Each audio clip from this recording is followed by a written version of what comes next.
Saturated, that's what you assume. The story's over now, I must conclude.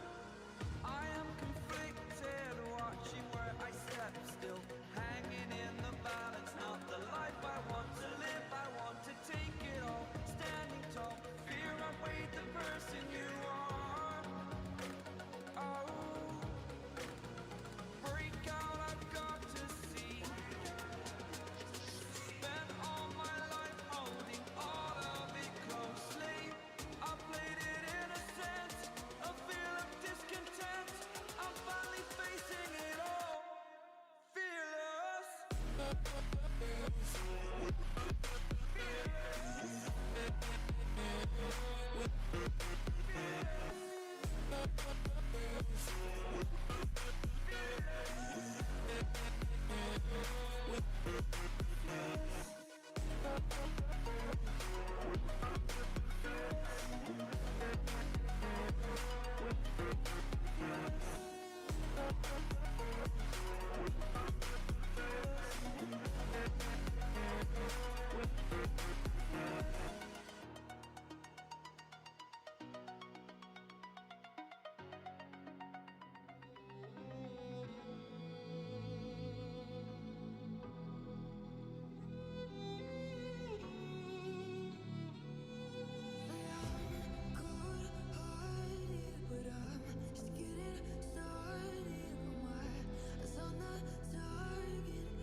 Good morning, beautiful people, and welcome to week, what are we at, 3, 4, EML, watch party. Oh, we're back, Brazilian League over, we're back to EML, which, competitive right now for me, for which one's a little bit more exciting between NAL and EML at the moment. How are we all doing this morning? Sorry for the little bit of a long intro. Coffee machine was absolutely trolling me. Ran out of coffee, had to do the old school little ground coffee. It didn't want to take it. Keurig machine was like, nope, what is this old unk dinosaur shit? But we got it going, and we got a little bit of coffee in us. What's up, Bread? Troy. Yo, Hayes, by the way, I did see it, and it's sick as hell. I also don't think you need to change the colors for me and Dream, like giving him one, and like I think it's good as is. Good as is. Ooh, backwards hat, no stash. Holy shit, I'm drooling. 14 entry kills, 4 entry deaths out. How many play days? In 4 play days. So he's averaging 4 or 5 entries. High school mints back. College mints back. Every once in a while, I throw on the backwards hat, and I remember. In tier 1 siege in the world, Mowgli I remember how young I was. This is exactly why Europe MENA League is the best region of the world. I mean, of course, we're talking about this entry, that spearhead that we're looking for in What in up, this Rex? roster. And then on the other Jones side, loading. team of Dr. Italians, Shill, where I think for Phil. them, they really don't have to be shy about their tier 1 debut. No, Mine, I also believe I saw.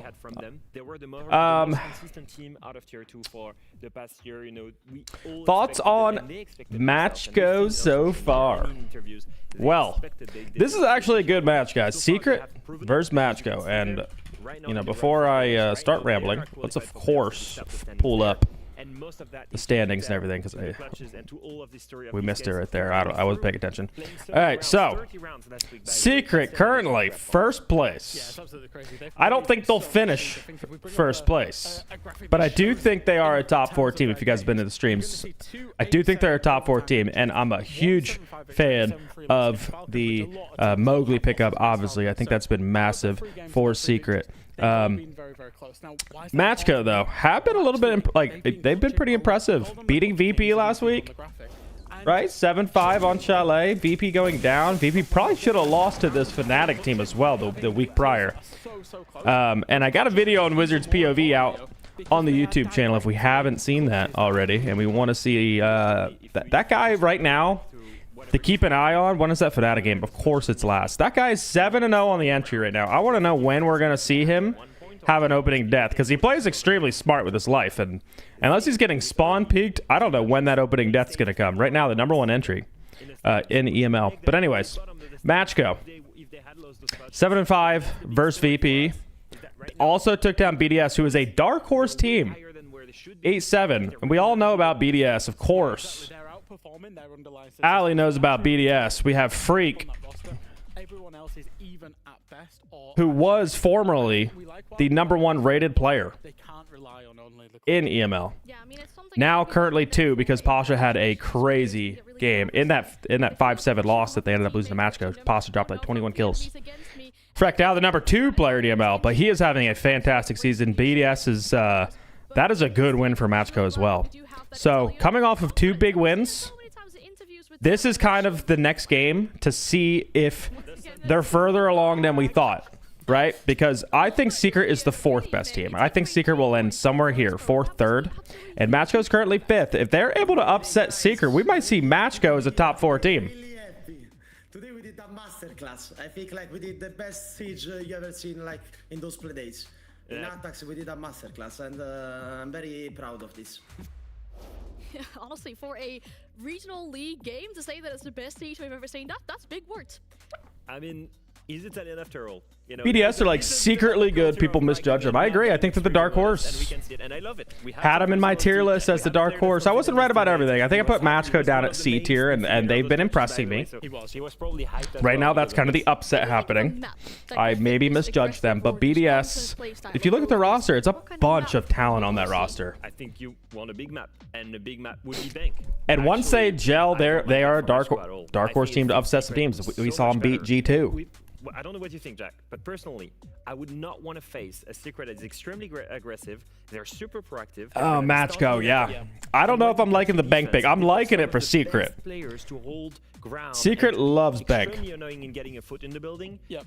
Not familiar I'm not a big fan of that. For with Matchco. Matchco's Take Secret to bank last week. It didn't work out particularly game well for them. The one thing on I will bank. say is this I don't think is they a fun played it, favorite right? for Let's both see. these two teams. Okay, it's a When fan favorite Matchco for were both. inside tier 2, Saw a lot Secret of beat teams really wouldn't FNATIC. take them to bank. You know, people didn't want to take them to that map. So it's a comfort ground for both teams, which I think sets us up perfectly.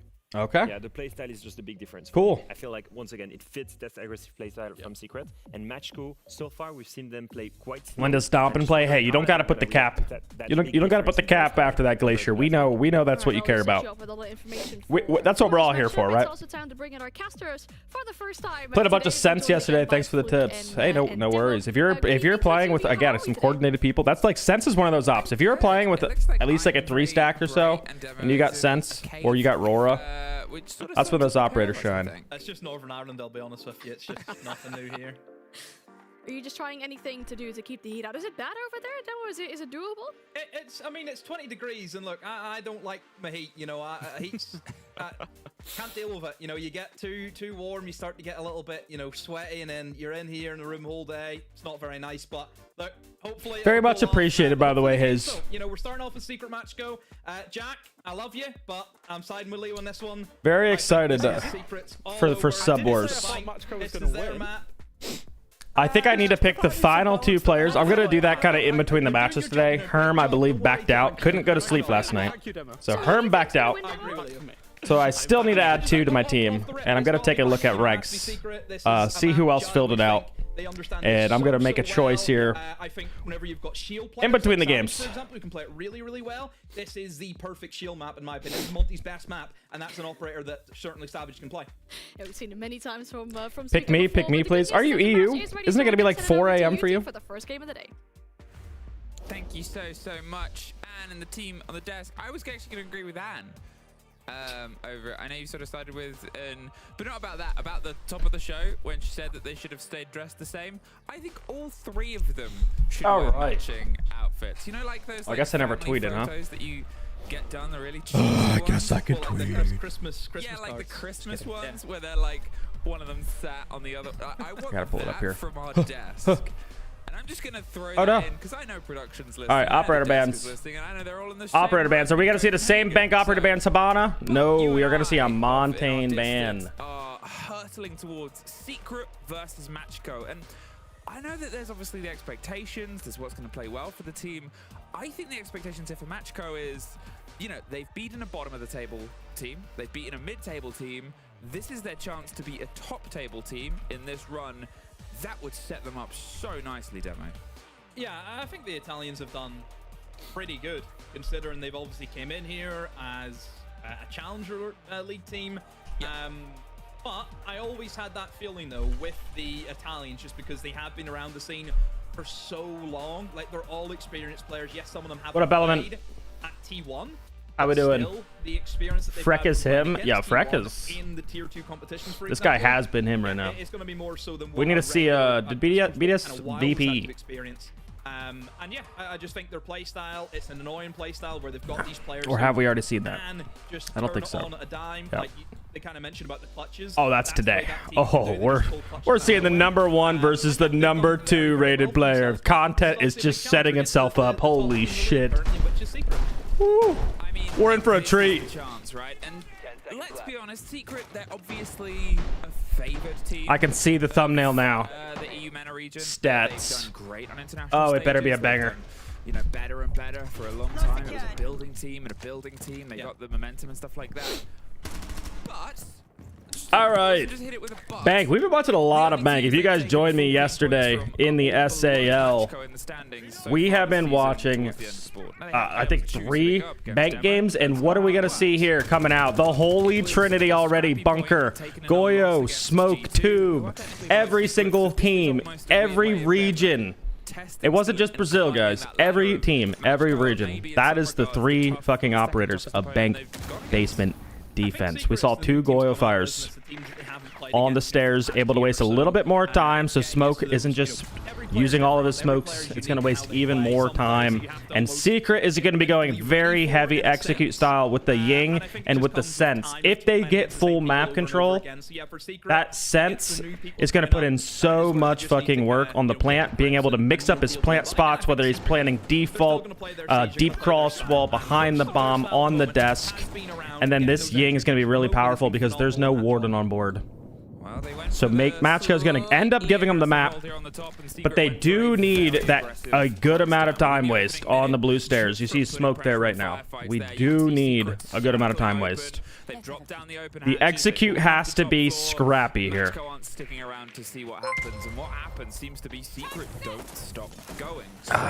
A1, thanks for the masterclass. That is yourself in the stream and the number 1 gifter to the channel. Thanks for the gifted sub. Well, I think Matchco just kind of went pretty standard. You know, you've went for that roam game over towards the mid floor. You've wasted a bit of time, wasted a bit of utility because you want to waste time. Because look at the lineup that they have. They have the Smoke, they have the Goyo. They have Do I think Castle's a good ban? It's a very common ban. It's a very common ban. Cade is, we don't want to run Mav on the lower site here because you're able to Mav trick the hatches, or sorry, Cade trick the hatches. And then Castle is going to be mainly for open area and CEO. But I have seen some teams run Castle on lower as well. But here we go. Time waste on the blue stairs. I like this out of Matchgo because if we backed up, if we gave server, this is too strong of an execute lineup. So this is really good. We're going to have to see trades come out. Jum being able to take down the back stock, the back server player, but that's a good trade. Oh, that's a good... Ooh, big fan of that Goyo Fire. Spirits likes his right there as well, so he's able to pop it. All right, that's good time waste. 20 seconds left. No Candelas. He wasted all the Candelas. Thank God, because there's no Warden. But here goes the sense. We're going to see a random plant, and we need tube. Where's that tube C4? Do we have any vision in sight? Tube C4 misses. We have to run through. They do get the bomb planter. Wow. Great fucking scrappy round on defense. And that's exactly what we needed out of Matchgo. That was actually played perfectly by Matchgo. Could not play just fully fucking backed up. The execute ops would have been too much. Needed to see that scrappy fucking last second execute. One of us has to break through the line and just stop the guy from planting. If one guy goes down, the whole thing goes. And that's exactly what happened. They just trade it. Good morning, man. Do you have YouTube open? Always. YouTube always open. Just not enough ammo. You only get 21 bullets, you know, with the Type 89. So you can kind of see as well, he could only really take on the one player. He couldn't really switch to the second one. And yeah, just... Smoke blue stairs is so classic. Oh, it's absolutely classic. But we'll see a lot of teams just try to waste maybe down to a minute 30 nowadays. And it's usually not a smoke. The problem is you back up and yeah, you got your smokes backed up. You can throw smokes for denial, but it's not enough against Ying Sense. So now teams are kind of trying to counter on defense again. If we're going to back up, we're going to bring smoke and Tachanka. So now we can fire everything, right? It's just a back and forth on attack and defense, just constantly countering each other. Constant adaptions. Thoughts on the plant position? You know, it wasn't my favorite, but that is kind of what Sense is for, right? Being able to go... They knew there was a C4 up. He had to take a gamble. No way someone C4ing that spot. Different site, different strategy, clash on the board. They've got the chance of Lolo being a bit aggressive elsewhere and then pulling themselves. But that's what Sense. Like, you can just go for some random plants. All right, CEO. Common second bomb site here. And we do have Ace Hibana up, so we are going to see Hibana being run on Adrian. We can get the E3 or the Kanto wall open, which is kind of foreign in a lot of the bank games we've been watching. Nothing is immediately being offered. A steadier approach here to just get the hard and handy work done as we see Kanto being popped open. A pretty naked site though, isn't there? There's not really much in the bomb. I feel like Warden is better to play blue stairs, so you'll still have smoke on site. That is what I'm a fan of as well.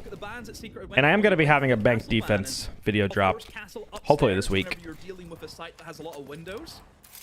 I'm just kind of collecting the amount of teams that run the Holy Trinity, and it's everybody. A lot easier for them to actually play that window game.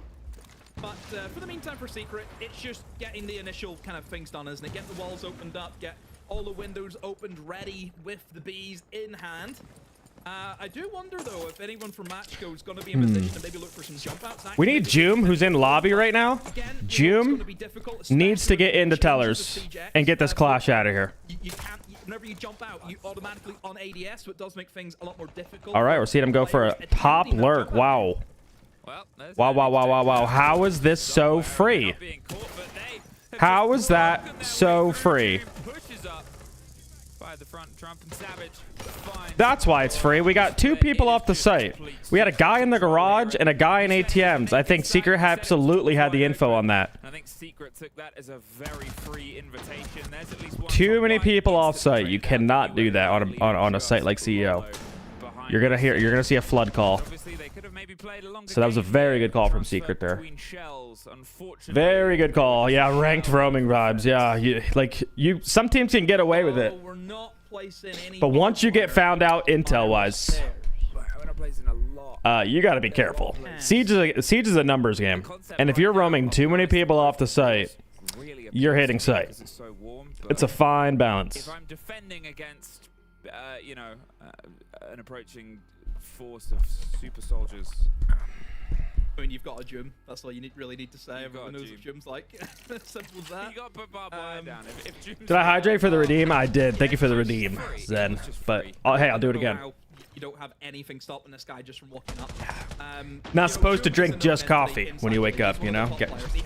I think scientifically it's like you gotta wait an hour after you wake up for the caffeine for the full effect. Maybe had a bad reload. Understand that, but I think Secret as a whole just they kind of messed up the concept of reload.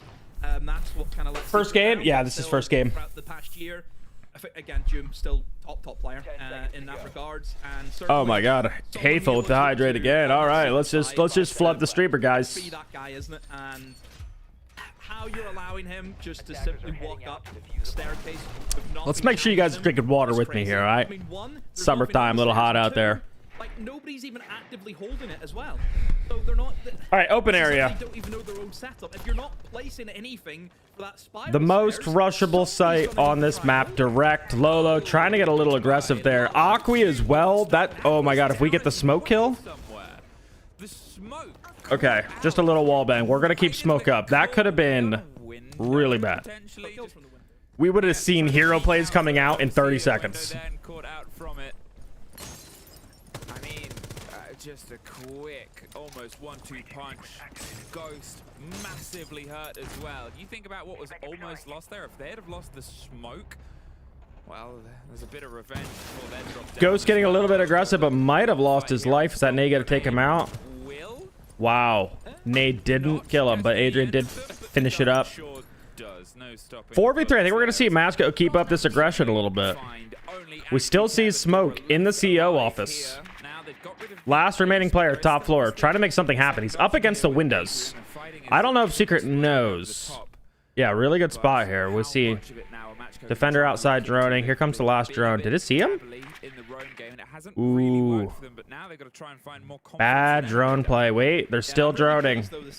Okay, there we go. Trapped up against the corner. Nothing he could do.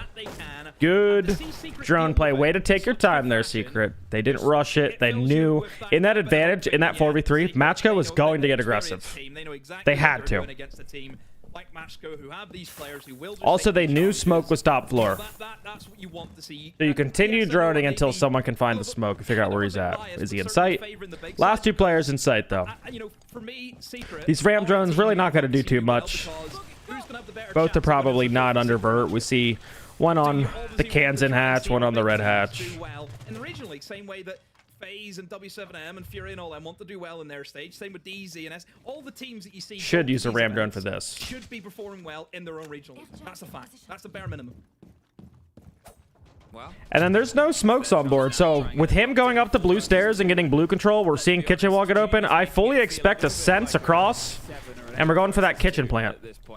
Nothing can stop it. To throw that C4, you have to go past the kitchen door to throw that C4. You have to expose yourself, and we just open lines of sight, so we should just be seeing a sense wall here. Here we go, sense.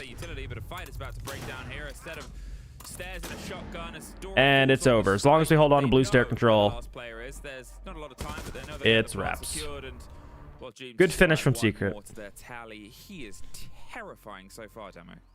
Yeah, he's on his game, and that is like the worst thing you can see right now if your match go. It's C and Jum. Was he 7-1? I think.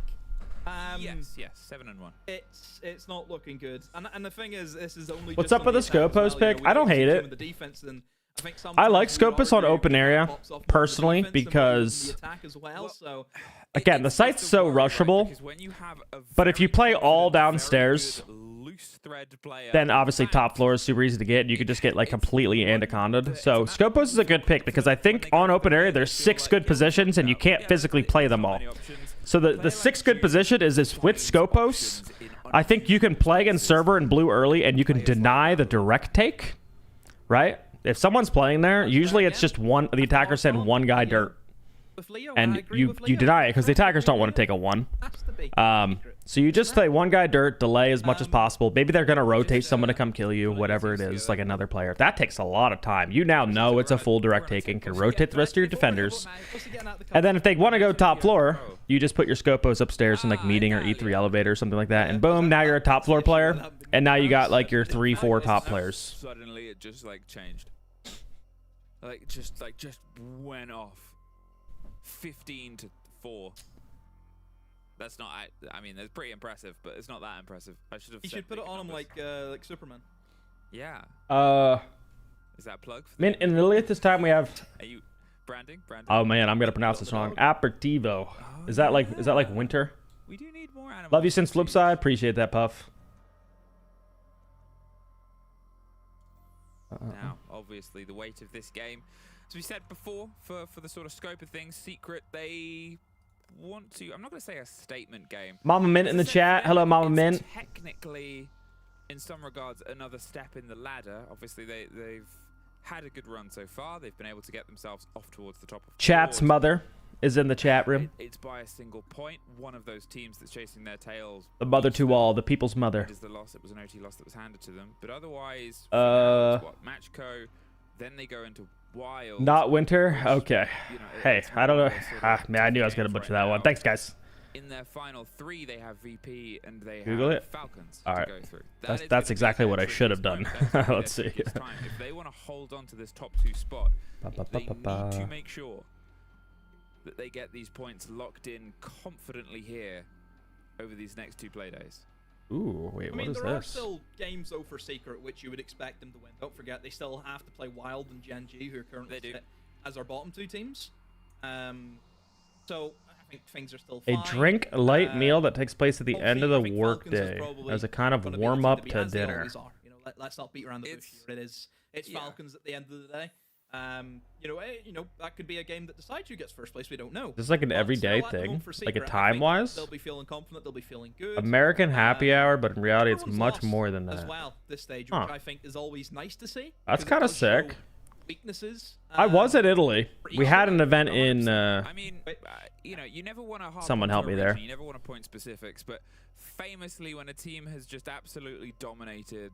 And I think Italy was the place that like they shut down before dinner or something. They let people go home, little nap time, something like that. W7M when they were W7M, which was pretty sick. Allora, Milan, thank you. Che se vedete che c'è un'università, giocate trappole con questi, full. Lo sapete. Potete utilizzare Melusi per slowarli. Seconda cosa.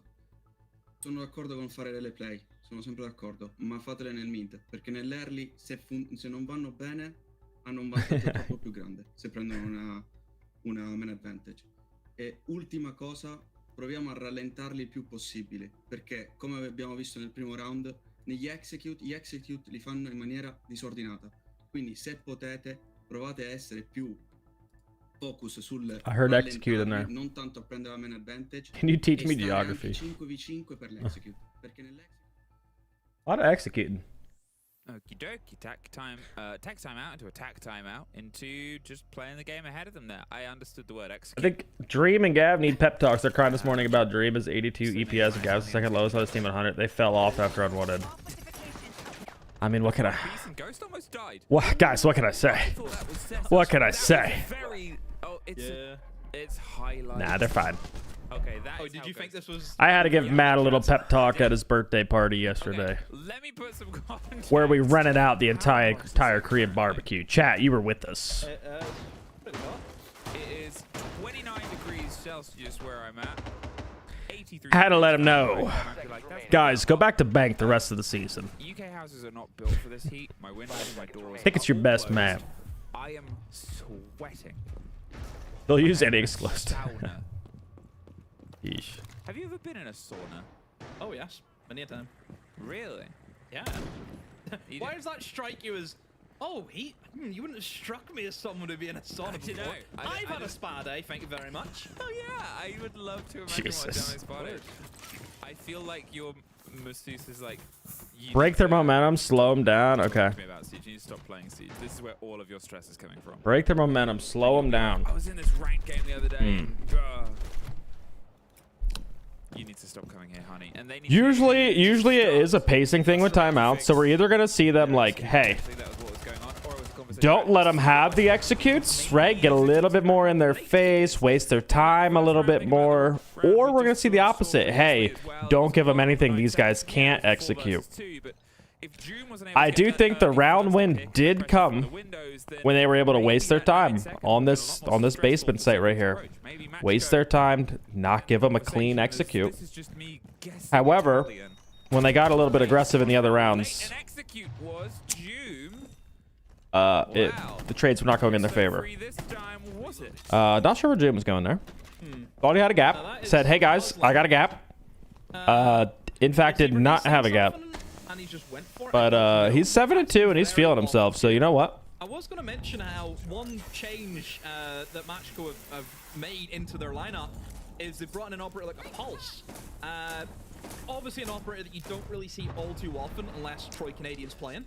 Then you might see it the odd time because he loves a good UMP. But well, never mind. But again, not really an operator that we see all too often. Oh, just as you were talking about GM lurking and finding picks. Yeah, we just curse players here in this chat. Where you can actually see if anyone's holding main stairs, for example, and also I'm sure everyone knows you can sit inside of Gold Vault and you can pulse in through server and see whenever teams are going for the plant. But it's just the information. You know, right now, look how much we can see. You can see, you know, 4 people. They're all going over towards the elevator. Just all right, going for a back execute. Couldn't get blue stairs last time. Adrian getting 2 is humongous for this round. Oh my god. How did we just let him walk down? This is a really good clash play. Shoot it. He won't get to you in time. Nice. Oh no. Oh, he's got the other side. Are we about to see the clash clutch? No. Oh my god. And even though June had a bit of a slip, a banana peel at the top of a hatch, and they hit their head on the way down, Secret, even though Demo. Clash needed a little bit of help. He had Vault locked down. Guys, can we just hold main stairs, please? Adrian, coming down the stairs for 2. Didn't he? I think, did he get 3 kills in that round? I think he did.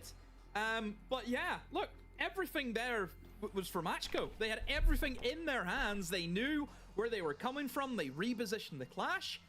I don't know what happened. You know, we missed the first 2 initial kills that Adrian managed to get. But again, it's just puzzling. You know, macko know what they're going to go for, and backtakes are pretty easy to deal with once you know they're coming, and especially if you have the clash in this position as well. I mean, again, this operator is just only operator who can do this, by the way, is the clash to even give them a resemblance of a chance at winning. But then you look at the other side, Blackbeard. These are the 2 strongest operators. How many times I harped on to you about these 2 operators, Clash and Blackbeard? When I'm talking to my massage therapist, I'm talking about how often you talk about Seed. 5 seconds left. Just those 2 operators are just absolutely nuts. I heard me. Wow. That is now the other side. Yeah, chat spam and EPS. I'm letting you guys rock. You guys will figure it out for yourselves. Chat loves stats. All about KD ratio and your EPS and your damage per round, and you guys absolutely love it. And they are starting to find themselves struggling to swim, keep their head above water. Joom 7-2, Adrian now 5. Love it so much. That's why I titled my YouTube video #1 rated rookie. Spectating. How's it going today, boss? It's going. Games are going well. First game of the day. Secret. Already up 3-1. Attack on Bank, which is pretty good. Need to see him at least probably get 1 more here. Adrian down to 1 HP already. He on the E3 repel? Yeah, he was on the E3 repel. He's like, I don't know about this anymore. It's not being offered yet. One key thing as well to look at for macko this time around in defending, they don't have to worry about the Grim. They specifically targeted that operator in the banning phase, so they didn't have to deal with that once they went back upstairs. But still, we have stomping a hole in the Stam's Wizard. That's the thing about Grim and Ying. Those 2 yeah, that's similar roles in terms that's a hard floor there. The site, and a lot of chaos hard floor to hard floor. Little clash movement here. Can't see you. Lolo back to site. Oh my god, we don't have all players off site. We are all on the site for CEO. macko figured it out. How do you win join the site. Which I'm happy to see. They're not going to allow. Well, step one, let's get on the site. Let's defend the actual site. So now we're going to see Joom downstairs. And no one's playing aggressive windows, so this is good. Now he can go for the janitor player. He needs to get the Mira. I don't know where he's going, because you can actually get the Mira from inside tellers. Is he going to try to go around? You don't have to go into the small office to get the Mira. You can get it from in archives. Alright. Not worried about the Mira. He's going up the main stairs. He's a little bit of a backstep here. Is Joom going to get the lurk that he needs again? Another player up the red stairs. Wow. Wow, wow, wow, wow, wow. Nowhere safe as Joom stocks up and rocks them off the corridor. Normally, when you see a team doing a window take, it's just through the windows with some type of util, send, scrim, cap, tap, whatever, using the daemons from below, swinging the CO windows and going for a plant. But Secret doing it a little bit more aggressively, bringing those operators to just make a lot of pressure on, and anyone still playing a Jad, meeting Trump, blinding everybody right there, and then using a lot of backstabs, coming up the red stairs, coming up the main stairs there, and then instead of just swinging and going for a plant, they're pushing. It's kind of old meta on bank, kind of going through loaf, going like actually attacking the Trump players more aggressively. They do have very capable roamers, and they can get out and about and go, kind of aggressive. Maybe if I had a Moneyball team, how would I approach doing so? I mean, going top floor where I always feels top floor. Probably hire an analyst that knows what the hell they're talking about. Start looking at Siege GG. We joked about that before. I don't think macko are setting themselves up in positions to support one. We're like, let's say you lose a player that has 80% cost. Oh, we got to pick up. Hey, we got to fill the position. We got to pick up 2 players that fill that cost. A hefty amount of players still alive. You know, it's usually 3 people left whenever they win the round, 4 people left. It's never really close, which is more the worry for match because they're just not getting the kills. You look at the kills. As much as I mean, I think Moneyball, like, actually, someone probably knows better than me, but like, I think it actually did kind of revolutionize baseball a little bit. I think that was like a real thing that maybe teams do. But at esports, I don't know. Not even a moment. I think so many other factors matter, like even like culture, support staff, like the environment of the team. You could put some superstars together and have like 0 work ethic. And please click your gun. Oh my god. 2 quick entries within a minute here. On tellers. macko trying to go a little bit more aggressively. That Vigil Mozzie. Not working out for them. Expect a long pause here from Secret. macko just run around by themselves. macko have to get aggressive and get kills. So I expect them to get very aggressive. Where they're all just trying to run around and be that guy, be that hero. They're not playing together. And they're getting punished because of that. I mentioned after round 2 or 3 or something, I said with Secret. I think pressing tab ruins mental, like Gunner said, so I think it can affect players. I think, like, as a coach, it's something where if you notice it, you just make your player unbind tab, or at least put it to like a button you would not press. Because at times, tab actually can be useful. Maybe you want to know who the last player alive is. Say you're in a 1v1. I won't name names, but let's say you press tab and there's one of those players that you know is not going to plant the bomb. Like, sometimes knowing who the player is can be good. But it can hurt mental for sure. If you keep looking at your stats, you're 0-6. Alright. He pulled for him there. See him shoot. Mask the noise. Mowgli. Good double entry here. And pretty sure they heard the air jab. Holding the flank at this point. Absolute freebies. Secret looking so dominant on bank. And this is kind of what I was worried about. We were saying macko is very comfortable on this map as well, but I have seen Secret already, even in that FNATIC game that they played, and they kind of looks like their home turf. As much as it is a game of 2 halves where you have to attack and defend, one thing that is common in both those halves are getting kills. And whenever Secret right now are just looking unstoppable, killing everything that moves. Turtle every span single tab player insanely. doing the Yeah, shift, well, they got and egos. Matchko You know what can't even I'm saying? buy a kill. Yeah, I don't see that translating all too well into the next half. And don't forget, for a new side like Matchko, coming into T1, especially with Ghost. How high Ruby, was of your course, cost? attacking is always going to be I got no idea. half for teams. CGG used to like so archive this will stats, be- so you can go look my I would say old ass up pretty and see my damning if they stats. don't start off strong. I don't think any of that got Always saved though. right whenever you're attacking it. Can't even. I don't think you could look me up anymore. I don't think you could see my career Compared stats. to playing for a 5v4, Sad. it's a big difference. So yeah, I think Matchko need to go in here and they need to hit the ground running if they want any hope of Did you getting make your back pro into league this players remind if they spammed it? Yeah, for sure.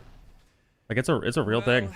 Ground running looks In tryouts too, I would also make the tryout. Out and about. We talked about the Turn that power shit you can off. have, but let's be real, Demo. When we had that conversation, sure. Because that shit, that's all tryout players care about. Like, how am I doing? Two of the other members of Secret are 5-1, and Mowgli just. That would be my biggest advice if someone is trying out for another team, is to unbind your own tab. Because coaches look at that shit. I don't want to be watching your gameplay back. It's just so rough. And you're trying out for the team, and I'm just watching you spam tab so much. Like, get off tab. Get the hell on cameras when you're dead. Stop pressing tab. Look at the And bans contribute. as well from Secret. Habana and an ace. They're just going to make it really difficult to attack this basement with those bans. I think Matchko, it's more the case of if you don't win this one, sure, maybe top floor a little bit easier because you've got like Ying and Grim. All right, Secret on defense, and surprise, surprise, the holy trinity here. Smoke, Tube, Goyo. Now, Secret, again, you have two flex positions. Besides those three, you'll see other teams running two different flex operators. Every team's a little bit different. That is crazy that we're going to try to hard breach that. You just cannot do that. You just can't open that hatch. You just can't. Anyway, you'll see different teams with their flex operators. Secret, big fans of Maestro on this site. And I think it's just giving a lot of vision because sense plants are very popular and people do that sense wall, and you just stack all your Maestro bubbles on that side of the map, making them have to clear Maestro bubbles or else they can call plant. I've also seen them put, and we'll see if we see one here, but I've seen them put a Maestro bubble in server hidden behind the desk. So if a team's down to their last hard breach device, as we see, we're getting kind of low here. Lolo has one, Striker has one. They're going to try to open the default wall, and then they'll zap it off with the Maestro bubble if they don't find it in server. So there it is under the desk. They actually do have the exact same Maestro bubble. So we'll see if Matchko did prep, because they did this first FNATIC as well. They have some time. And now just because I hyped it up, I really want to see this minigame here. Because you pointed out, you know, the limitations on the hard breach. The wall is solid. There's 2 Goyos there. They also still have 3 smokes and Maestro cams. We might not see it though, because Joom is having a fantastic game. The lurks, the impact he had on attack. This guy's not even running Warden Shotgun. Thank you. All right. But with 45 seconds and no sense to get. Wait, go to Aqui. He's got a can. He's going to open the default wall, please. Maestro bubble. Don't even have the wall open yet as well. Like, I mean, the Thermite still has to get down and crack the wall open. And here we go, Thermite. So much util still left. Ah, they know, they know. Nice little mini game there. Now, other than stopping the wall getting open, it's obviously an annoying bubble regardless. See, all these Maestro bubbles are stacked, so if Sense was up, you would not be seeing quite a hidden plant. They would have the info. They would be able to wall bang. Tube for the hatches still. It is wraps from Matchko. They have to completely frag out. Still, last 2 smokes getting thrown out. Bomb planter getting hit. It's over. Perfect bank defense right there. That is flawless. It's hurdle after hurdle after hurdle. And probably will be using that round specifically for my bank video, because that was very good. Just finished running a 400-meter dash and is absolutely knackered. Yeah. I think the current Fury roster surpassed G2 as a legacy roster with all their land wins.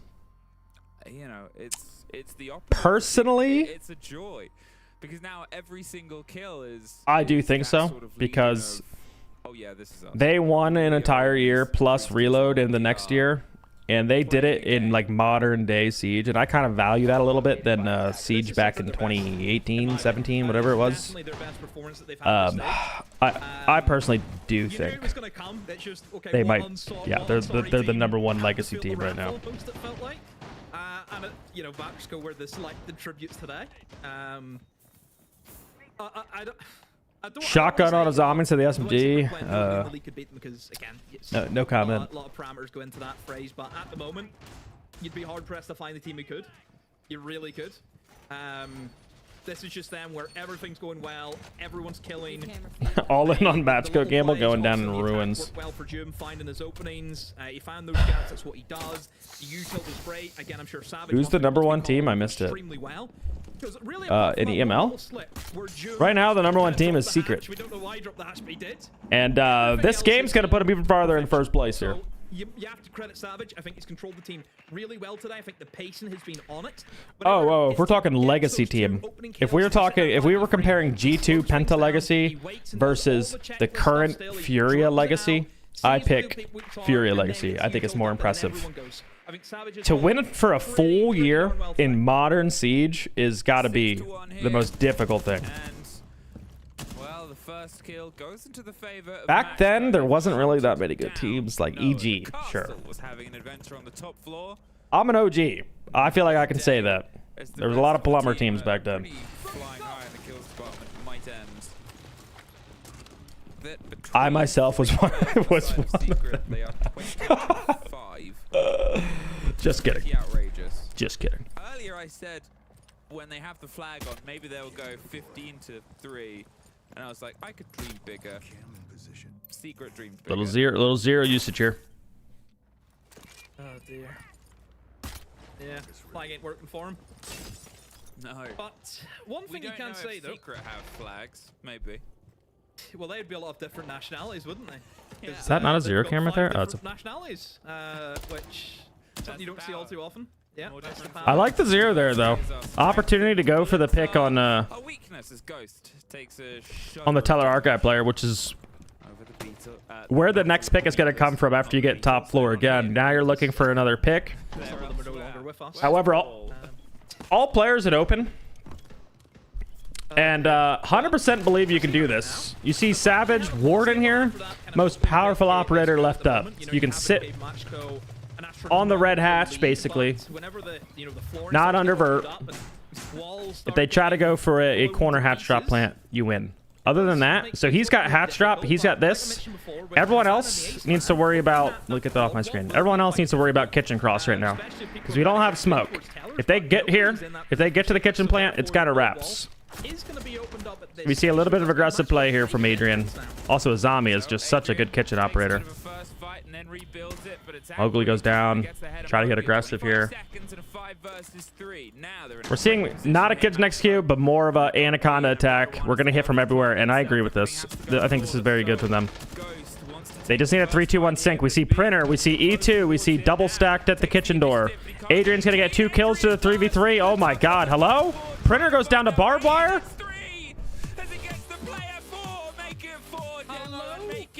We couldn't get a single kill?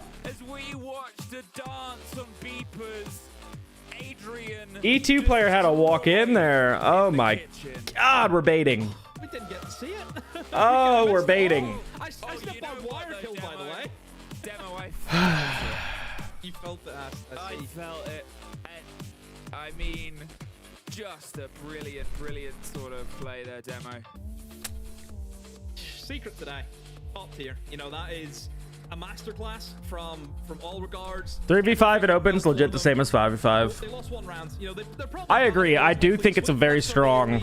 I do think it is a very strong site to just anchor, and that's why I think that's the meta on open. The meta is like waste time up top, but like give it up. Don't hold top floor. Don't die for top floor. It's too easy to clear positions top. Go back to site, and honestly, you could play 4 guys in the site. 1 guy in the basement that lurks around depending on the type of execute it is, right? Whether it's a kitchen plant, you flank blue. Whether it's a hatch drop, you can come up main stairs. That's kind of the way open area is played. You can hold it. You just need the right operators, Warden being one of them. Azami's also very strong there. So a lot of teams run smoke too for the kitchen plants. That's 3 ops. But I think we should have been able to get some kills there. If you're gonna try to execute a 5v3, like, I mean, Grim obviously fucking helps something like that.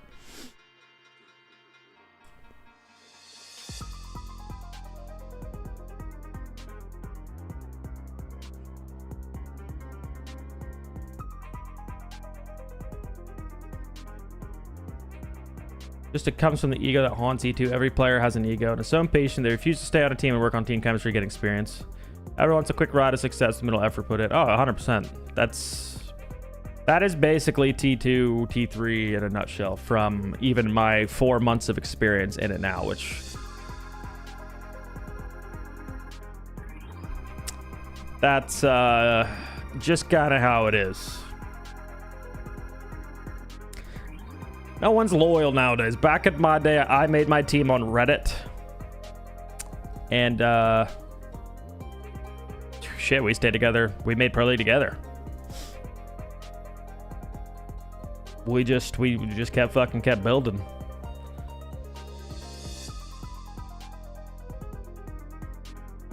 Red Hatch, Kansan, printer, quad, very strong cross. Defender goes for 1 to 2. It's, yep. The YouTube commenter sounds so wise and based. 100%. Everyone thinks they deserve something beyond what they already have. Boom. That's the big one right there. Like truly. Everyone. Oh my God. Yeah. And it's sad because then like some of them make T1 and they just get absolutely shit on.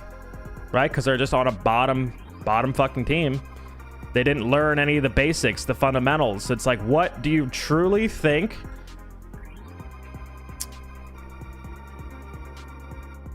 We're just gonna stop right there.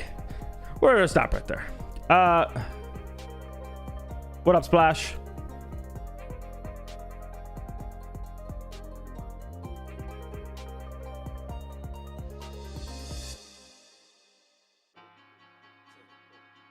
Secret game already over. Just ended. Yeah, 7-1. 7-1 for the boys on Secret. They retain their position, which was first place already. And yeah, boom, already updated. 13 points now, pulling away.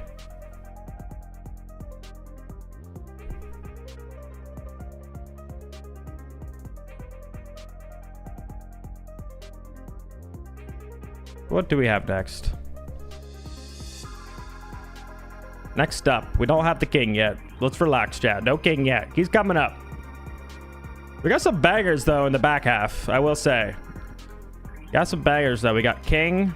Take it down, Gen G. We just need a King to drop like 20. Please.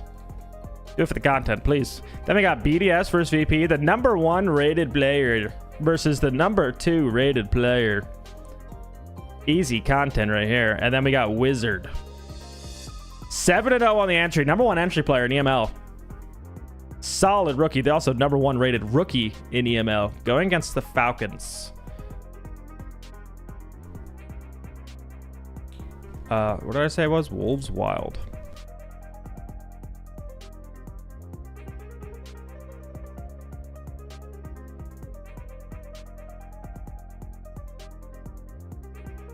Got it. Scrims. Good luck with the rest of Coast Stream. Hope the game's good. Hey, appreciate that. Best of luck with your scrims. Thanks for tuning in.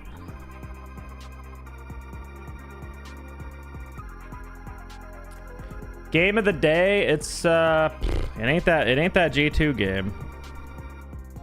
It's This was what a stomp in. Nice. It was Nice. exactly like we expected. It's the strength that we expected, except for that very first round where, by the way, Secret was in control and lost. It felt exactly what we were expecting. JJ's team scripted for I think 2 to 3 months. You see how that's working for them in PL. Play a team with that much aggression in a long time. We hadn't seen them react to that. Eventually, most. I mean, their plan's to stick together for the year, right? I don't think it's a bad plan. I don't think it's a bad plan. Just see what they can do. Literally no way. Like, they're not gonna make anything this year. They just need a couple upset wins, show their potential, but then they just gotta figure it out, put in a work in the off season, learn, tailor everything to their identity, and come out stage 2 swinging. With your concerns about the map, Leo, I also had concerns as soon times I've seen Matchco's bans come out in terms of the map. When they were attacking Bank, defending Bank, they banned away the Monty and the Blitz, which I don't think is ever a bad ban away from Team Secret. However, on the map of Bank, I do think it's bad because Hibana Ace is very much the standard. And when you leave Hibana Ace open, you make attackers' job so much easier, especially when they Jesus Christ, guys. So What am I reading about in chat? On sites, what did they ban? Hibana Ace, of course. Obviously, you're gonna do that. Of course. So they just Hibana Ace, classic. I think when you play shields on Bank, you get hemmed into a one-dimensional way. All right, let me If pick. you're attacking top floor, you can only do a lobby side tech. If you're attacking bottom floor, you're generally doing a full clear, ending up in server. You have options when you don't bring the shields on that attack, and I think Matchco. Sorry, guys, need to pull up a game in terms of their strategy from the macro from going to that map. Even though they are good at that map in the tier 2 level, Need to pull up my they got the macro Gmail. wrong with those bans, and they executed it badly against a Secret. Just the way we Dropping said that on going into the game OnlyFans. with the confidence that they have. It seemed almost like maybe they were scared going into Just the kidding. game with Just- those shield bans. I mean, just kidding, especially chat. a few What rounds am I were looking played out in a for? very Oh, yeah. funky way. Yeah, exactly. So we saw round 4. I think All it was. right. It got played out, and I really liked this from Team Secret actually. So I got Matchco any had new full signups? information on the attack that was coming in. They had the pulse, they had the information, and it was actually a Ying execute that ended up coming in the end. And I want to praise Noah on the Ying here because as the kills come in, Adrian picks up a huge double kill. Noah ends up dropping the hatch and facing up a clash, as you can see in your pictures here. Audio The cutting clash out is probably 'cause I'm, playing behind the shield. Noah Sorry, actually I'm gives mumbling his over life here. for the win here. You notice how passive he plays this. This is Operator so you wish outside was of the never naked added. on the final player in that 3 versus 1, and then they can focus entirely on the clash. Noah gives his life. He ends up losing the individual stats in this round to make sure that his team wins it, and I just wanted to give props to him for that. And of course, we had the Blackbeard pushing through the clash shield in the end just to finish that round off. But again, we talk about Secret on the entry. That was in the late round. That was the execution in a 5v5 scenario that they played excellently well as well. Despite the new ban system, I'm so scared if I play Secret because it's basically you ban the shields and you're gonna spend all 3 bans to ban all of the shields, and you can't ban one of the shields. Right now, for it's the new 3 clash. rounds, so they can also play it, and if you ban them, I don't think it's that bad in comp sometimes, but like, I do not want to play it in ranked. And I so just, basically it's like playing Hungry on Yeah. steroids, and then they have incredible entry fires. So like, as a player, I would hate to face Team Secret right now. other than that, I'm not usually a operator complainer. Multiple players stated, and Moogly I like the said on diverse in the game. I hate playing Hungry, and I was like, what do you mean? That's exactly what everybody feels playing against you. It's the same thing, yeah. Someone I think who was hated to play against today as well was probably Joom. He was putting up absolute numbers. I mean, we said he was the MVP last week. I think he's the MVP again today. You know, 11 kills, 3 deaths. It's absolutely insane. I think especially whenever they switch to the defense, incredible intel gathering, playing around the Valkyrie to get his multi-kills. And if you look at the general entries on his side, 3 different rounds where he wins the entry, one of them being here. And once again, he walks up the main stairs. No one has information on this on the side of Matchco. And I don't understand, once again, I will point this, except for the Fenrir that we see here. Where are the traps when you play a team like Secret? Obviously, they're going to try to lurk. Obviously, they're going to try to poke around the bomb site, and they're going to try to lurk in. You need to be playing the Gumines with the Legion. You need to be playing the Melusis. You need to be playing the Capcans. The trap operators that are going to give you the awareness to punish the lurkers on you. And I didn't see that today. Yeah. That's very unfortunate on the side of Matchco there. They couldn't really get things to work, but we get to speak to the winners as well. Of course, I think we always do. We get to speak to Adrian. And Adrian, we saw it all from you. A double kill in the last round, a barbed wire kill in the last round. But in general, you guys made very quick work of Matchco today. Yeah, hello, thank you. We did. It was, I think the barbed wire kill was a ninja from Prince of Window, if I remember correctly. So I think it was quite lucky. Honestly, I thought I whiffed because I didn't really see him. So I was a little bit scared how it was pounding, but yeah, ended up how it ended up and we got the round win left. Adrian, I've got to ask you, when I saw that you guys were playing Bank, I was wondering why did Matchco let it through against you guys? Because I think that's one of your better maps. Did you get How would he know? to play that map? We knew it could have been one of the possible map options, but we weren't like fully 100% expecting it. But we knew that they could linger around into picking it. Adrian, let's talk about your role in the team, because when you first came into Tier 1, you was expected to be an entry fragger, whereas you're playing a little bit more backline for this team now. So I suppose a bit of a loaded question here is how much you enjoy playing that role, but more broadly, how much you enjoy playing inside of this team? I'll answer the latter part of the question first. I really enjoy playing in a team. Like, we're winning, vibes are up always, even like if we're losing, we're having a great time no matter what. And I like playing the role. I don't mind it. It's like, if it gets the wins, it gets the wins, right? Someone has to do it. I've got other teammates doing the entry part very well. Like Moby's, like, I think I saw in one of your posts, like +10, +11 on entries. Yeah. So that's excellent. Today, yeah. So like, I don't need to. One of the goats. That was a very good pickup for them. I just do what I need to do, and it works. All right, well, awesome. Of course, we're about halfway in the group stage now. You're sitting very comfortably as the first team in the league, but the job's not done. You still have a team like FALCONS to play against, Virtus Pro. How are you looking into that? Yeah, like you said, job's not done. We're looking into winning every single game in the group stage and playoffs. We don't really look at the points or the standings where we're at now, because it could all change realistically with how the league is. So we're just looking to win as many games as we can. Yeah, I mean, that makes sense. I like your view on that. It makes a lot of sense. Thank you so much for your time, and good luck with the game tomorrow. Thank you. Have fun, guys. Ready for the next games. Thank you so much. Well, we've really sped up. I think we're a bit ahead of schedule, I think, as well with that first game. So I'm sure hoping we'll have some fun with those other games. Yeah, complete stomp. It's great to see Adrian being happy also being on this team. I think especially when you see his, his teammates that just recently joined, you always think, you've got so much firepower next to you. It must be amazing, but also you're in the shadows, kind of. And I feel like he's just settled in such a great role for this team. Yeah. It's so important. This team really epitomizes how modern day Siege teams are playing. You kind of have one IGL, if he's incredible on shields, even better, that's savage. And then you have 4 players that would otherwise be fraggers in most teams. Even some of them playing the backline roles, you've got 4 fraggers around a great shield player. It's always a recipe for success. It feels like the European Furia, kind of. You see what I mean by that? Like the aggression. I'm picking up what you're putting down. Yeah, the aggression, the fragging style, and then the Philippox savage. I feel like we could talk on this game probably longer than the game lasted itself. But we're not going to do that because we're a little bit ahead of schedule. Of course, we got more games coming up. After the break, we'll have Wolves and Wylde.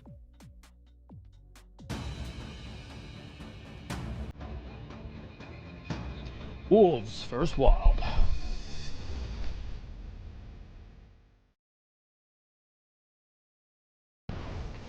God damn, Adrian Slander out there.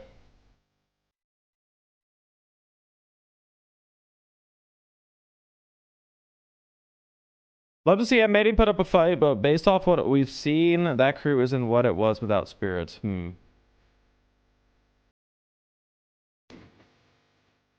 I do think defensively is kind of where they're looking a little bit weak. So I might agree with that.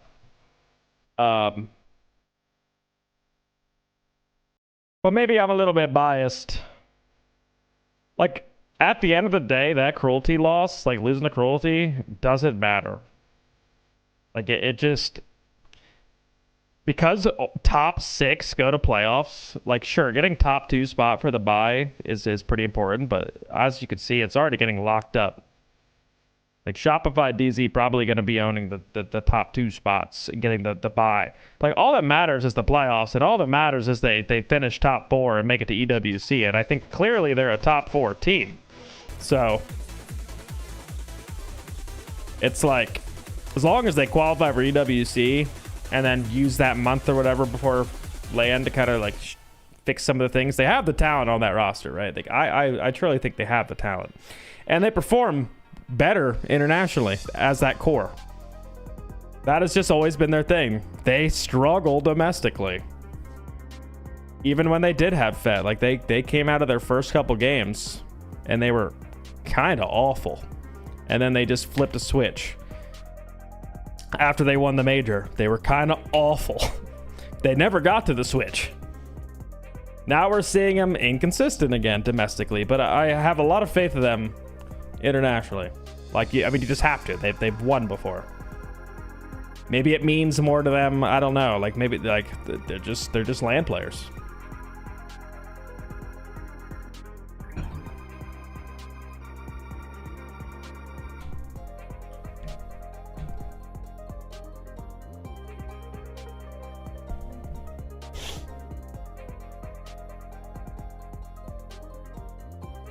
Who do you think wins between M80 Shopify?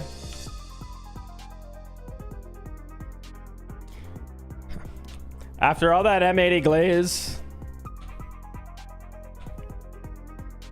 I might. It's gonna depend on the map, but Shopify, like it depends on the map. They play a map like Bank, it's reps. They can't play a map where them moving too much is gonna hurt them. It's got to be a strength almost. Shopify will pick them apart with their isolation strats. So it depends on the map.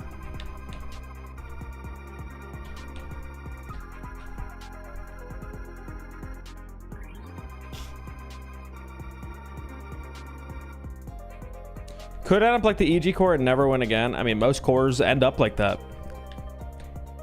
It's one of the rarest things in esports, I feel like, to not only win, but to win again with the same team, same core. That just don't happen.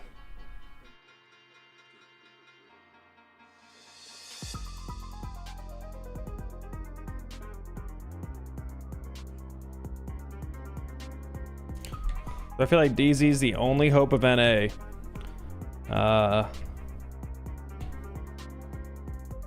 No. No. Like, they obviously look good, but I don't think they're the only hope of NA.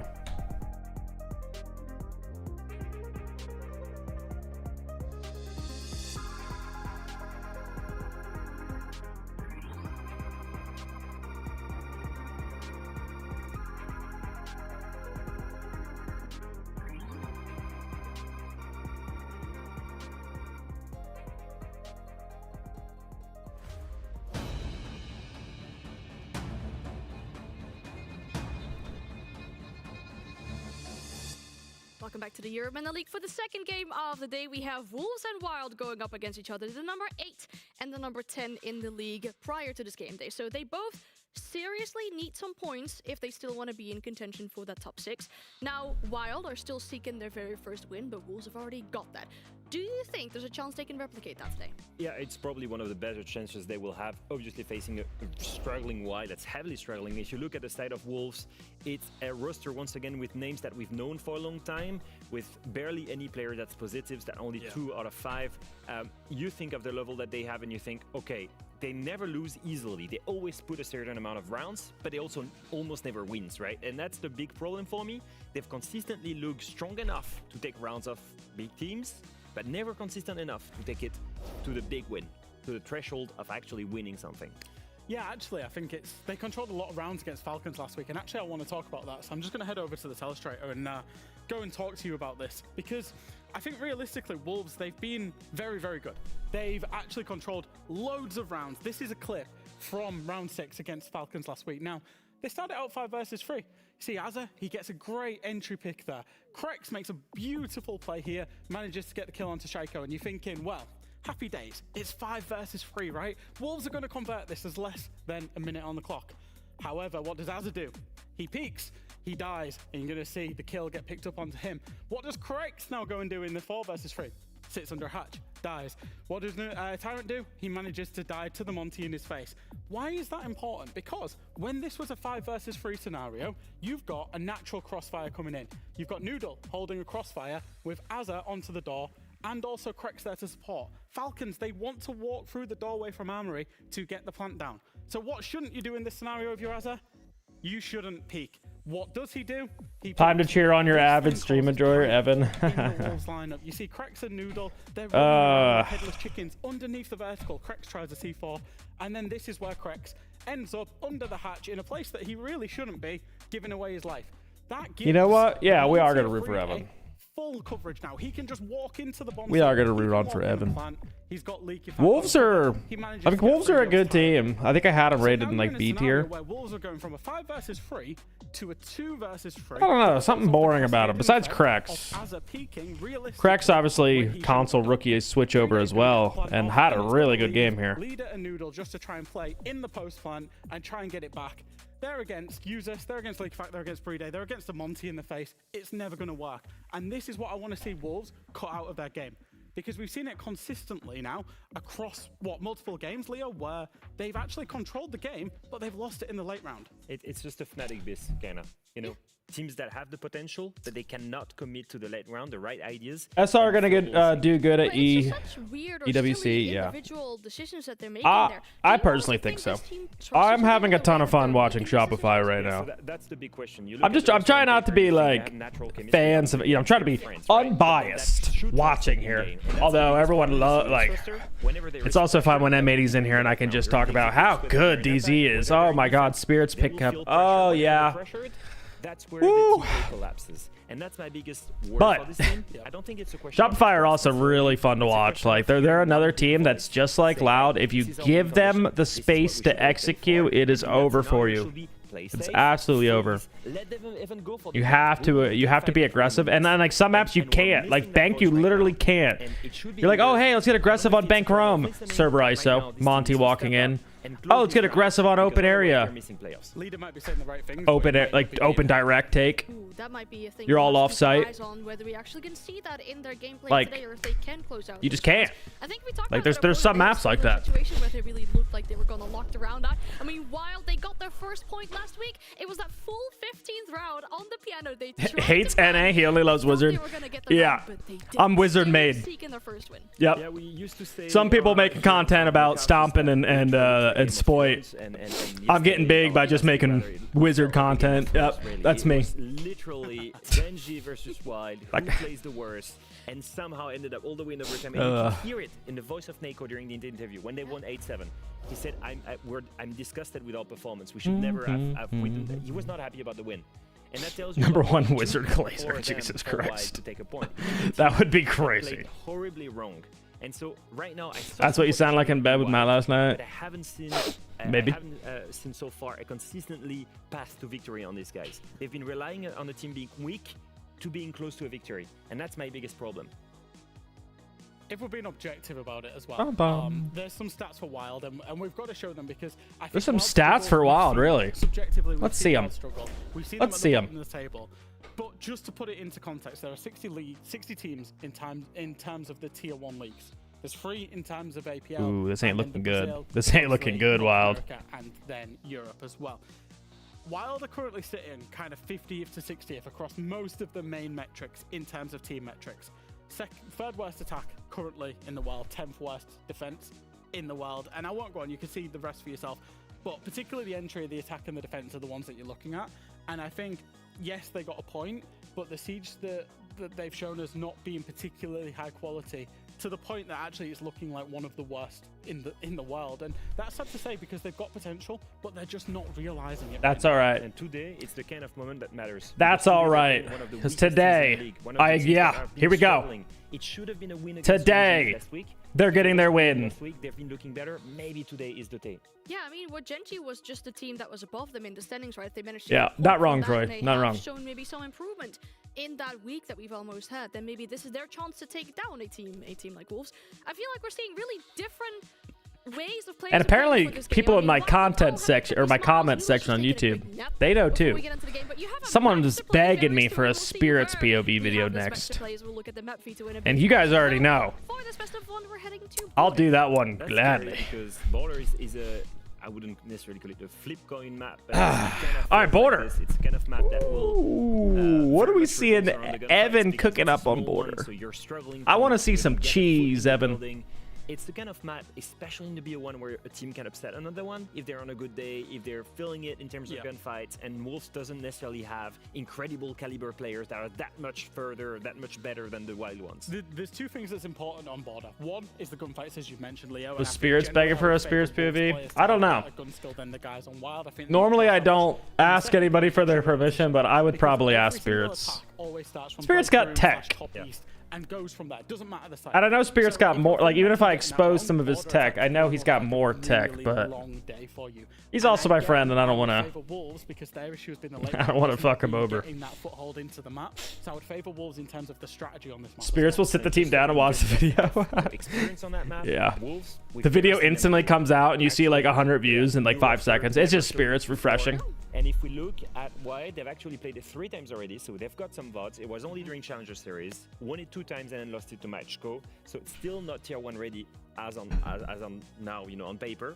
We'll see how it goes today, but not necessarily a super good map for them.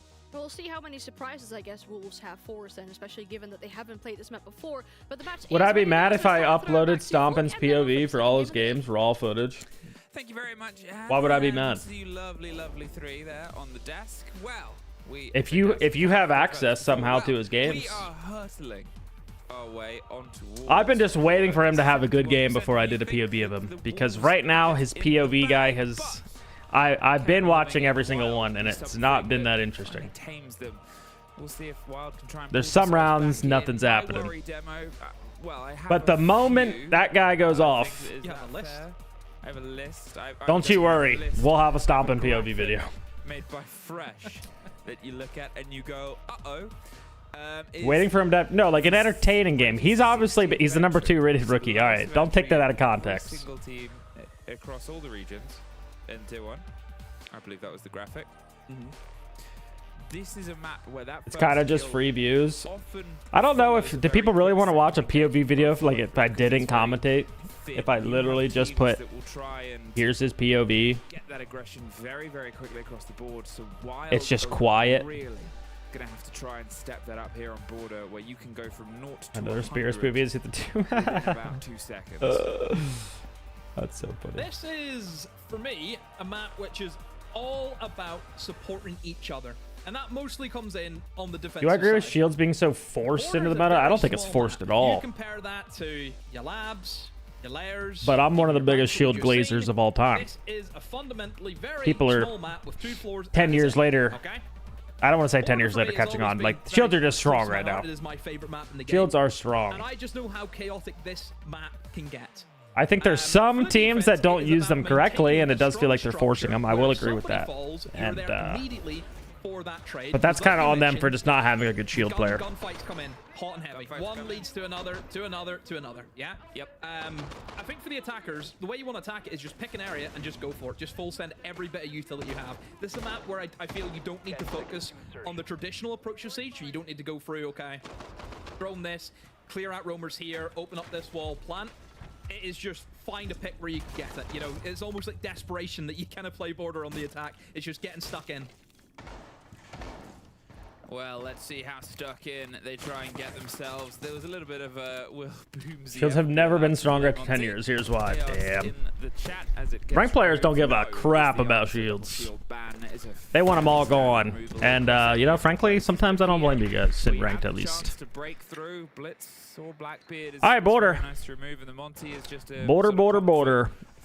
We've been watching a ton of border across the league, and every team basically doing the staples of border, which is right here. So you see Sneak downstairs in Passport, and player, I believe that's Azar on the Jaeger, playing in the suicide, what I call suicide position. That wall's reinforced. It's a way to play East Stairs if a zombie and smoke are banned, which we also see. This is very good, having a player go underneath. This is all soft floor. This guy has to go. Someone should have been on window holding his run back. Don't know how he was able to get out of there. That should have been a kill, but regardless, flushed him out of the position, and we're still going for him. My God. Good job coming out from Wylde. Again, normally it might be like a Zofia and Ashe that lurks under. You'll see most teams, and you could just Ashe charge under, Zo impact under, like if you're Wizard, aka the GOAT. Bit of damage on there. But I like the Deimos. CCTV, this is what border is, a lot of probing, prodding, those external angles. They've been able to get themselves a bit of a foothold towards the stairs and trying to push their way potentially towards Alright, office. after they clear that position, they're now going to try to take break and CC control because it isolates players. You should see Evan. Evan should be opening this 90 wall at any moment. You still see him on East Stairs. Going down the hallway. Evan, where we going, Evan? Oh, we're getting the opening kill for our team. All right. All right, Evan. Coming out swinging with that AK-12. Doing your thing. They've been able to get themselves a good bit of groundswell and are paying keen attention towards the chance of a flank here, but As the Okay, Krex. Console switch over. Rookie right here. Taken down. And they got CC control. Good trades for Wylde. We're not opening the 90 wall, but that's all right. We're using it. Oh, we open radio wall instead. We might see Evan rotating over for a bomb plant, but they have to get rid of leader here. Oh, Evan doesn't know. No, our king. We're too spread. We're too spread. What is our plan? Why are we so spread? Oh my. Wow. Wow. Would really love for them to get that 4v2 and just sit and come up with a plan and just stack. Just do something together. We're way too spread. We're way too spread. Yeah. We allowed Wolves to just slip into the cracks. Oh man. In their game against Falcons, and Wylde said, hold on a minute. We'll one up you on that one, and Shakers, I don't know what to say. A 4v2 looking good, and then they just completely lose their heads. I will say though, Leader made a very smart rotation, didn't he? Jumped out of the breach at the perfect time, where he jumped through that breach as Wylde were in that position of rotating into their positions. You know, he kind of caught them in that little bit of a blind spot, isn't it? You know, you've put it in reverse. Yeah, there's plenty of time left. Blind spot, and Leader's gotten in the way of things. You know, insurance claim. What can you say? So all right. Overall, I think for Wolves, Wylde, not the greatest, because need again, I just don't think that they to just get that round out of their systems. That's all right. You got to take the positives out of that round. Very good entries. They were able to get get the kills that mattered. They got it into a 4v2. They keep doing that. It's going to be a good attack half. One misstep, they allowed Leader to push through. Don't know what they were doing with Azar. He's just very, very, very fortunate that he got away with those 2 kills. But still, Wolves win the round. That's all they care about. I mean, that is, right? And Cracks. well, as Boomsy goes out first, Twitch gone. Early entry. And yeah, Twitch gone. But as I sort of called it with the double shield ban, Blitz or Blackbeard, for me, they're both very, very powerful on the right team here. And well, as we see Evan on the Blackbeard. On towards the castle barricade, worried about someone running out on him. They're not going to muck about with the chance at being hurt. All right, just a little setup so we can take east stairs, not have to worry about that pipe. What would be absolutely embarrassing to die to that. They just came in, pushed, and got that first. Not really bringing anything for castle. I mean, sure, Blackbeard can just rip that down, but depending where we push, these castles kind of might be bad. AKA that castle in the hallway right there. Which is a very strong operator in conjunction with the mirrors. As you can see, you kind of have these. I feel like with Mira Castle up, would have been nice to have an Ash into the main corridor area, which is pretty strong. But whenever that does get opened up, then obviously you're in the operator lineup, and it does make the Mira unplayable. But still, it wastes a bit of time, wastes a bit of utility, and it's just for Wylde. It's that kind of sluggish, you know, attack that you have to do on border, where you would have been able to breach charge that castle and then Ash charge the break Mira pretty quickly. Sidestep stuff, you do have to kind of go at it at full force. So for Wylde, again, they have to get stuck in. They have to go through this tenuous slog. But at the moment for Wolves, no pressure on them really at the moment, as all of the pressure just coming from East. Like, nobody from Wylde is actually looking to maybe hit a backstab and put some pressure over towards the vent window, for example. Maybe a crouch walk over towards. All right, we're gonna see a half take from Wylde, or we're gonna want to see them take the entire map. I see a Nomad on board, so this is usually screaming it's this half take. Evan kind of scaring some people, pushing them back. They should get radio wall open here, the archive wall open.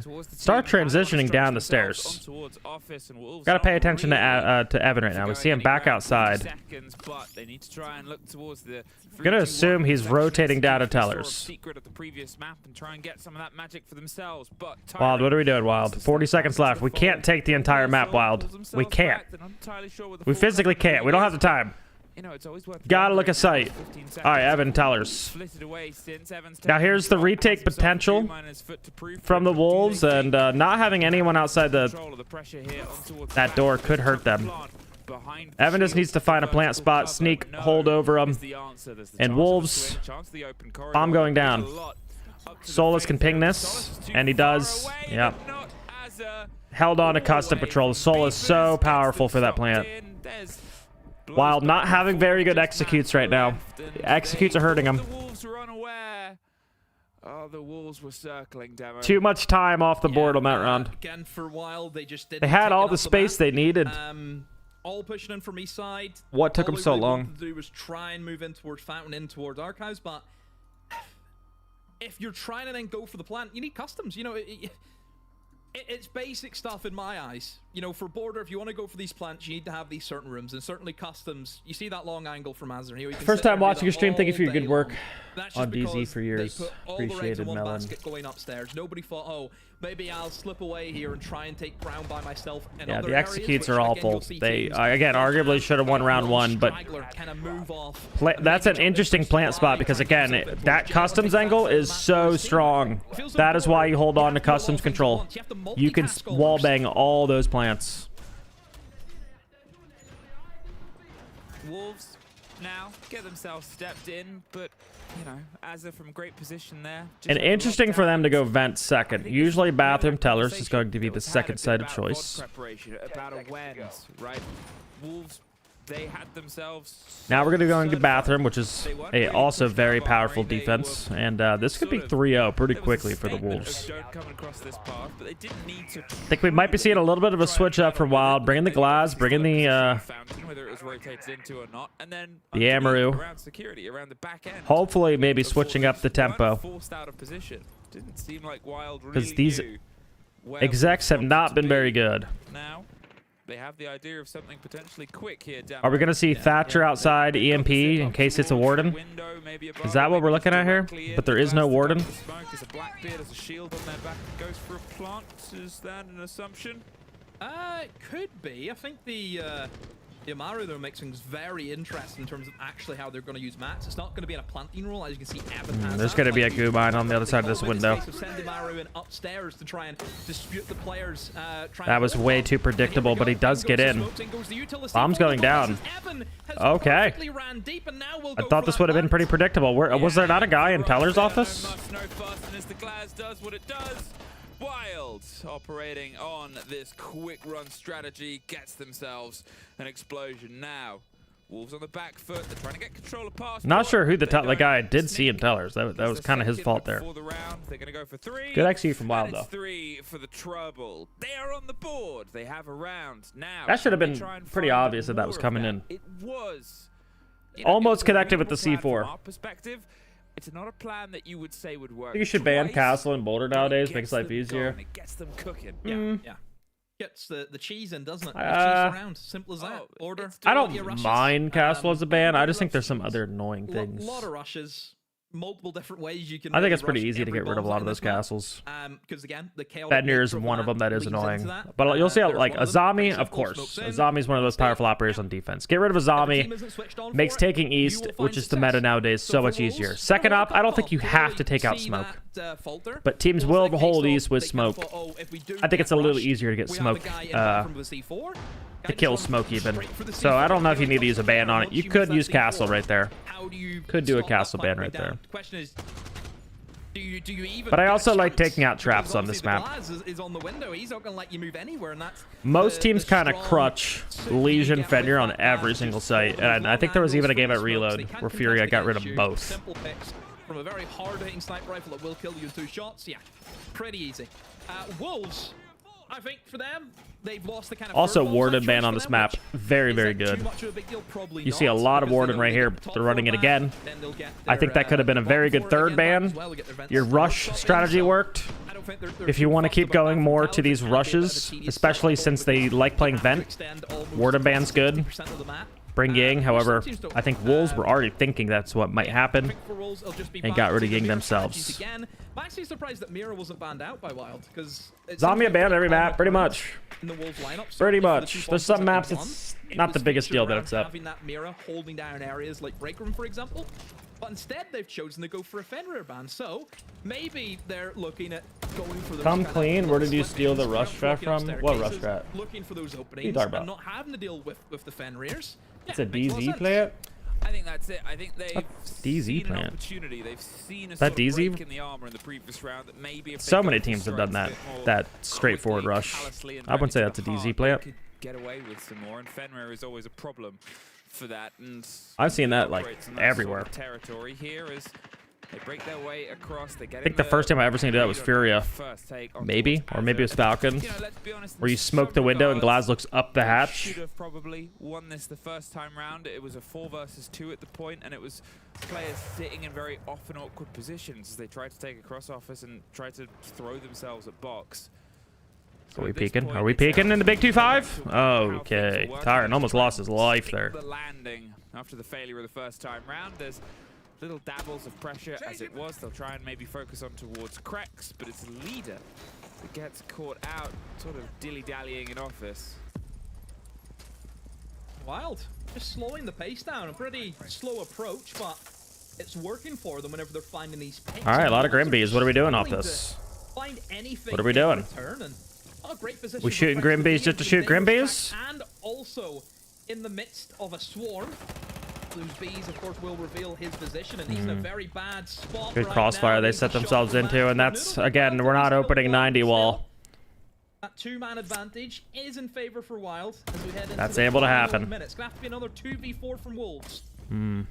Are we about to see, Now as they get themselves, we about to see another 2v4 here? themselves in 2 versus 3. It's getting into touching What did we learn, territory Wylde? once again. Okay. But We learned to kill that guy. does at Cool. least Tyrant for stem the 3. flow of blood. Tyrant There's for 3. a dance outside. Tyrant cannot get the second. He was tempted by the engagement, and here things level up, things tie up. A lot of people give so much credit to Furia winning Reload, but they also give little credit to BDS Falcons for Gamers 8 EWC. On towards the top floor, got in their favor. A bit of a runaway. It is border, it is attack. It does work well for them, but at the same time, you know, you've got to. I think the Furia thing is that, like, confidence building for them. they won for an entire They learn year, from their mistakes in that 2v4. You kinda, and then they you were get a able little to bit win nervous, or Reload, you like, say that still they go to showing that they 2v3, got it. or we're gonna have a repeat of what happened before, And but maybe it's setting up thankfully, another they were able to entire close year. it out. I think that's kind of why, We but don't have another I'm not looking over repeat Falcons winning EWC. It's just people want to see them win Certainly, if you look at the side of something Wolves, that doesn't have getting caught out in positions oil money where attached. You're not allowing your team to trade, you know, kill for kill. One thing I mentioned about border. But you need to be able they're not laughing. to trade back if one of your team. I think they're happy to collect all that bread. Swinging outside windows, for example, your team's never going to be able Arguably, to get that trade back. That's not going to as happen. an You're esports not player. putting the attackers at a position where yes, he has to push in to get a kill, and then he also leaves himself. I mean, more prize money than invite now. Outside in the window, everyone knows that. You just sit outside. Renshiro was always. I think a you would great rather win player who those. Just sat outside of a window, and you could never trade him because of the angles that he would just hold. But don't give him those opportunities. Don't swing needlessly for no reason. It's again, it's something that Jack highlighted on the Telestrator. Happened last week to Azir. He swung needlessly where he didn't need to. I think it's also, you know, sort of worried about the opening game, that engagement Bye-bye. game. As I said, Cade it's gonna Claw. be one of those things where you've got to sort of focus on it. Wolves have, to their credit, they're 3-1 on the split of it. Booms is the only one who's suffered on the wrong side of an opening engagement, and they're shutting down Noodle specifically. Is 0-2, 1-4 across the game at this point, and that gun game is into their favor. They have a good read, and they seem to have a good focus. It was just a landing where there's been a couple of problems. They'll buy themselves some time here on towards the tension as Wylde, you know, sort of closing in. There'll be the break on towards nothing. There's another ice canister. Will probably get deployed. No, they're just going to pull out before Leader gets entirely encircled. Yeah, good fall off there from Leader. Oh, almost gets picked off from the main door. But he actually was able to get a nade out of that. Sneak had used the nade to try and remove the Tabaro canister, but he actually missed the nade, so wasted utility, but still, the wall's open, which is the main thing that they wanted. And hello, Tyrant, just running around the site, gets picked off. A little bit of too much movement there. On the site window. Hello? I mean, Stop cycling. What's going on? It's kind of the confidence that Wolves I are wanted to see Wylde. from Wylde. I talked about it that We're I wanted rooting to for step Wylde, into the but fight. It's looking like almost Wolves at the Wolves moment. aren't really paying enough respect towards the windows, towards the threat that can always be present across the site itself. There was, you know, there's always an opportunity to be caught out on border. You are never really safe. There's nowhere that you can commonly sort of set up and be like, they can't get to me within Be a right back, second. chat. On border. And Girlfriend got some glass sort of in her foot. I need to help her on the wrong upstairs, so I'll side be as right well. back. Push and probe and pry and then pull back. There's another one. 5-3. And they're planting. They're just in. They're just in and off to the races demo. Where's the Solus? They didn't bring the Solus this time around. They had it the last round, but it's since then been sacked off, and if you're going for this hold above where you're just looking to empty out the site, you need to have an operator like a Solus or maybe even a Valkyrie in the site to give you information where the plant's going down. And if you don't have that info and the plant is able to get stuck, this is the end result. You're having to do an impossible retake. And that was never going to happen for Wolves. Wylde just had a look at the bomb site. They said, okay, nobody's here. We know they're going to be above. Let's just take that chance and hope that they don't catch. I mean, it was a bold maneuver from Wylde, don't get me wrong. You know, running in like that, knowing that players are going to be above, very little pressure, don't forget as well from Wylde. They had no intention of going over towards Armory, for example, or trying to put pressure towards Archives. Not having the Solus, not having a Valkyrie to give that information to Wolves is a blunder. They had it the last time. That's the bit that gets me. They brought the Solus in the last time for that specific play. Tyrant has switched off the Solus. I don't know if it's a case of Tyrant said, oh, I'm not bringing Solus this round, or is it a full team has said, oh, don't bring the Solus? I don't know. I'm confused. You look at that lineup, you need some form of information on the site. Yeah, I guess it's always the other side of it, right? For what Leo talked about, and I made light of the play that they're doing on towards border, it's not a map we've seen from Wolves. It's one that they want to play against Wylde. They're confident against Wylde. They think that they're a team that can sort of take them because Wylde hasn't quite been able to get in. They're an open qual team. They are hiding the Kaid Tuberau combination. 5 seconds to go. But really, I guess, you know, how is this going to thread things together? Because if you keep peeking out the windows and putting your pressure into both situations, as you pointed out before, it's not going to get too far. But anyway, the moral of the story I was saying is this could also just be that Wolves are testing and learning their game against a team that they thought would be a bit weaker, which is a risk. It's a time to do it, but it's a risk that might not really be paying off, because if they drop points here, I mean, that puts them in a rough situation for the fight towards the top. Yeah, I think this is a matchup that certainly could determine relegation. I think we have to be frank at this stage, because these are teams who are at their lower end of the spectrum. And also don't forget, tomorrow we then have Wolves versus Gen.G, another matchup between two teams in the bottom 4. So I think for Wolves, who obviously want to get out of that relegation zone and try and push in towards that top 6, they need to win this today, or else Wylde will leapfrog them. Don't forget that this is, as I like to call it, a 6-point game. You yourself are taking 3 points and also stopping, I don't want to say rivals, but teams who are around you, denying them 3 points, therefore making it a 6-point game. That's it, and at this point it's down to seeing how much they can bait. It does seem like they've listened to the idea of let's not just throw ourselves immediately in, but Wylde are still keeping the pressure up. They aren't relenting, they're not slowing down. Yes, they might have hit that there's a Tuberau and a Kaid, and that's going to make this fight a bit awkward as the spray comes through onto the soft and a grenade bounces its way right back. That won't get the claw. There's a Blackbeard that's tempted by the engagement. Oh, there's a Blackbeard that's hurt a little by the engagement, but barely anything, and there's the mirror window gone. I don't know if you noticed, but Garen for a Selma charge at a fully electrified wall, which, we all make mistakes in the heat of an armory assault. I mean, I think right now for Wylde, you need a little bit of pressure over towards Archives window. It's probably what you're missing out here. Again, a lot of it seems to be pretty one-dimensional, and now they're having to try and go for a full rotate towards Ace now, realizing that, yeah, we're not going to get through Armory. We can't get the wall open because they hit the Cade, they hit the tub. The nade has successfully landed, though, onto a triple wall, but going then for a full rotate to now attempt to attack the other mirror window that you have not removed yet. I don't know if I agree with this. Maybe you should have stuck with where you were. Never mind. You find the kill because Noodle just gets caught out because that wall beside him was open. Well, there goes Noodle, and now Azza might be the next to fall. He just saw the back of a player, but it's easier for us to spot as they just went, well, we're not going to play with the Tuberau Kaid wall. You can have that as much as you want. The Sense Gadget rolls its way in. They're about to hit a Blackbeard, and that grenade is survivable, and that could be big if they don't know. Kretz has the cover and is drawing all the focus. There's a swing round of a Blackbeard trying to find a fight, but they've got to pick their moment in their battles as Kretz goes down. Pressure on the window is caught, well timed here by Wylde, but they have no more time. 2 players driving in for the plant itself. 1 single on cover here, Matt. They asked him to help his team, and he's doing just enough, and there's a little bit more, a 1 versus 1 out the window. A risky moment, but he gets the position here, and Azza steps in close now. He's going to have to bait this play, maybe get him to jump in. The blind will go up. The spray goes through. Matt's help your team. 100% cost over this opening half. Mats is the team. Oh, Azure, he mic dumped. He got flashed, he panicked.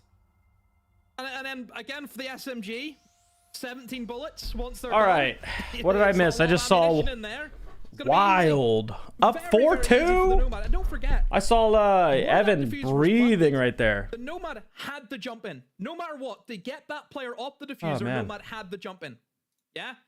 Feels though Azure just panicked in that scenario, no? Just didn't keep as cool. Maybe he could have. I mean, I've seen that clutch plenty of times before, where the defender knows that he has to jump in, even if there's a flashbang. You probably play shotgun close at that stage, and then you just shoot the window as he's going to jump in. That's me being cynical, of course. Best BB planner in the world. Oh no, did I miss new tech? Did I just miss new tech? That's what I'm here to do. New tech dropped. Who would I be without it? Me. Is she okay? Yeah. It was just a small shard of glass. We just quick tweezed it out, cleaned it up. Can't be the Moni one because Dez has got that on lock. Yeah, you can't be the tall one. Evan to G2. Evan to Liquid? You can't be the Australian I think one. they might need an agile. Australians. All right, maybe I'll limit it to the EU MENA talent. You can't be the Australian one. That's Dev. Yeah. I can't be somebody who knows exactly what. All right, 4-2 attack. Exactly what Wylde needed. Especially after dropping the first attack. Good bounce back from them. What am I gonna do? This should have been a 5-1 at this point. Someone knows. French. Can't be French.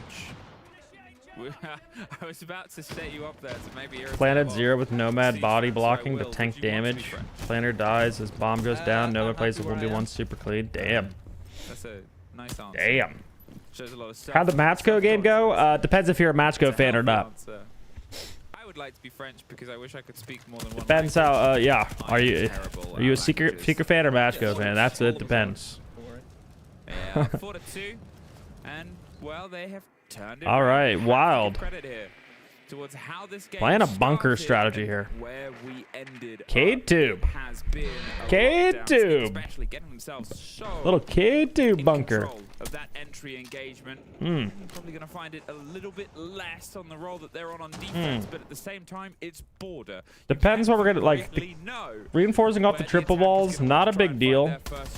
I think Wolves are doing the exact take that everyone else is doing, huh? Aggressive push and plant moment. The Deimos, Dockerby, Capitao, and a heck of a lot of East stairs free. Very much going to try and choke out positions with a push on the back. Get 1 or 2 What are we kills and taking shut for down castle here? We knew they had a castle, and we brought we didn't change our lineup at all. Why are we bringing Dokkaby? And a break on a castle barricade. Why the hell are we playing Doke? Just based on the way Wolves are gearing up at the moment. They also might try and collapse on This is a the bunker. break. I'm not entirely sure at the moment, but they certainly could because Now we're punching castles in the Big 2-5. Outside. I think people don't change up their lineups too much. Maybe looking for the. I don't know. Maybe there wasn't enough. We didn't see the intel. We didn't see that castle in prep. I mean, what I don't really like, or I'm trying to process here, is the lack of the hard breach charges. Not even in the pocket. I don't know if it's needed though on border. I did mention this. It's about kills. It's not about opening walls. It's not traditional map because that's what I mean. Jump in, get the kills. Mr. Dream, thank you so much for the raid, and hope the stream, of course, was good. Welcome to all Dream viewers, which is basically my chat anyway. My chat's also Dream viewers. All right, you don't need to get any of the walls open. Just open the players and go from a single door. Oh, Evan.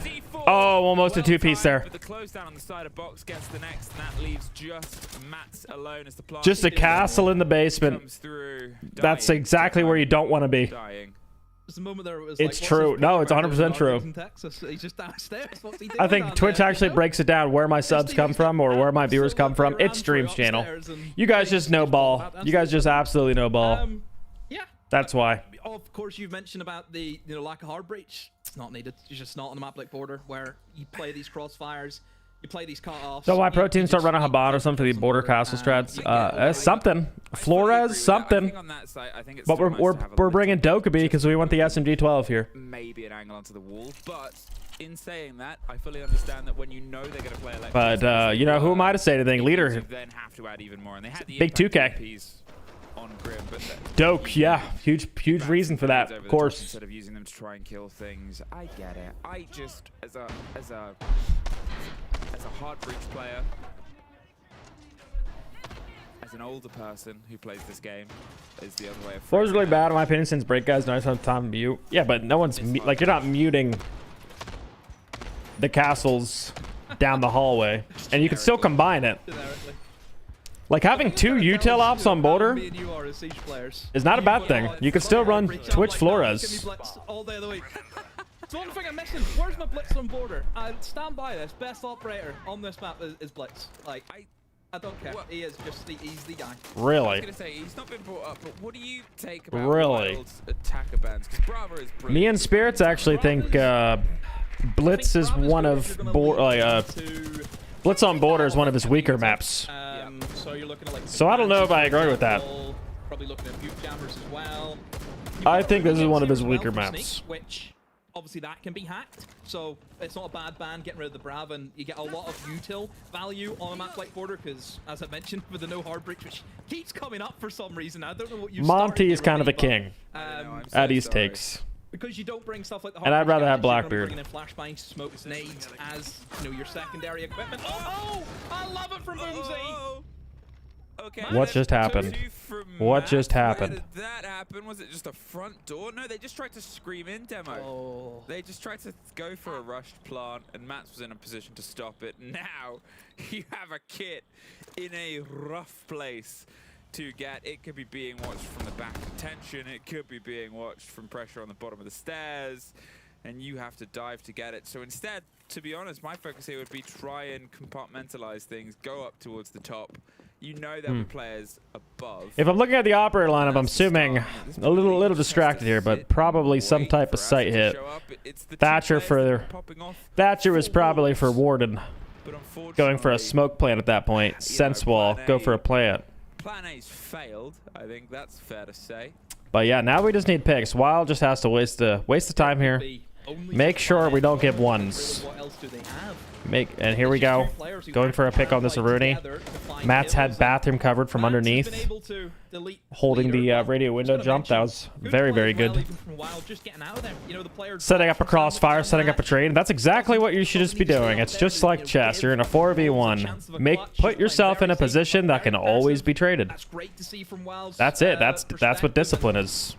Do not peek through an angle and give someone a 1. Like that. Like that. Good thing Azure. That was an awkward fight. The amount of damage there from a C4 and now drops in towards Phantom. They would have heard that drop. Easy one for Matsu. Big player that round. I was gonna say it feels like Mats has taken the old chat comment earlier on in the game personally, and.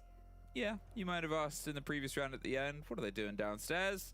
This time, well, building up to this round maybe. A huge play from them. It was either a 3 or a 4K. Gotta start betting on the team I think is gonna lose. Nice. Entry kill into How dare you doubt our King Evan? First round, they might have trolled. To get that statistic in towards their side, and here, boom. But he didn't give up. Jump out. He didn't give up. And honestly, I mean, they looked in control of most of the other rounds. If they knew that the rush was coming in elsewhere. How many of the pro teams actually pay their players a livable wage above 50k a year? And the kit had started to go in on the other side. I mean, it could have been a tragedy. They just didn't Not many. The third body, right? It's like like let's just say NA wise. Rotate between the sites, you assume. And then they had another player watching the window jump out. The idea from Wolves was the player on the sandwich. Above 50k? The players being on the might be the top 6. And Boomsy just thought, I'll just jump out the window then. That's just, I'll take care of that. Because like the top 4, yeah, 100%. And then I think OXG has always been a pretty damn good org that pays like fair. And then wildcard they're struggling to find as well. Let me do the math because I'm pretty sure I know what they're making. Leader bringing it in. This is just going to help them control the game a little bit It's better. close. Because I will say the game It's is close. getting away from them now. But yeah. I don't think they have the control. I think Wylde have certainly looked the better team at the moment with the way that they've controlled the momentum and the pacing of the rounds. So bringing in that Monty, it's going to almost... Cloud9, at least when we were... I don't know the current Cloud9, but when we were offered on Unwanted, it was not... If you don't have them, he's going to fall, he's going to crash, he's going to crash. Not livable. So I think that's the idea here for Wolves. Now the... It was better to bet on ourselves as Unwanted, Monty comes out. and paid off. I mean, this was the sort of turning point round. Oh, that would have been one of the biggest scams if we signed with Cloud9 before. Before going to SI, if we would have signed with Cloud9, that would have been one of the biggest scams of all time. We would have lost so much money. Gets the read through, and yeah, the coverage. All right, horizontal take. This is what, like, as a defense, you need to play those top-down holes. But Montaigne's so free to just walk in here, and we are going to see that. Evan just slips in. Hello? Oh, Evan. Oh, Evan. I don't know if we just run at the guy. There is a kill at the same time. I don't know if we just run at the guy there. And another smoke canister will go out, but the rotate route from the side of the stairs, that needs to be watched and monitored. They have the rotate on the slip. Tyrant gets sneak, and it'll be a post plot with the Monty, which is not an easy one to fight your way back. Yeah, Wylde had that round. C4 thrown and blown and wasted. There is the close down. There is the encircling. You need some help. Help your man. Help the French. Get behind the bomb. Isn't Tyrant in customs? Where's Tyrant? Boomsy's just gonna hold it. Run, boys. Oh my God, geniuses on Wylde. Where was Tyrant? What? Yeah, Tyrant. Where was he not customs? Why was he in passport? He was boarding the helicopter. Customs is where you hold the control. I'm so confused. Oof. I'm so confused. Oof. I thought Tyrant was in... Was he not in towards... kind of customs area? In towards waiting? Where did he go? Yeah, I don't know. Yeah, haven't had the C4 in pocket for sure. He got the gap. He ran straight through. Hang on. I'm getting the VAR up. 2 seconds. Get that VAR up. Get that VAR running. Because that is that's going to annoy me if I don't have a little bit of a look. So 6-2-3. I mean, it was a bold move, but if it bought time to reposition, and that was a brilliant move, really. Wylde knew they had to just swan their I also don't know why Azer's still playing sight window when the bomb's there. Like, sight window is good until the bomb is planted, and then you gotta rotate. That's not a position that you can play with everything that they had, push themselves on to stop the bomb plant. to map point the chance for 3 points here. But after the start Wylde have had, after the graphics we've seen, after being the only team that does not have a win in this split, We might see Wylde's first win. We already saw Liquid's first win. That's true. That's we are here for content.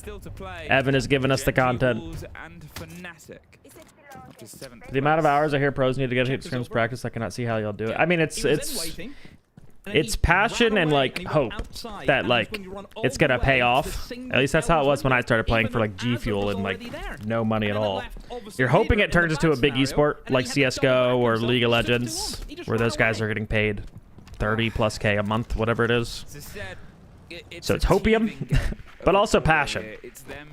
Everyone wants to, like, being a pro player is just a dream. They thought that if things went wrong, I mean, it's literally a dream come true. that is not Being able to watch 5th grade, I watched Halo and saw players playing video games and competing. And yeah, it's just something you want to do. Alright, we see a lot of Capital fires coming out for this, but it's kind of fraudulent. You need to fire like twice, because you're able to still sit in the hall. You need some other way to push this guy out of here. And then you could just crawl out, just like this. We need to see an entry on these stairs or something during this. Wolves, you also have Deimos. Where's Deimos? Where's Deimos? One more for the road, traded out by Krex.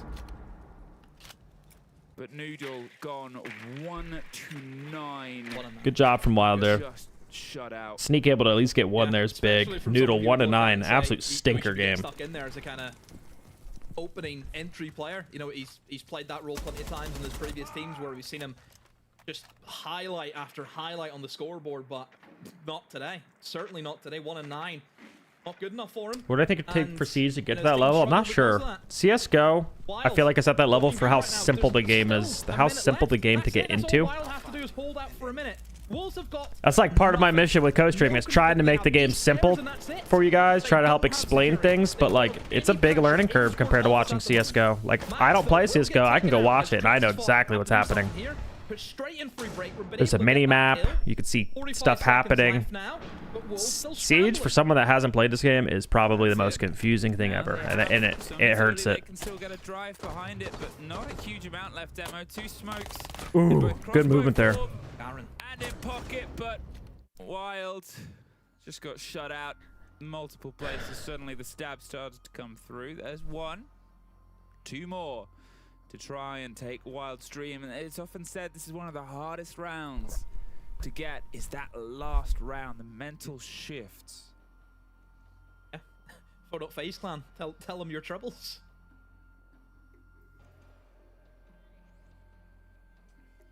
Do you think for the Observer they should have a mini map in the quarter?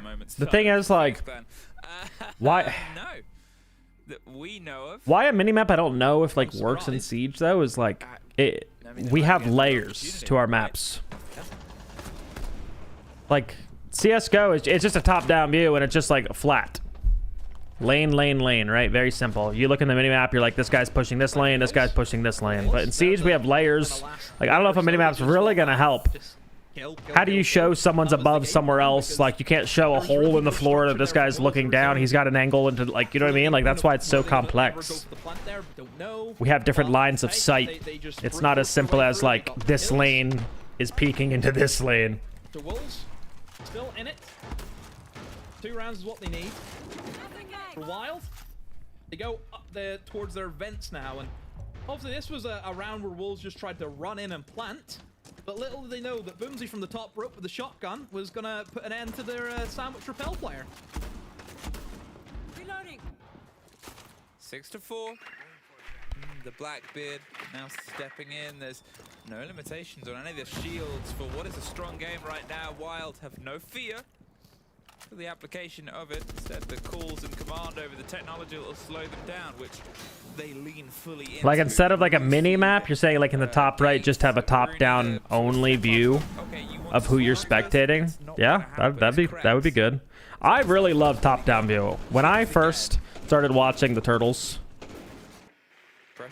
even though the people would like watching all their individual POVs, I learned so much just top down. Like, I don't want to watch one person's perspective because I think it's confusing when you switch back and forth. It's so easy to understand if you're just top down. So I kind of like that. If that was just a separate thing. Second round, which feels a lifetime ago.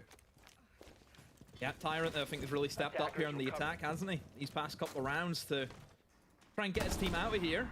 And Sneak again with his DMR. Brutal takes down that Blackbeard who was already in low HP to begin with. And it's going to be leader challenging on the Deimos, an operator that we'd like to keep alive because, of course, You don't really see people using this angle on the break door much often. Kind of like off the round.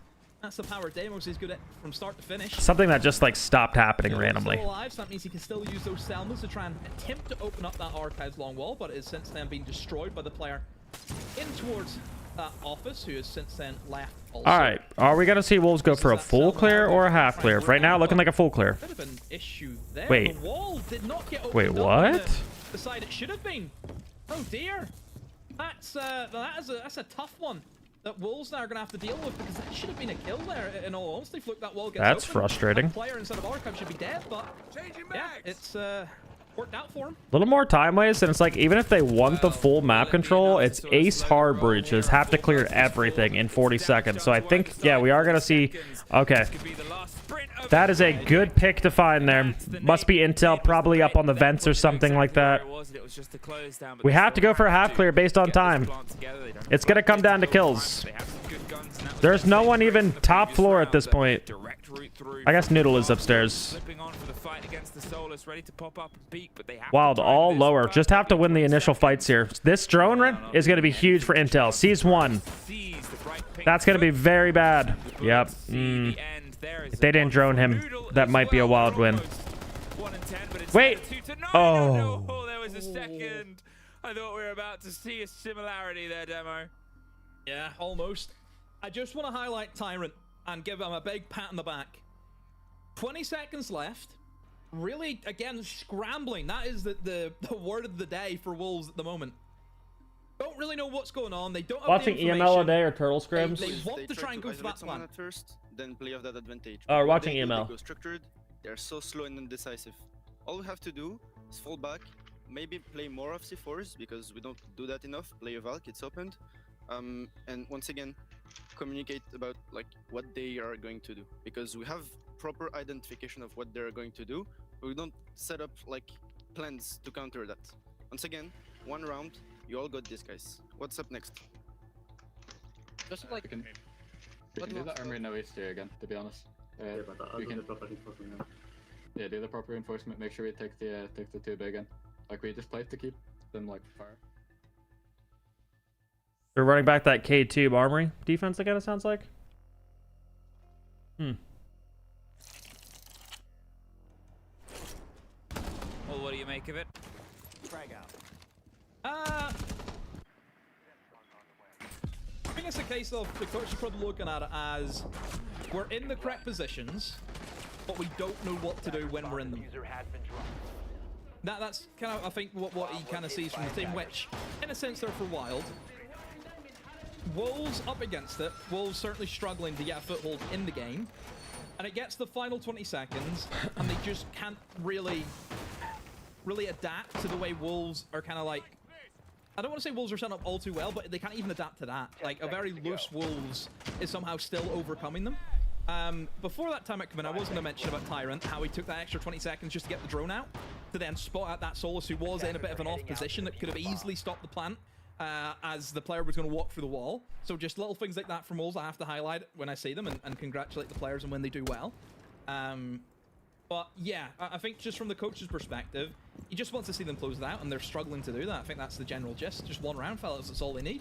Just one round. Easy to say, hard to operate on, but it's also now the same for Wolves. That pressure falls into them, and yes, they've been able to get themselves now these 2 rounds that gets them level, and yes, as I said, they've been able to get an entry kill for the first time in a long time.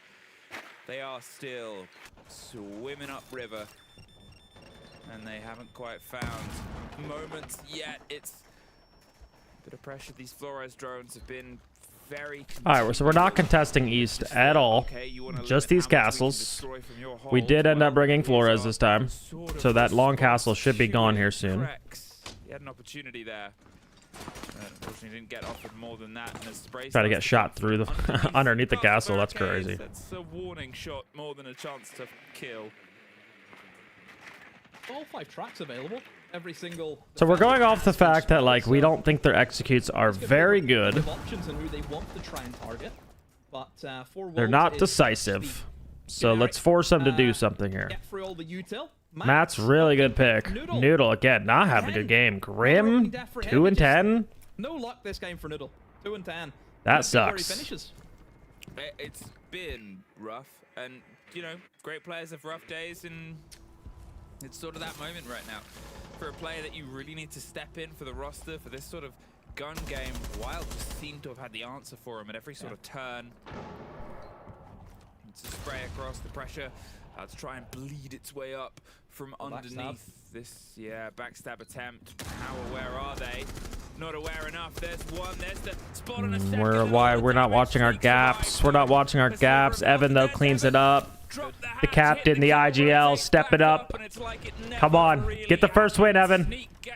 4v2. Trades. It's all about trades here. Oh my God. They did it. They did it. Oh, you could tell Sneak wanted it. He's like, thank God. Wow. Wild. Oh my God, they got one, guys. Let's fucking go, Evan. Let's fucking go. Call by the coach. They don't know their executes.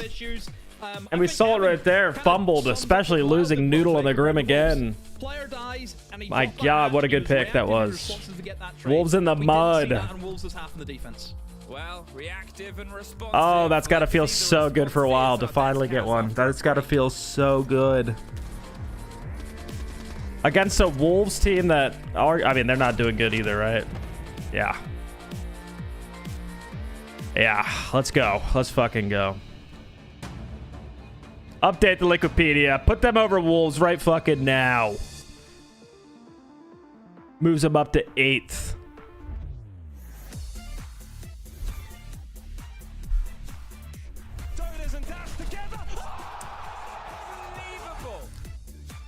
Guys, tell me, chat, we voted Wylde, right? We got all our predictions done.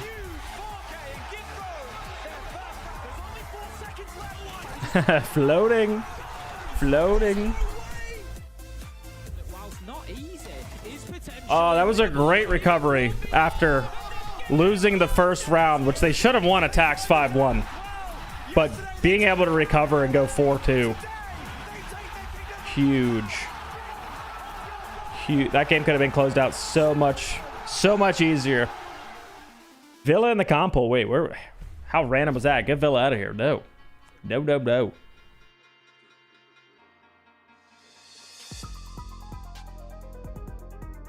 All right. Well, I believe, let me make sure before I say this. Our first king got the dub, King Evan. Now, the People's King coming up next, G2, Gen G, stomping.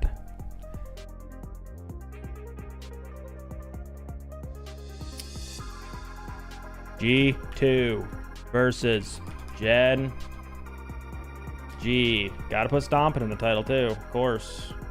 Of course. Of course. Bum. Who, in your estimation, is the best team in EU? Wylde, of course.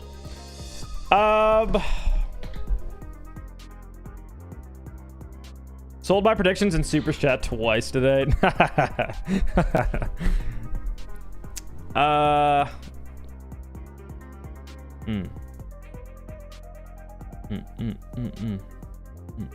Best team in EU, huh? I wanted to say VP. They were my early season pick. But we see him struggle right now. Losing to macko and should have lost to FNATIC. So right now, I'm going to put Falcons. I think they're heating up. Falcons are heating up. And because we're going into EWC, which is an event they are now 3-time winning, I think they're the favorites.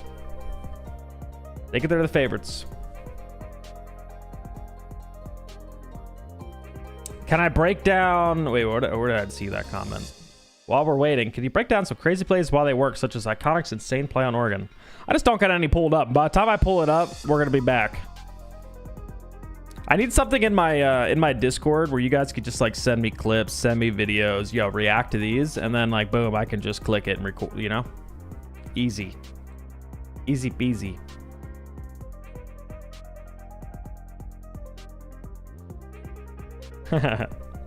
Time for a great vid. My usual viewer just won his first ever Pro League game against major top 8 attendees. Damn. What's up, Sumjay?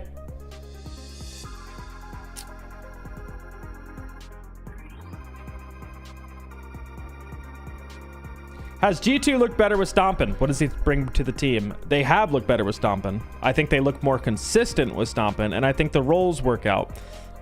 They needed somebody... He's a little bit more passive than the team. I think he's more of a sentry turret, right? You see him, he's actually doing a lot of work on attack. He's on like that ace role.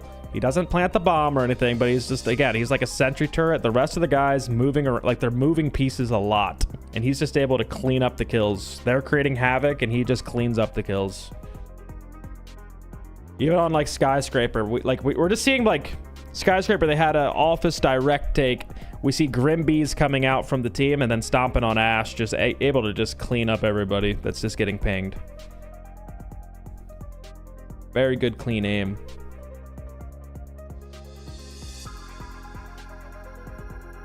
Would you consider EWC basically a major? Yeah, 100%. 100%. I think it's like a typical major at this point.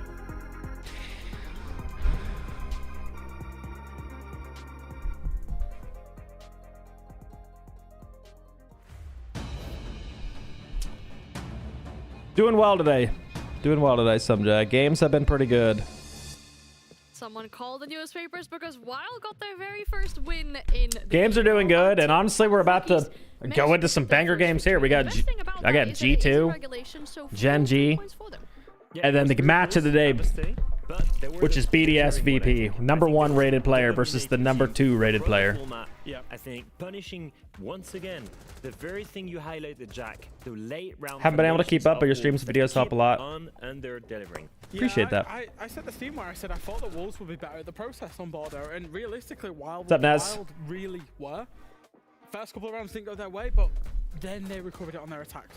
They got a 4-2 split on their Huge recovery. Huge recovery on the attacks. Again, it was just about going through the process on those attacks. I go to pull glass out, and we're up 4-2. The most discipline and the most, I would say, composure in the late round. You saw that clutch there, and yeah, they kicked on from there. Another big clutch in round, I want to say it was round 8, where they managed to retake into the Tellus plant from Wolves. And again, it was a story of Wolves not having that composure and that discipline, but Wylde really had it. And, you know, I don't mind eating my own words. I don't mind saying, hey, I brought up a graphic where they were the worst team in the world at entries.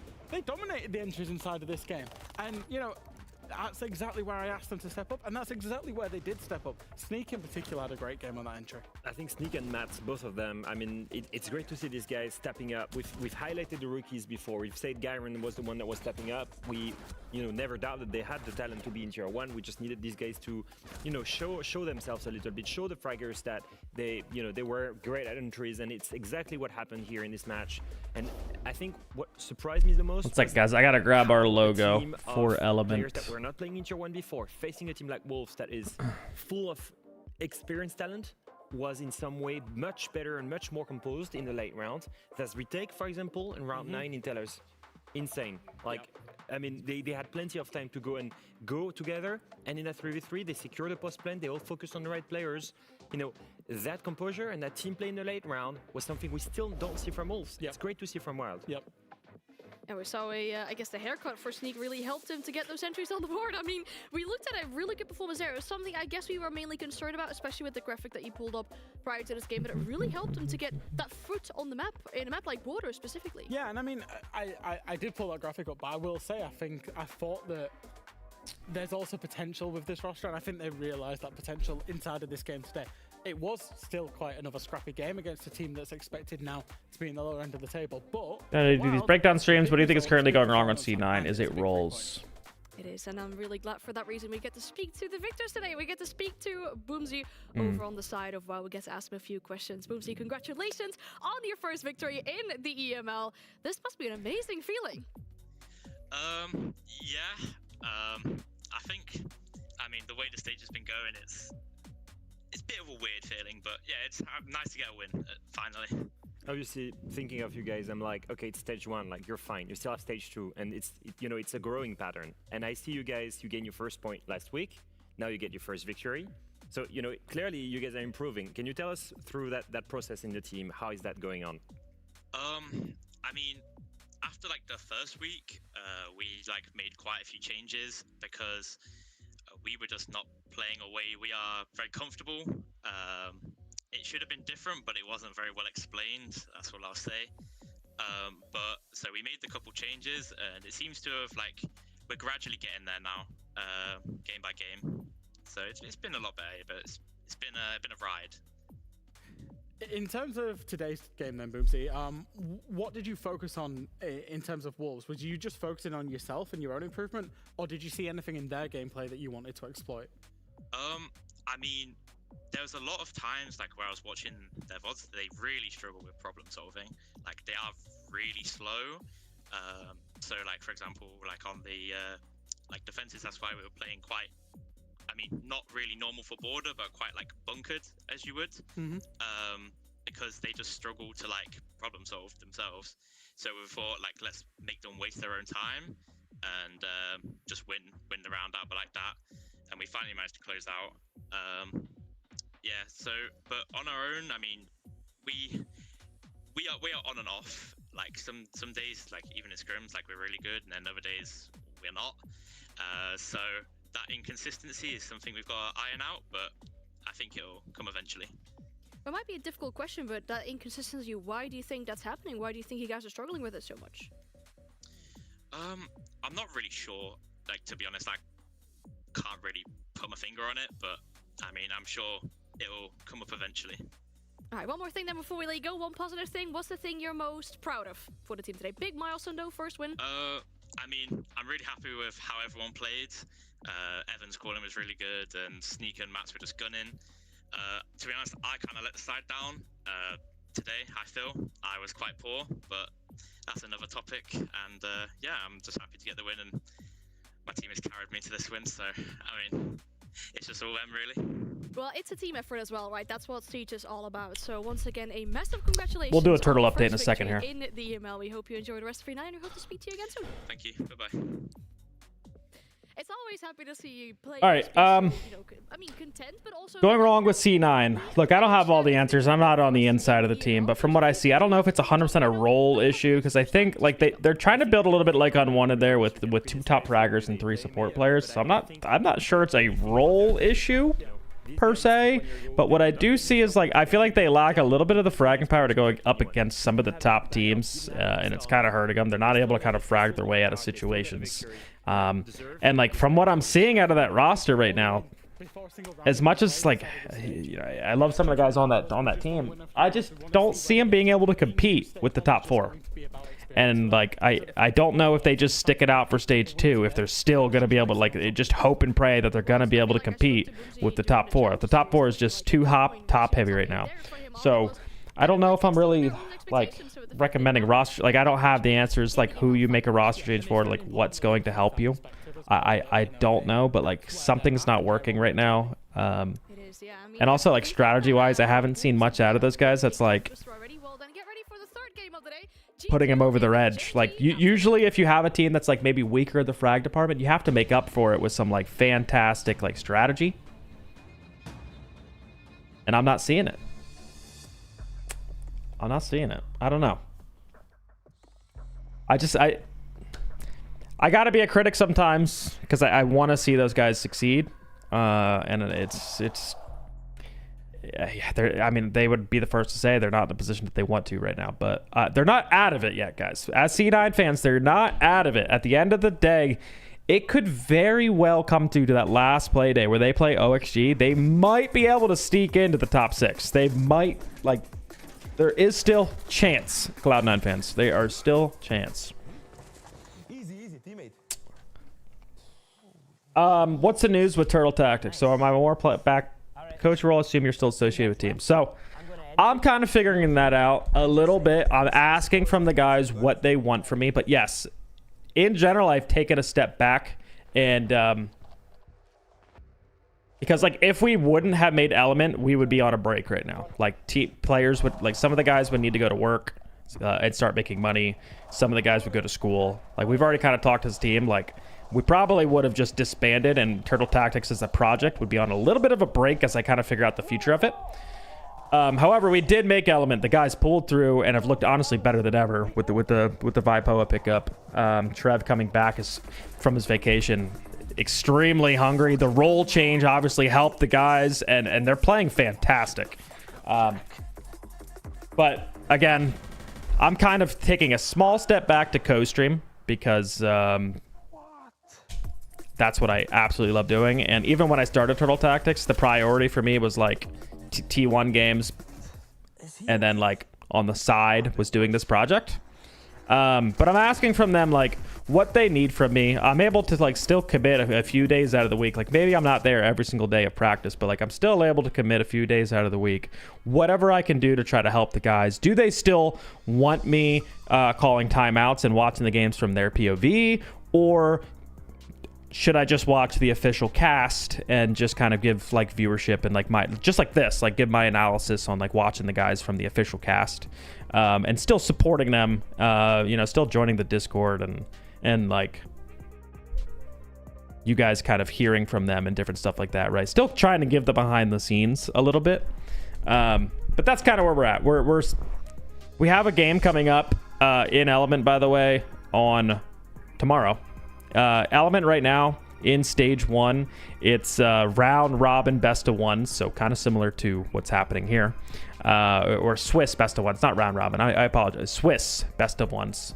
And right now we do play the Unks. That is our first game coming up.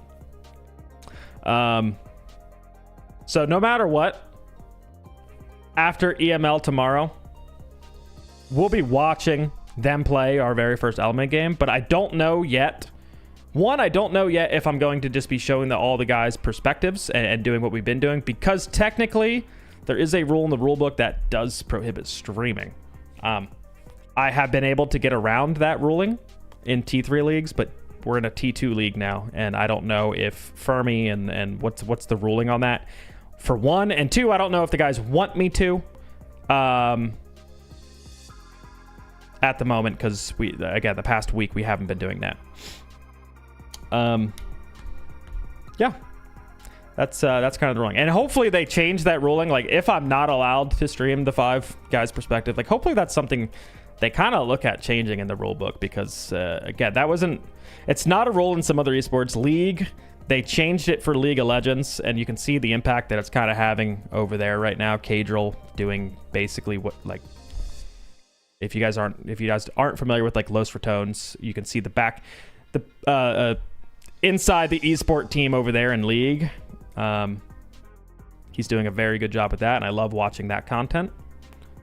And I do think Siege should have that, and I have enjoyed doing that with Turtle Tactics, but now we kind of have a ruling in our way.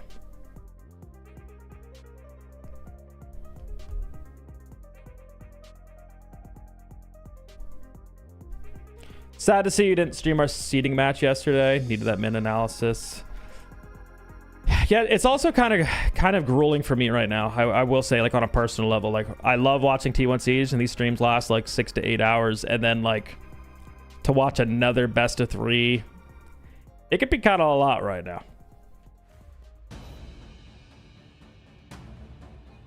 So it's like I don't mind doing it a few days out of the week. Welcome back to the Europe Meta League desk. My name is Anne. I'm joined by Alfama and Fresh, and we're going to set you up for the third game. What exactly is Element? Is it comparable to Challenger League? It is T2. So, yes. Saw G2, they need to recover from that big loss they Did I had. update my YouTube title? I did not. Loss they had last week, and then Genji, who finally managed to get their first victory on the board. I think when we talk about G2, obviously they took that loss okay, what it seemed like on social media, but they did lose their top 2 spot because of it. Yeah, I think G2 know that they are human, that they will. Why was I dropped from DZ? It's always going to have its ups and downs. I think, you know, we talk about Furia when we... It's technically a mutual thing. I went and said I wanted a lesser role. I was burnt out completely. I wanted to just do strategy and do a lesser role. I think the organization, and rightfully so, they have every right to, didn't like it, so they brought on somebody new. Guys wanted someone putting more time. Again, rightfully so. So there's one player that stands out to me, and that's going to be Stompin. I was ready to basically do this whole co-streaming thing before Unwanted. So, 8 months ago. And then obviously that whole situation happened, which was definitely one of the best decisions, going and coaching those guys. I had the most fun I've ever had coaching Unwanted. Take an example of Stompin not dying and actually playing to a level of What's up, Justin? That we should not expect from a player that only has 4 match play days. We're going to take a look at the karaoke bomb site, and what we see here is a karaoke defense from G2 where they peel off. The third layer of defense is the extended roam, then the second layer here to protect this is the choke hold, and then you have the last layer, which is the bomb site. Now, what we want to pay attention to right now is Stompin. Stompin is playing on the top main stairs, and he's stuck in a 3-way crossfire from karaoke window, from Geisha bridge, and from Drums doorway. Now, if we look at real footage, you're going to see that again. We're going to see here Virtue holding him. We're going to see P4 holding him, and Lasmo as well, all ready to go. I'm open to it, Justin, but I do have a pretty big podcast thing coming up. It's already 1:30, so he needs to burn as much time as possible. Soon, TM. guest appearance. He will apply phantom pressure. Look at him. 120, he's getting drawn. Instead of backing off, he goes aggressive. He pre-fires, damages him a little. Oh, I need a video title, guys, for that Furia W7M game we watched. Was that Saturday or Sunday? Video coming out. And then only going away when he's forced. I need a good video title. Only at this moment, after burning, What are we thinking here? here burning more than Do I just keep spamming the pro coach reacts? I don't want to be one of those people. I hate it. I hate it. Makes me cringe. And he only comes up when Freck is ready to execute. When the execute comes up, you can see him go up and boom, kill Freck. Now, his sole move saved G2 here because he's then the only player on site because 2 of his anchors just died. And at this point, look at the way he plays the 1v1 with Virtue. Doesn't expose himself, gathers evidence, okay, that player is close to me, I will go back and pick by pre-firing. And quick flick to the head, and look at the reaction from Alemao. You can see right there. Minus 10 views. Nice. It's a player that already has the maturity of the most amazing professional players, and that's the beauty. Swap out reacts for breaks down. I wasn't sure because I did a breaks down, and it did worst. And that maturity when he's in that kill enough pressure, when he's in that pot. Because my very first one was breaks down. And it got 2.6k views. And then the very next video I did reacts and it got 4k. And so then I was like, ooh, okay, reacts. I could switch it back up though. Seeing him on the screen, of course, getting ready for another game here against Gen G, and we talked about their different momentum coming into this game in specific. Gen G just had their first. It doesn't matter if it's cringe if it brings more views. That's the comment I actually needed to hear right there, Foresight. It doesn't matter if it's cringe. You're absolutely right. And that is literally the opposite of what we got. Yeah, you're absolutely right. At the end of the day, content's, I mean, not the right word, but he was definitely unhappy with the overall team. That's exactly what I should be doing. Expect more of themselves. And when you see the roster and you know Breakdown asks, wait, what? For High Bear Reaper style videos. So I went ahead and talked with their coach and wanted to understand what's the behind the scenes of this roster. Talk to Fet Dapper if you want tips for Siege content. Sure, they wouldn't mind helping. Yeah, I'm trying to like take a look. Like I think Fet does a great job at just like titling stuff, but sometimes like some videos are easier to title than others. Right? #1 rated rookie for me was so easy. Like that video was so easy. Right? There's a BDS VP game coming up where if it's a good video or if it's a good game, I mean that's so easy. That's #1 rated versus #2 rated player. Like easy. But that Furia W7M game, I mean it had one of the best clutches that I've ever watched, but so they basically had to rebuild an entire environment. And that's the biggest thing right now. They have great players, but they need somehow to find a positive reinforcement environment where they trust each other, because that's the biggest thing right now. They know they're good individual, but they are not feeling as a team as of yet. I get the clickbait hate. I get it.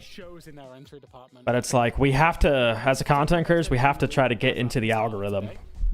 Unfortunately, like I totally get it though. And there is some stuff I'm totally like against. I had a thumbnail made for me that like completely lied about stomping stats. And like I couldn't bring myself to do it. I was like, that is just, it was too much for me. It was too much clickbait. I don't want to like blatantly lie. I just want to like clickbait with the right words. That maybe they're not actually functioning and operating as a team, as a solid unit right now. It's a complete opposite of what G2 said to us, right? Because when we spoke to Doki in the interview, it was like, oh yeah, things been really good with Stompin', and we noticed it after a few scrims, you know, this is great. We just hope it's not a honeymoon. Team NA, that Reef4, I try to be unbiased. When we're looking at a team like Gen G, especially with those new but coming in, there's some that I enjoy watching. I think chat knows. You two think, or does it need something else maybe to make this team feel like an actual team? Can W7M beat World Champions? World Champions is great. World Champions is great. Quite negative about each other. It feels like they're blaming each other. Asking a title or a question of the title, yeah. You know, like it's clear that right now there is a lack of trust. Yeah, chewing gum is actually. I think the culture is gone. It's actually good. Rebuild that if they can trust each other, if they can be happy about playing together, they will fix brain stimulation. I think there's a study out there about reaction time as well. Because I was literally when Anne said about time, I was going time and attitude. Attitude drives culture, and strong team culture. You need a search term in there? No, 100%. Drives performance. and we've not necessarily seen that from Gen G right now. So this is what we talk about when we mean synergy on the desk. I mean, you two thinking the same things, dressing Next is going to be AI thumbnails. No, I saw the Mr. Beast. I'm sure maybe you guys have seen that. What Gen G need. And of course, you know, time comes with all these matches. Another difficult one today, I'd say, against G2 on a map like Nighthaven. Who really gets the upper hand, you think, out of this map veto? Well, based purely Nighthaven. Ooh, a new map, guys. Preference map out of 9. And it's Gen G's #1 preference. I haven't seen a little Nighthaven in a while. I wouldn't say that favors Gen G whatsoever. I would say that's maybe a little bit of an ego pick from G2. I'm trying to say Gen G and G2 at the same time. It's maybe a little bit of an ego pick from G2. Basically saying to Gen G, we'll play you on any map and we'll beat you. That's the way that I interpreted this, at least, Leo. Yeah, on the other hand, they chose to go there, Gen G, so they will start on attack. I don't think that's necessarily an issue. I just think in general, if there is one map to bounce back, if there's one map to trust each other, to prove that you have what it takes a great opponent. I think that they need a great victory against a really strong and famous opponent. The TSM disband. That's the kind of things that you need. You need those big wins. You need those big matches to rejuvenate that vision of a team. And doing so on your comfortable map against a team like G2. One thing I will say about the TSM disband, right? They won the invite, and then the very next season they were like not even making the LAN event. They were getting like dead last. I will say from what I've heard, obviously I've teamed with Bolo and I've teamed with Achieved, that there was a little bit more to it. There was a little bit of a team disconnect. Outside of inside the game, outside the game. And sometimes that's why teams disband and you guys will never hear about it, is because sometimes not everyone gets along. And the only thing that keeps people together is winning. And when you start to lose, cracks form. Right? Egos come out, whatever it is, and boom, disband. Before you even finish the question, I could just rip the G2 and people be thinking, oh, he's back again. There he is. G2's a better Stick with the coach pick for thumbnail for a while with the headset on. Ride the Fetway. Yeah, I do need, in my react videos or breakdown videos, last thing I will say about it, I do wish, in my thumbnails, I think I need to start adding more, like, me reacting kind of pictures. But anyways, what's up, Gav? I wish I knew what winning felt like. Yeah, your EPS is real low, Gav. What's happening? What's happening? What's happening, Gav? They need almost the same sort of strength of a response versus Gen G today. Yeah, just to kind of play up this game in terms of a head-to-head, in terms of how these teams have went against each other in the past. Gen G have never beaten G2. They played 4 times last year, and they didn't beat them a single time. I don't know. Your coaching's looking real good right now. Damn, Gav. All right. Yeah, Gav has no war. Ooh. Diffuser on the YouTube. So Gav can't see his comment. Just said, Gav sucks. Just kidding. Gav, what's going on right now? Huh? What's going on? Tell Papa Mint. Vent to me. I heard your stream with Dream. You guys were just reliving the glory days. It's time to get into the future, Gav. You're in the future right now. Take that 20K a month you're earning, and turn that into the highest EPS ever seen. As we get ourselves in Kite and Clash gone. One attack. Okay. One attack. Well, let's see if they can do time to put him on hard reach. Damn. The quick break. What's up, Matt? Towards IT. Now Laurie is going to be playing the all right, little laboratory here. I'm just I don't want to say I'm sick of watching Bank and Border, because we saw it a ton the last 2 days, so it feels pretty good here. He's getting himself a bit of a keen watch. You can see a Buck making their way underneath of Azox. They're going to go for a bit of a pinch here, I believe. Perfect time in Stomp and Splaying, of course. Core Stomp and Splaying. But first, Doki with a two-piece. Just peek in IT. Why not? Just went to smithereens, as I've mentioned that, of course. Blackbeard's went up by himself, died. Why not? Gen G, by the way, need a really big attacking half, because from what I've seen from them in their other games, this is their weakest side by far, and normally that's the case with newer teams. But they look downright awful on attack. sort of had the read in his own position. Loira And Labs is a very default map. This is literally a clubhouse. but now without that Blackbeard, We just needed to see them do the steps correctly. However, when you're playing against G2, they're not even going to let you get to the steps. Most of the problem solving is going to come from just pure gunfights here. Absolute good swing right there from Stompin'. Why not? Ward and shotgun. You're going to win that every day of the week. However, we don't know the gap. Buck taking water. Blaz stuck pillar side, and Gen G. great first round there. Problem solving pretty efficiently there. Why not? G2 maybe a little the first round, over ego secure, peaking there. G2. A little bit strange. Doki, 2 kills, eliminated the Blackbeard, the main driving Whoa, force. whoa, in whoa! that We don't push. say mint here, Gone. diffuser. You know me. We just had dinner. It seemed to be You pretty can call me carelessly Kyle. as It's all well. right. I mean, I wouldn't say Gen G were in a fantastic position. Don't really know what happened. I don't know how those. Get two ready to learn players of shields, G2 buddy. I died. think what M80 needs is diffuser on shield. From what I've heard, He's done something. I know they he's have done a really good shield player in the wings, and they ain't letting him off the leash. Someone has fallen into the river in Lego City. Nobody playing water just over rotates. I don't know. Listen.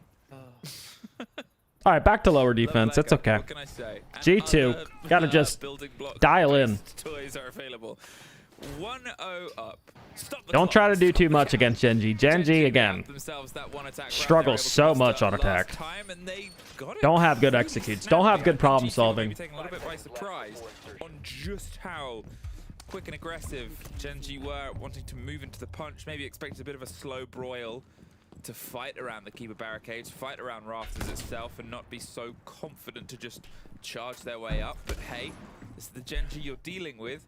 How long? Now is the question of will it take G2 to Yo, Gav. Yo, chill. standing at attention, wants to try and hot foot himself into some hotter trouble. But as vending starts to get cracked open, it seems like your pretty standard approach here. Get the catch around vending so nobody can rotate down these stairs and start trying to shepherd anybody loose from the top floors back to an awaiting death. Well, that Dokove, which will be a good operator to have on this room clearer, as we know, and on a pretty big map. That is, of course, Labs, and yeah, Dokove's going to be great giving you that instant information instead of spending quite an amount of time trying to drone out the whole place. Hang on. Saving Dokove that. call goes in, and the Blackbeard charges on. All right, Justin, pay attention to the video analytics. If the video absolutely skyrockets, you're hired. There's a few in towards the I got midfield, nothing to but lose at this point to just try different titles and see what Theirs is style gonna be the works. Danger man for G2. Loira up by himself. Nobody from Gen G is really interested in taking that top floor. They're just pushing across, coming in horizontally Damn. from kitchen side. Hey, Mama Mint just being a good mom, just defending her son. I got absolutely dumped on the streets. I was about to buy a house, and Gav said, no, I want my money. Gen G, they've been slowed down. They wanted to move in with some pace early on, and the Blackbeard is going to try and be that driving force as All right, kitchen ISO. G2 giving absolutely nothing here. This is just a default attack. The question's going to be, is Gen G going to go for more of this half take, or are they going to try to play the mini game that is fight in cargo? Does he know about the player watching the window? Do they know that the player is taking out the storage player, going for a plant? the answer? The Looks like more of a full clear, though. move is the Dokkaebi is just sort of Got the allowing Dokkaebi players outside inside the fork site to window. move on. Now it might be a bit of Doke calls coming out. Are we going for a clear? Doke's lurking in mud. come out, but there's nobody that's being shut down here, Demo. Are they just gonna I think he's okay. So they're gonna go for this half take, and they're gonna leave Doke and maybe one other to play the minigame of trying to kill the guy in storage. If they haven't done that, but thankfully, because G2 have actually played it soft, it allows them to play close on the wall. All right, rat corner dealt with. Because of that, a blunder from G2. Smoke's coming out. Only one more smoke on Blast, but 20 seconds left. Yeah, we need to go for a full clear, and Azok's going to call it. They have to push through the site at this point. They need kills. G2 has too much plant denial. Oh my, G2 absolutely falling. Laura holding his ground, though. Bomb going down. swinging around on the spot? Loira does get 1.5. But in a post-plant situation... All right, sit down. Sit down. To at least another Deadshot slow, but Lion up above in storage is Geico here, meaning he has the absolute win con. No matter, even if Deadshot dies here, Lion should be able to stop plant. Deadshot smartly going upstairs, and there's the Lion above. 2-0 on attack. Wow. Wow, wow, wow. Well, Gen G, see their game plan.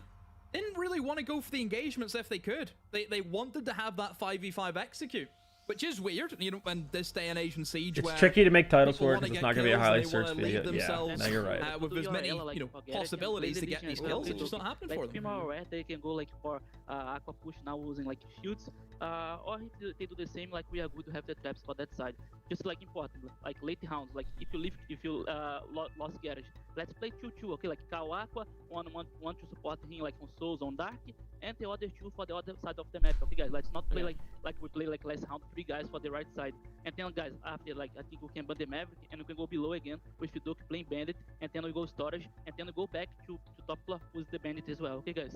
Let's go guys, you got this. I can't C4 Aqua if I'm playing the traps, okay? Someone else needs to take the C4 if Carl's roaming below. Yeah, I can. That was a lot. My brain is fried. My brain is fried from that. Holy shit. Early call to arms and actions. Lots of strategical changes coming out of that timeout. As I said before, the first round was a sort of fool me once, right? They came in super confidently. They took control of the space. They had their rotates and they were sharp, which I don't think G2 expected. Then it happens again. 40 seconds left. Every single player still standing, and Gen G just go, we can just take the site. Let's just do it. And G2 were once again caught sort of on the back burner.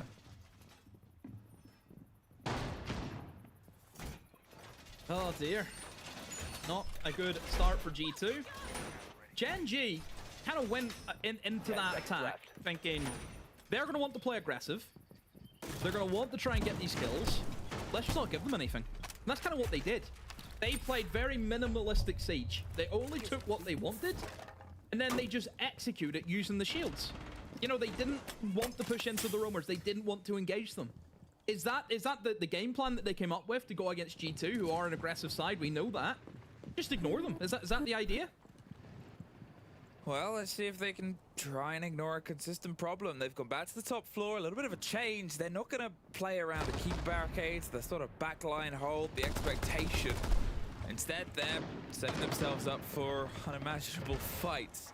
They've got the chance at the catch on the Goo Mine. They've obviously got the Ella to swing in. She's found herself in the right hands.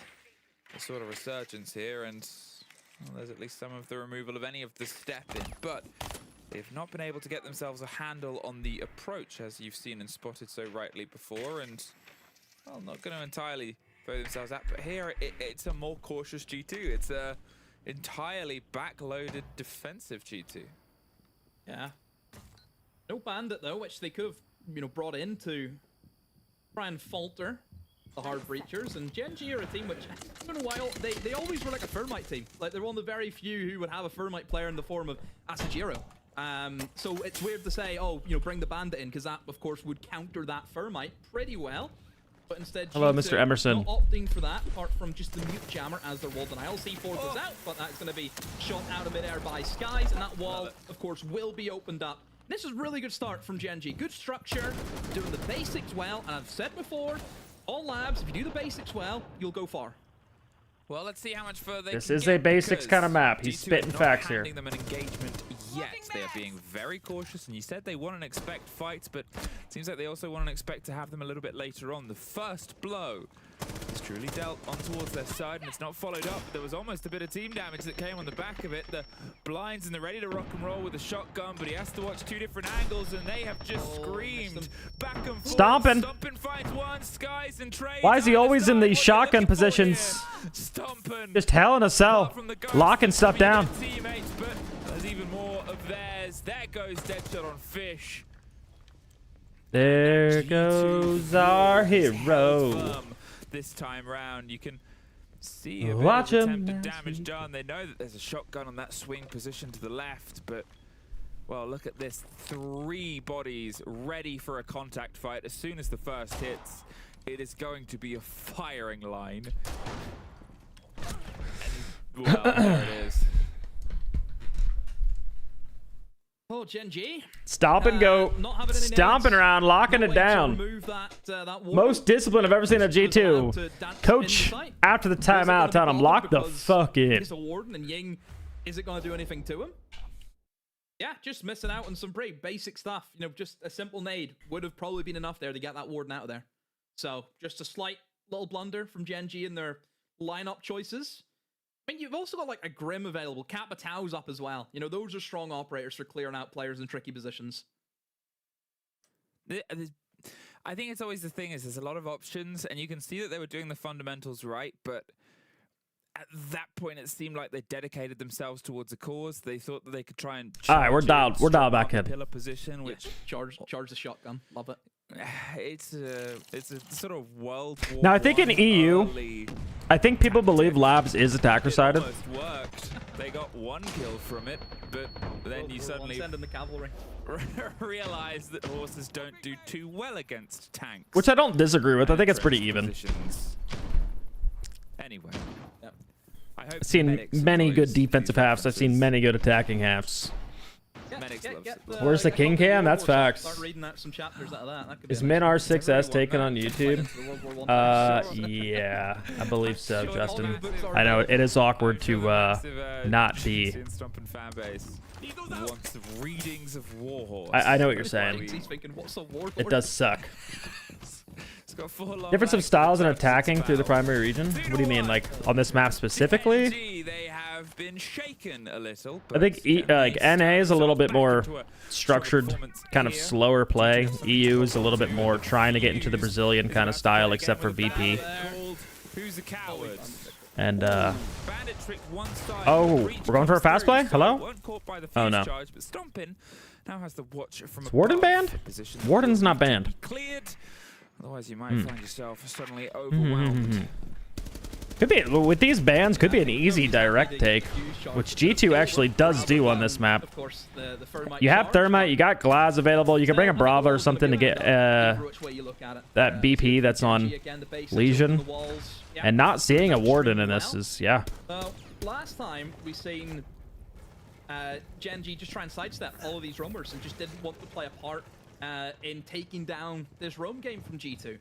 You can see G2, they position themselves in a more of an aggressive nature. They are looking to take the fights. If you're not going to come where's our Jinxie box? You're absolutely right, guys. That's now the game plan for G2. Absolutely right. Obviously, you know, proof is in the pudding. Whenever you have that first bite, is it going to pay off if they can get these kills? Stomp going for a little bit of aggressive. Hey, you don't normally see that out of him. I've been spectating his POV quite often. He kind of just does his job and does it well. Seeing a little bit of a run out for him there. For any opportunity to swing. No one found. If need be, but it's a vending. Like to see it. The more confident he's going to get with this roster, we're going to start to see more of that. That one's not going to be tricked out, but this might be that tricky moment. Oh my god! Oh my god, that probably scared the shit out of Deadshot. Both of them were surprised, but it leaves them 3-2 even. They had the cover on the rotate up, the ram gets it through, but aggressive power on this. That was Siege. They are not giving him the space. Alamal still here. How you're feeling about that, and certainly think oh, Alamal should not have won that. He was 1 HP. You just got to hit a shot there. Their attack has crumbled. You know, that's what I mean. You knew G2, they weren't just going to sit back Freebie. this time. They were going to take the fight to Freebie. They weren't going to allow them to set 3 smokes on board. 30. I mean, we got to go for kills. This is not plant territory. Using the gunners that they have in their team to inflict a heavy amount of damage on this attacking lineup, and now it should be. I'll put an asterisk beside that. An easy 1v2 now for Doki and Blaz.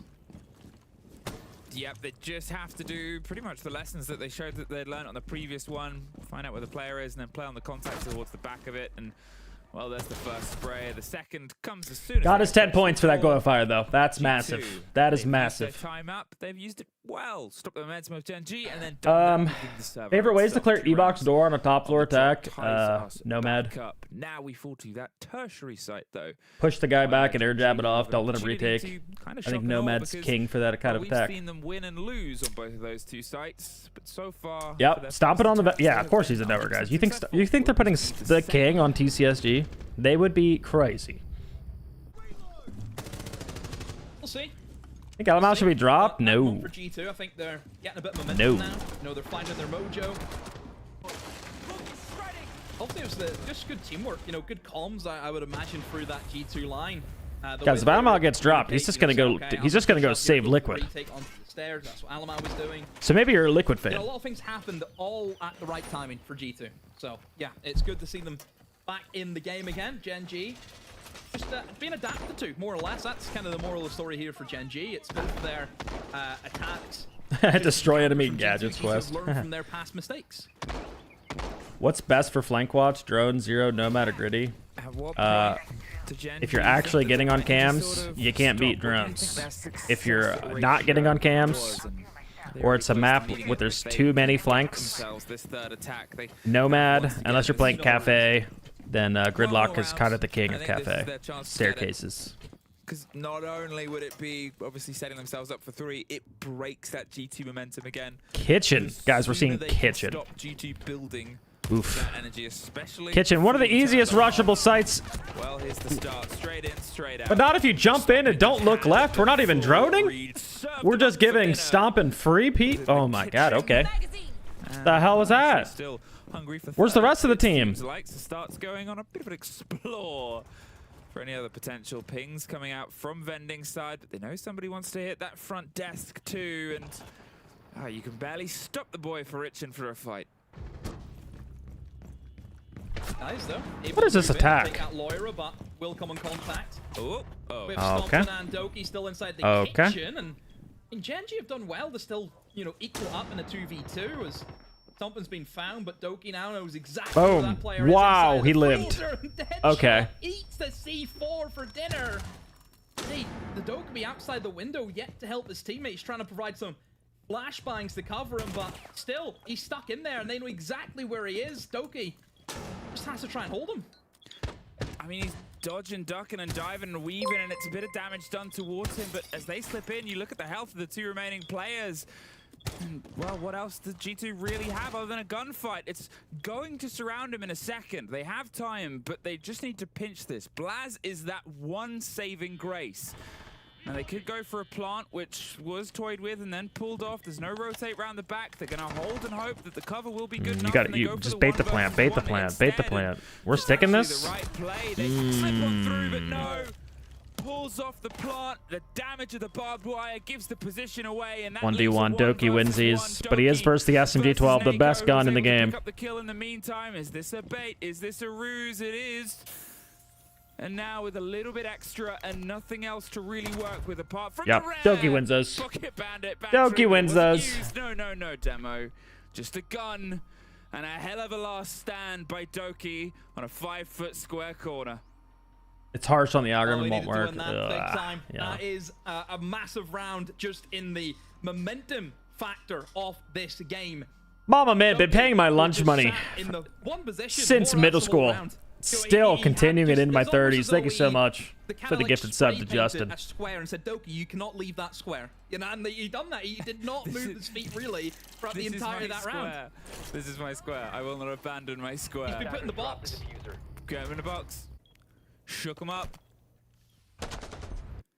Well, they needed that. They really needed that. Yeah, I mean, Genji went for an attempted rush, just gone, right? Did not work at all. The fact that they've been able to pull it into a 1v1. Thank you, Observer. Crazy stuff. Thank you, Observer. Yeah, that was some choice words there. But 10 seconds left. This is actually a thing about Doki. He's for a long time sort of said that G2, and this was over a different roster, different iteration. Around the time that they won their hammer, I think it was the quote. They are the best mental team at shaking other teams' mental. Because where they don't really care, they can make other people care a lot. So you're always going to have an all chat from G2. Yeah, that definitely had to be from the hammer on, because then Fury appeared and all of a sudden Alamau just in the bin. Yeah. Herds is there. Yeah, Carl's null and void at that stage. Yeah. Well, Doki, to be fair, 7-2. He is very much doing good, enjoying his time. Good to see. He struggled a little bit, I think, this past year. You know, I think from he was at SI 23, and obviously that year I thought he had a stellar year. The improvements he made was incredible, and then last year just dropped off just a tad, but then again, I think he's playing operators he should not be playing. You know, again, it's that syndrome of, I'm seeing him playing ace, for example. Get him off ace, what's he doing? That's not his operator, you know? And certainly, you know, we've kind of seen Stompin kind of play that kind of ace operator, that kind of flex position, kind of flex support. You know, I think that's a much better structure for them rather than having the players who should be just on your entry operators. You know, that's the way Doki is. He's an entry. He'll try and tell you otherwise he can play everything. Sure, he can maybe play everything, but how about we play him on what he's best on? Well, what he's best so far on is apparently all chat and holding a 5-foot corner inside a kitchen. Here, though, 3-2. G2 could get themselves what is kind of a standard and expected half. The 42 on their defense says the rush starts to come. All right, back to top floor. We're just going for a quick rafter play. Laura's still there. There was a moment where you could see Laura was scared of more of them popping. Zami is up, and we're not running a Zami, really. I mean, I don't hate the Ela pick because it's usually good for shields there, but Zami's kind of the king of rafters. Interesting that we're not playing it. Is easily removed. A landmine. We got Mirror. This should be a free hit. He's got to be a little careful, but boom. Mirror gone. Now, but this was the thing I liked last time was once Ace is taken off the board. We're not running Hibana. We only have 100%. That should be the hard breach device. I think we're going to see that water ending. This is a rafter take, what I would call it. You open up IT ball, and then you push top water, and maybe if someone's lower water. Yeah, we see Buck down there in cargo. You're going to see Buck walk up the water stairs, and they're going to try to pinch water control. Who can simply walk at these players over towards Fish if he chooses fit to do so. But at the moment, Alamo is on the stairs and is aware. They need to pull Alamo. We need some type of pressure for Alamo to look away from the stairs. It don't matter. Buck's too good. 2v2. Good trades up top. Trying to power out the water side. C4 going out. And Doki again in the 1v1. Doki been able to pull back on with the C4. Doki again. Can he hold his metal? Gets full blinded. Wow. Oh my god, it's a Doki masterclass this game. Holy shit, this guy is dialed. Is world class, ladies and gentlemen. Fired up. Ready to roll. Ready to go. Hit with the flash, wants to swing into it, put the pressure back onto them. The C4 timing, it was as close. Doki does not get enough credit on this roster, and Doki is absolutely a fantastic player. He is showing it this game. Graces of Doki on those last 2 rounds, winning those 2 1v1s. I mean, he wants to try and looking back on when we first met, yeah. What a way to do it. 4-2, G2. They pull themselves back in, but this point, Gen G, they get this sort of moment to reset. The pressure's still on towards G2. They built some momentum. They still have the timeout. At this point, though, you know, going down. Also, guys, this whole time, this whole time, it's not horrible. I was trolling on my YouTube. I don't know why it was mint FPS, but the R6 mint, aka what my name is on every other platform, was available. Do not have the good graces that G2 had at the sort of start of the round of things going and might need to take never had it sooner rather than later. And so we're dialed now. As you can see. Have a look at the fire right How does now. IGL, who hates confrontation, succeed, mint? Having a coach that likes confrontation. A little bit of good cop, bad cop action is what you need. Someone has to be the one to do it on the roster, right? It has to be some part of leadership. Sometimes IGLs don't want to be the bad cop, and honestly, I don't always think the IGL should be the bad cop. I think if the IGL is constantly shitting on people, no one's going to want to play for the guy. You need a coach that is okay to have those conversations. The calming presence. What's up, Pike? Tim is. So it's the father figure. Always send the HR guy, don't you? Always send the HR guy. Well, if you know, Milosh is the grandfather figure, Tim's the father figure of Siege, I think. Good bounce back, by the way. Good timeout from G2 to bring that back from down 2-0. 4-2. I think because Milosh speaks like a 70-year-old. Yeah, okay. Talks about the old times. Like massive timeout. He does. There was one time Whether it was the things they talked about or just the breather. Moody teenager. Sometimes I argue it's not even what you say in a timeout. It's more so just little change of momentum. Why not? 4-2. The 90 seconds or whatever it is, the breather to think about some things. Here, the clash of Nako is going to be the chance at the swing. on towards jungle as they are more than ready to peel themselves back. We're going to see some clash play. With that pocket G2 taking out Cade Bandit, going to make it extremely easy to get the walls. So now you're going to see Gen G play the interior annoying ops. Like, yes, you can get the walls open, but we're running Clash, we're running Azami, we're running Mira. We're still creating problems. Anything, really, it leaves Gen G guessing, and guesswork might lead to... Here's that nomad we were just talking about. I don't think he air jabbed the door, though, for the jump in. Now he did. He should not have won that fight. Mira gone. This Clash is stuck. Yeah, what are we doing? Some people on shields. I would get out now. Yeah, there it is. Some people on shields, the most important aspect of shields is your movement on them. Not overextending with them. Gone in a different manner with the wind for now, but what a moment that could have been. Yeah, they needed to get Loira. What kind of IGL is Troy like? He's not afraid to say the things that need to get done, basically. From every which way, you know, he was fighting his own battles over towards electrical. They have no way of dealing with this Clash. All they have is an impact EMP to try and disable the shield, and that is it. You cannot remove the shield at this stage for G2, which is a massive issue. It's not so much the gadget of slowing yourself down, it's the fact that you're going up against, you know, essentially a big massive mirror window in front of you. You know, that's the issue. All right, this is really good out of Gen G. They should be able to just try and play off kills now, but it's going to be really play backed up and just be aware of your gaps. Now that is just not necessary. Just not necessary to play in a rat spot like that. You have man advantage. It's just too risky. Alamau did have the option to poke. Looked like he could have went up water stairs, but at this point, I don't know if they need it. We're going to see him just join the guys. They have a Grimby to work off of. Boom. That's going to cover the push. They can just go for a plan here. Here we go. Bomb going down. 1C4 on board. Can he hit it? The Clash shield was too awkward. We weren't talking. Oh my god, that Clash shield was awful. The last player up deploys. Will G2 lean in? They will. It's the right decision. Make sure they cannot get Deadshot off the ground. Make sure the Clash is... They just took his Clash shield from him. Oh my god. Holy shit. The fist gets closer to that screen. G2. But it hasn't hit it yet. Oh my god. What the hell was that? Just... why is the Clash...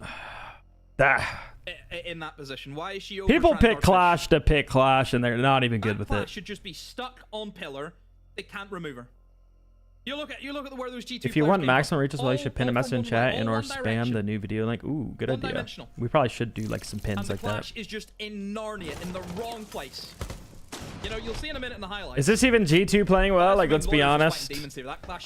No. Like I said, that spot right there, not fucking necessary. As soon as that player died close in the wall, somebody needs to retake that also, yeah, nothing was stopping Clash from playing more aggressive there. We're not talking about the operators on board. We're talking about a Grim. We're talking about a Striker. And we're talking about an Ashe that I don't believe had any Ashe charges left. I don't know, Gen G at the moment. Why he was so backed up is beyond me. Doki. But that guy should not have been laying down in the corner. They problem solved for G2. I don't think this is G2 really looking that impressive, but Doki is looking impressive. He is farming right now. Where the team started as well, as I said, it felt like Gen G was catching G2 unaware. Oh, I agree. Clash is good when you're good with it. But people are just picking it to pick it. And I'm seeing some pretty horrendous Clash play. But the teams that are good with it, I think are going to farm at the major. If teams continue to not Clash ban, my theory is, yeah, I think we're going to see more Clash. That will be, I think, really the main saving grace. Now, the Echo isn't a million miles away. Is he just going to keep flicking on back between the cams? They have the ping, but they don't know. There it is.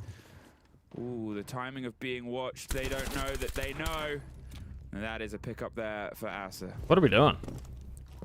However, Blaz has went with him. He was able to actually jump in just through the main breach. Like, how is that just a gap? This defense does not look good. Like, what? We're able to just walk in the site like that? Hello? At this point, Blaz is trying to get it stuck in right by the side of it, and without the echo to stop it and stomp it. What in God's name is this attack? What in God's name is this defense? Too late, and I said it before. These risks, these moments, and this momentum has turned into a terrifying, but Gen.G, they are bouncing their way through, and they get a blow, but it's traded down as a drop. We're peeking the king. We're peeking the goddamn king. And now Vert made. Yeah, you needed to not let Stompin in there. The 5-2 becomes a 6-2. Have Gen.G called a timeout yet, by the way? Even with it, or are we just kind of... For Gen.G to pull this one back round. We just kind of taking it. Oh, we're calling it now. Oh. We're calling it on match point. On commence à jouer les OP de contrôle. On met un peu plus aussi de contrôle sur notre communication, typiquement pour le round précédent, ok? Donc c'est très bien, on a la bonne com, on a la bonne dynamique, mais un tout petit peu plus de contrôle et qui puisait un peu plus de visu aussi sur ce qu'ils font. Et le Ningui, vous me l'envoyez. Hein. Vraiment, à un moment ou l'autre, va falloir commencer à envoyer un peu plus aussi. C'est bien clair? Ouais. Allez, let's go, je vous laisse finir là-dessus.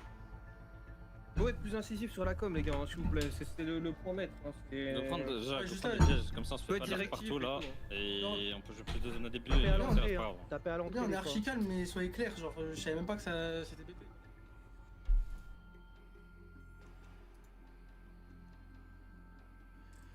So, your French isn't very good. Do you think Clash can slot in for a zombie in some positions, like kitchen of Leo, can't you? and stock on bank? Yeah. Yeah, I do. I don't even know what to try, Leo. I can do 10, that's all I've got in the locker. Some maps have a zombie Clash ban, that's kind of why. Because it is kind of a fill sometimes. What they said. All right, maybe I've got better French than he does, so I will just explain. So basically, two things, right? They need to be more decisive in the communication. So right now, they're not making it clear when pressure is being put on them, when people are going aggressive. They could just said, I wasn't aware some guy was coming up. You guys need to be more vocal, and especially be more vocal in terms of pressure. When something is urgent, make it urgent in the comms. You need to be clear in the comms. And then the second thing, and that comes from Akdar, play the crowd control operators. Where are the crowd control operators? In defense, you know, and go play, and you need to go and play the traps, you know? And that's something that's not happening. They can't control the aggression. It's still not happening. We're not seeing any traps in this lineup, and this is a little weird from a top floor defense. These guys need to watch someone like FaZe, or I mean, literally any kind of meta top floor at this point is usually running like, where's G2 hates Fenrir. Where's Fenrir? Where's Malusi? I'm glad you dressed up exactly the same as. We went heavy intel. Heavy intel lineup. We're running Valk, Malusi, Mira. No fun's not allowed here. Okay. Well, yeah, I mean, that last round for Gen.G, the way I would describe it is probably the way I would describe some people I know in real life, and it is the lights are on, but there's nobody home. That was kind of the way Gen.G played it. Just, they don't have a clue what's happening right now. Yes, they're there, but they're not at the same time. And that's obviously what Leo has said, they've kind of talked about, is they're just not communicating. Nobody has any idea what's going on. Breach comes through. Coach said either play a lot of control ops or run vision ops. Okay. Well, not having a vision ops is not going to stop G2 from walking in, so I don't know if I agree with it. What is vision telling you here? I think this is a trap site, and we just saw it. G2 quick take. It was over. We're giving up water control in fucking 30 seconds with no resistance. That might have been some of the worst defenses I've seen in a Gen.G. We are at that top just as much as you are. Back off Doki, you couldn't have asked for any more, Demo. Yeah, I mean, seven in a row. Just a sweep. Well, they lost the first two. They took the time. The king back on the throne. Good for 7. Insane. Yeah, just show stomping right there. That's fine. So yeah, really. Falling to BDS last week, 7-8. You need to go and match that performance, don't you? Well, they're back. Easy win for G2, 7-2. Can't believe they went down 0-2, and honestly, the Romalio timeout was absolutely clutch. Getting them back into the game. Gen G's attacks were not good. Info against teams like G2 just never work. I mean, it's not bad, but like that heavy info? Guys, what is a Maestro bubble doing against G2? They'll just speed it up. They don't care. You got vision at them. They don't care. They want the gunfights. They're traditionally a fast team. You got to play traps against G2. You at least slow them down with the traps. Like, again, they hate playing against Fenrir. They ban Fenrir a lot. Stops all of their, like, Anaconda, Lurky kind of plays. You can see them coming, but, like, they're on Ashe. They're going to win the gunfights. I don't know. I got my own theory playing against these guys. But some teams, vision is pretty good. You know, SSG kind of plays similarly to like G2 in some cases. They like hitting gaps and taking spots, and those guys do usually struggle against vision, I will say. We saw Shopify employ that tactic on Bank, running a ton of Echo and Valk, which used to be, or traditionally used to be, you know, SSG would ban Valk. Thought it was kind of a counter to their playstyle.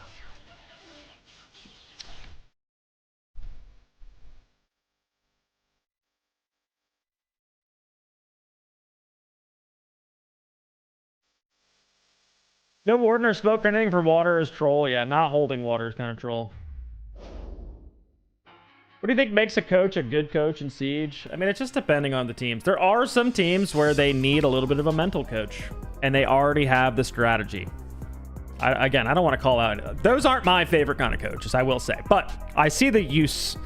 Like, if you're very good, like maybe you got a sports background, you know how to make players tick and things like that. 100% is that valuable? Yeah, for sure. Teams that already got their fucking strategy down and like know how to play strategically, for sure. But my favorite kind of coach is the strategical coach. Like, I want to be the guy that's outside the game playing the chess and part of like moving the pieces into like the right positions, things like that. Like, obviously that's what an IGL scores in game, but like out of game, I want to be able to have a voice like that, and I value the coaches that are very good strategically, maybe like have good strategical background, playing background. I look at that highly in sports as well. Yeah.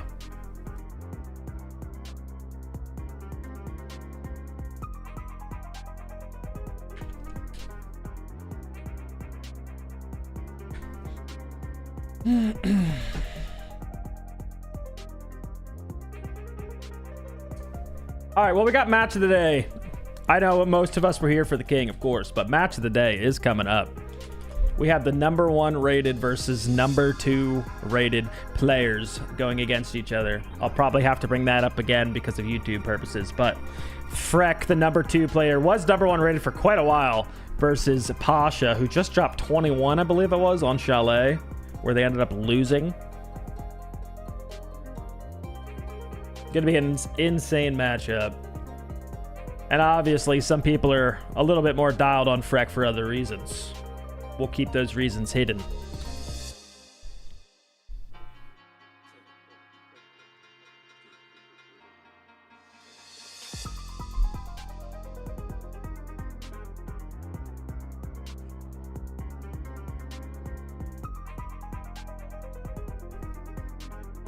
Why are we keeping those reasons hidden? All right, Allie thinks Freck is the most gorgeous man she's ever seen in her life. So, yeah, right there, she'd lick him. All right, it's not hidden anymore, chat.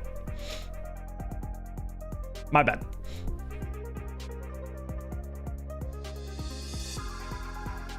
All right, I'm gonna take that minute break. I'm gonna use the bathroom, and I will be right back. And we'll dial in. I gotta be fully dialed for match of the day, just in case it's a YouTube video, content on the line.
Welcome back to the Europe and the League desk. I feel like the day's been flying by, and this game did certainly make that look a lot faster as well. I mean, G2 once again picking up some solid points here against Gen G. A solid victory. This is just all over the board. Really good from the G2 players. Yeah, was it that good? Yes, it was. Yes. Yeah. Yes, it was. It was, because you're not getting your French bias in here. No. Listen to me. There's still 3 rounds, you know, out of these. Okay. Out of the 7 they've won, we're single-handedly won by Doki. 2 clutches, and then the 1 round where they execute and he gets a triple kill by killing all of the anchors and covering the plant. So that 3 rounds single-handedly. So maybe the rest of the teammates would have won that round for him, but I must say, it did look good for G2, but it didn't look that bad for Gen G either, right? So they clearly lost these clutches situations, but it's closer than what the score is like. I guess that's my point. But that's the G2 kind of ethos. That's the G2 true. way, right? Yeah, it's yeah. like they know that sometimes, you know, people are going to overpeak. They've got a team full of people that have so much individual talent that are going to back themselves in every scenario. And you saw Doki get the clutch. This kill here, by the way, how does he even know the guy's pro? Check in PC. Ridiculous. And then the discipline to wait to EMP the Maestro Cam late on and then push in and win the round for his team. But the way that is G2's raison d'etre, that's their fiber of their being, is they will play, and when they need these big game players to come in, that's exactly what happens. 14 and 3. Doki's actually been having, comparatively to Loira, to Stompen, to everybody else on his team, quite a difficult stage. And then he's turned up here, 3 big clutches back to back to back, and just set his team on the way to victory. Almost a 5k KD, by the way. That's insane. Bizarre. That's insane. Yeah. In 9 rounds. Yeah. Really impressive. I mean, it has been Laura, the one we have been focusing towards in regards to the player that really stepped up, but Doki really has done that today. I mean, it was a okay start from Gen 2, especially on the attack from Nighthaven, but they really seem to recover themselves. Yeah, exactly. They started okay. They got a couple of rounds on the board. I think they got really rocked by those 3 clutches back to back to back and never recovered. And we said about maybe their mental, their fortitude is not really where it wants to be. When that happens 3 rounds in a row, it's just going to compound that. I literally said this might just be the best opportunity for these guys to get back and work on the mental and maybe just like gain some trust. And literally they win the 2 first round, and it's clutch after clutch after clutch, and it just dismantles their entire mental. Even what Leo said in the timeout, oh, they're going to play crowd control operators, and then they play crowd control operators. Maybe my French is broken. Maybe I just don't understand what Akdar said. But in my opinion, in that tag timeout, he said, you guys don't play enough crowd control operators. Let's play more crowd control operators. Now, which side are they? In defense. What is a crowd control operator in defense? A trap operator. Yeah. Did they bring a single trap operator on that last round? Nope. No. You're expecting Clash, Melusi, Captain. What does G2 do? They rush. Yeah. What is the best counter to a rush? A crowd control operator. Do you understand why I don't understand what just happened? The coach clearly made a statement. Play crowd control operators. They don't. They lose to a rush. For me, it's just.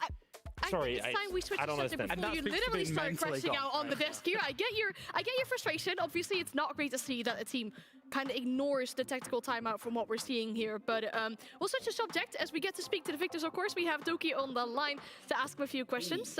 Doki, congratulations on the points. I don't know what you had for dinner today, but it was an amazing game from your end. I had Gen G for dinner. That's what I had. Yeah, it's a good game. Yeah, good game. Hello, Jack. Finally. Hey, Jack. Talk to me about what's going through your mind in the clutches, because there was 3 big rounds there, back to back to back, where you've ended up clutching up or winning the round for your team in the late round. I mean, just because I got the kills, I guess, but like the comms were pretty good. Like on the kitchen defense we had, like me and Blaz had a good crossfire. Like we were respecting each other's kind of contact and stuff. Like, and then on the round, we're on the attack that we push the execute on Pillar. It's something we practice a lot, like the execute. So I mean, practice makes perfect, I guess. Did you know the guy was prone on the soft wall, or was it just a hunch? Nah, it's just I've died to that guy about 50 times in scrims, so I'm just gonna, maybe he'll be there, and he was there, so fair enough. Fair enough. No, I'm cheating actually. That's actually. Actually, we were wondering. We're like, he's lucky his cam is showing his screen, because I'd be spectating this guy. I'd think he's cheating. I mean, honestly, crazy game from you. Obviously, I just wanna. I guess. I mean, 14 and 3, man. What can I say? Like, I don't know. I've never been there. That's a lie. Maybe in scrims, not in officials. I just want to ask you, you guys had a really dominant stage, but I guess first loss last week, very close as well, like a single loss that was in OT. How did you react to it? I felt like you guys reacted pretty well. I mean, today was a good showing of that. How did you guys react to that? Was kind of like, we didn't really debrief the game after it. We all kind of went, alright guys, we could have closed this game. There was like a 5v3 on 6-5 match point. We should have closed the game. We knew that. We individually threw. Everybody respects that. So it was kind of, it was more so just brush it off and keep going. Like, what we're doing is working. Don't dive into this, start changing shit, and then we'll play worse next day. You know what I mean? Yeah. So I mean, that was kind of our mentality. And then today we knew Gen G, statistically they're like a weaker opponent, but I actually think they're not that bad of a team. I think they actually play pretty good. Like some rounds, I think like today for example, they had a good game plan coming into it. Yeah, I got some clutches. I heard you saying that probably destroyed their mental, probably. Like, I mean, that's just the game at the end of the day. So it's a good win from us. Happy to beat them. Yeah, and obviously with that, yeah, you put yourself back into like a top 2 contender position. Next week you play Virtus Pro. I think they are obviously looking towards that top 2 as well. Yeah, Dizzy, they lost their last game versus BDS. Who do you think might end but up it was making that top 2, 8-7, like he was saying. Who would fall out and why? Nothing really to look too much into for them. Us, Falcons, VP, maybe BDS, I don't know, like Secret, like those guys, like it's gonna come down to the last couple of play days, right? So yeah, just whatever, just keep going. Each game counts. Yeah, it does. I mean, obviously tomorrow against Virtus Pro. We'll let you go for now. Obviously, once again, congratulations on the victory and good luck with your next game. Yeah, good luck with tonight, guys. See you later. Bye-bye.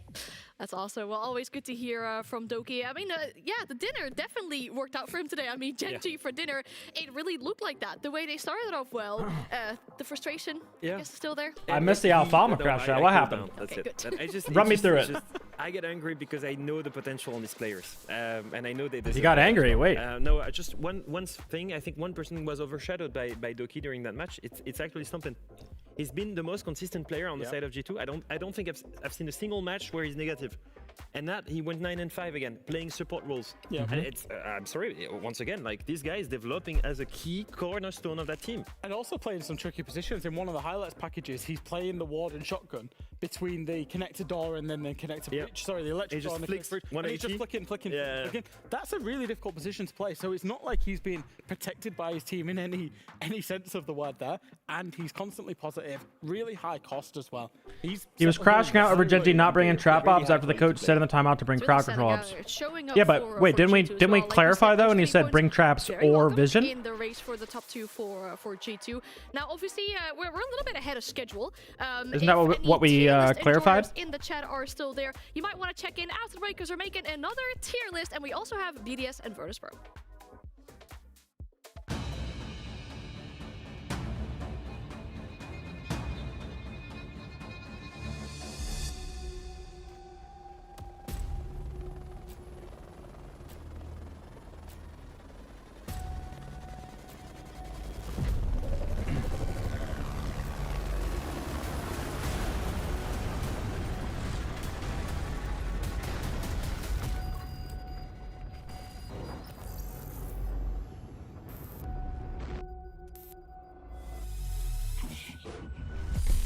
And the last sentence was, you can also bring vision instead if you want. Well, the problem with it though is like, that's the last thing he said. So that's what the players latched onto probably. If you wanted to bring traps, don't say vision. Like, be confident in the trap call.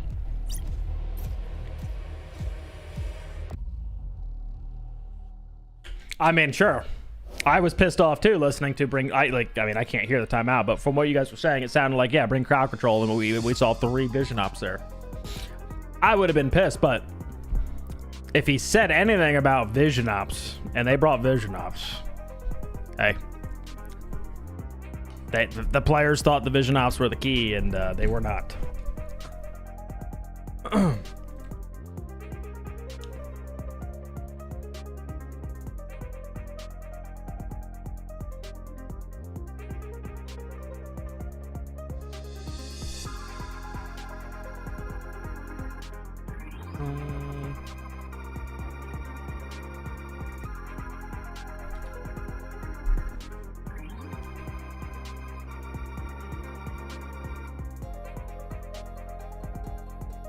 All right, I need to grab another little tab here. I got to update my Nightbot. Totally forgot about that.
Definitely would have done better with util trade off of.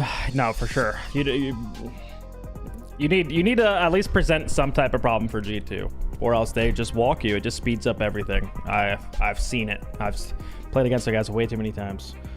How was your date with Matt last night? Fantastic. We had the whole place to ourselves. Not even on purpose. But one of our favorite Korean barbecue spots was, for some reason, at dinner time completely dead. So we literally had the entire place to ourselves. They just kept shoveling us food. The food there is, again, so good. But no, it was nice. It was nice. There was a few of us. We had some good conversation. Talked about golfing, of course. Talked about how they suck and are about to be so much better. Just you wait and see. Spider, how we doing? Welcome back to the Europe Meta League desk. Of course, I am here, and we've got Leo. Yeah, with the M80 pay. I did joke about that. I did joke about it. That it felt like it literally felt like for 2 hours. We were there for 2 hours and no one walked in. It was just us. And the place is very good. I felt very left out because I didn't get to do a ranking. So now I get to do a ranking, and mine is 85 and shaved. Nice, Spider. And obviously, it would only be fair We're if shaving. you got to trash talk me for my opinions and my rating as Ooh, well. what kind of tier list we doing here? With you guys as well. So feel free to make any comments. You've got Leo here as well to put the skins up. So which team are we starting with? We start with M80, that Capitao. Oh, we're doing skins tier list? Yeah. Come on, that's cool. What? I will say, sorry, we're starting off really poorly. That's gonna be a C tier. You're gonna put that in C? Yeah, Come on, sorry, come on. It's not my type of thing. Really? No, sorry. There is no way that's C. Come on, the Capitao with the metal headgear. That's cool. Fabian's very disappointed in you. It's not for me. I'm sorry. Not for me personally. We'll find out, I think, later on when we Oh, talk this about is teams, Anne's tier list. All right, let's see what she got. The big muscles, SSG. I'm gonna say Furia's S tier. Watch. You're trolling me. The metal thing. Yeah. You look proud about it. I chose these to put them first. No, I didn't. Okay. All right. Sorry, MATS. I agree with the SSG one. No offense to SSG, but it's just too simple. All right, BDS, the knock is kind of cool. Exactly. Pink. I love it. I literally just had this conversation with someone on social media. If the BDS rebrand actually means they're losing the pink, I will throw a tantrum on that. I love the pink. S tier. S tier? Yeah. All right. I don't think I've ever seen Anne throw a tantrum, so I kind of hope it's not pink now. It would kind of be interesting. What do you think of the BDS S tier? Yeah, I agree. You agree? SSG's gas? I think It's the most simple skin. What? It's just full silver. Anyway, it's just too good. Yeah, it's really pretty. All right, next. CAG. That's really good with the red and gold. Yeah. I'm setting you up for success. Yeah, right? no, but the flowers on the skin as well, the combination of the red and gold. I think this probably is either my favorite or my second favorite, Same so for it me. has to be S tier. It's the Wow. same. I agree with that one. Yeah. Wow. Yeah, I agree. S tier. S tier for me, yeah. Okay, And also, just one thing, they stuck to their identity. It's not just anime skins all over. It's close to what they are, and it respects their tradition, and it also is a really good-looking skin, and I love that. And that's the same for most of the outfits. S tier for the basic ass knock is crazy. In this release. Yeah, in general, I mean, we've had a Guys, lot, there's we've had pink in it. an Come anime on. era, I think, S with tier. skins so far in Siege, but we're kind of stepping away from that now. We're getting a bit of variety in these skins, and I like it. All right, what do you think about Cloud9? Cloud9 B. is the B or C. Ooh, yeah, no, I really liked the skin at first, and then I started to look at it more. I was like, maybe it's a little bit basic. It's okay. I like the colors, but I'm gonna have to put it in B tier. All right, for me that would have been a C. C like Cloud9. Honestly, Okay, yeah, just like I don't think it's really researched. I think it's pretty poor. I think it looks like a year one skin. You two. I was gonna say it does look like a very like the first edition when we pulled out Pearly skins. They're just like, hey, slap our logo on it, put some blue and white in there. All right, Furia. Oh, Furia is really good. I think we're gonna find out that I'm really into the pink and purple colors because like that's the pink and purple skin, and then again. You're putting a third team into S tier? Yeah. All right. Was the Furia? Yeah, Of course. You can, Okay. I guess. Okay. You cannot cheating out there. But Her S tier's got pink PSG with a and crazy flowers. Video. Makes In the sense. Parc des Makes Princes. sense. Yeah. I flexed the French a little bit. Yeah. Paris Saint-Germain. Yeah. What do you think about it? I like Furia's, but I feel like It's that's really, I don't know. really cool. I love Also the kind of skin. basic. I know the opinions are maybe a little bit different on that, as we have talked about, but I was gonna put it in A tier. I think it's a really good skin. I love the weapon skin as well, but the outfit is just very colorful as well. Can I be controversial here? The video is S tier, but I'm not sure the skin is. I think the skin's quite polarizing. I think it's hit or miss. For me, I would go C, but I understand why people would go S. Wow. It's highly recognizable. It is polarizing, yeah. I'm just gonna say because I'm a biggest tryhard ever. The thing is, it's white and red, and it's extremely visible compared to the normal Damus black skin. So, But then again, so are these. So are Yeah, that's these true. and the Fury.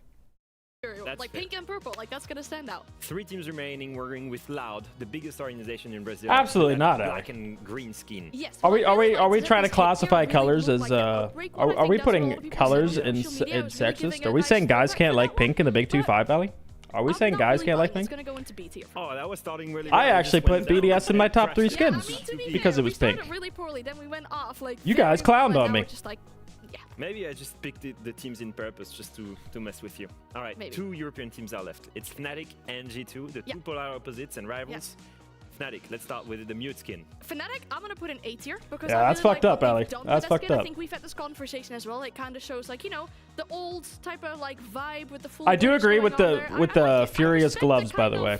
I do love the going on? That's the gloves. first time anyone's put Fnatic in A tier for about 5 years, and I'll be honest. Screenshot it. Be And proud of it's it. only because of the skin. I will say though, seeing FNATIC there and M80 there is still, you know, still breaks my heart. But Yeah, it's my not, rating. You It's get not my give rating. your It's opinion. not my rating. It's my rating. What about G2? Yeah. I sincerely apologize to all the G2 fans I out think there. I think we're all gonna agree here. I really didn't want to do. C but this is tier, probably right? the first G2? time that I didn't C, please. really Yeah. like a G2 skin. Same for I me. hate to say it. I agree. Yeah. It's Yeah. probably the worst skin I've seen from them. Yep, and agreed. It's because Agreed. they've had some really That's good because they've skins. had so many bangers. Exactly. And The it Vigil just- skin was so good. That one was a big risk, I feel like. Yeah. The which one? Right? That one skin with the graffiti style, I don't know. It Yeah. just I really like the Fenrir one. I think that one was really good. Obviously, it's Yeah. again the pink, the purple color scheme, which I really seem Didn't to DZ enjoy, used to be in but the same Where is group it of skid going? drops? Would it be too bad to put them in? I don't know. Did they? Not with the North America. I think that's heavily I always feel like we had 'em deserved. pretty It's early, very yeah. good too. You're joining the Yeah, I NA think guys you in the might be right. fourth-placed team. So that's the final ranking. What do you think? I mean, I'm happy with this. I was like, My tier list, I don't really have a made my tier list, but I think my decisions on favorite beforehand on what I ones wanted to were do. I think BDS. I memorized it very well. Sorry, NA. It's nothing personal. I I'm like just the not a big M80 fan one of, like, the- personally. I don't know. The blender skins. I personally really enjoy the colorful ones. I mean, we've got the very colorful ones. What else in am I the, missing? in the S tier. Obviously, I'd love to see you guys' power ranking or tier list as well. I mean, if Trying to you think what else I was heavily missing. disagree or either agree with our opinions, I might have I'd love to actually see what liked the you guys have to Damus. think about the esports skins as well. But of course, I for might have now, had that since S tier the as Furia well. one was one of my highlights. We're gonna send it to a video of that one just so you can see what. I don't like Furia's. I like the gloves. I don't like the rest.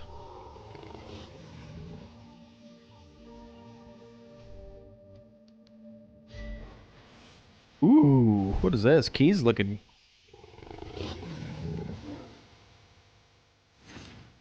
I love these videos, by the way, when they put out about their skins.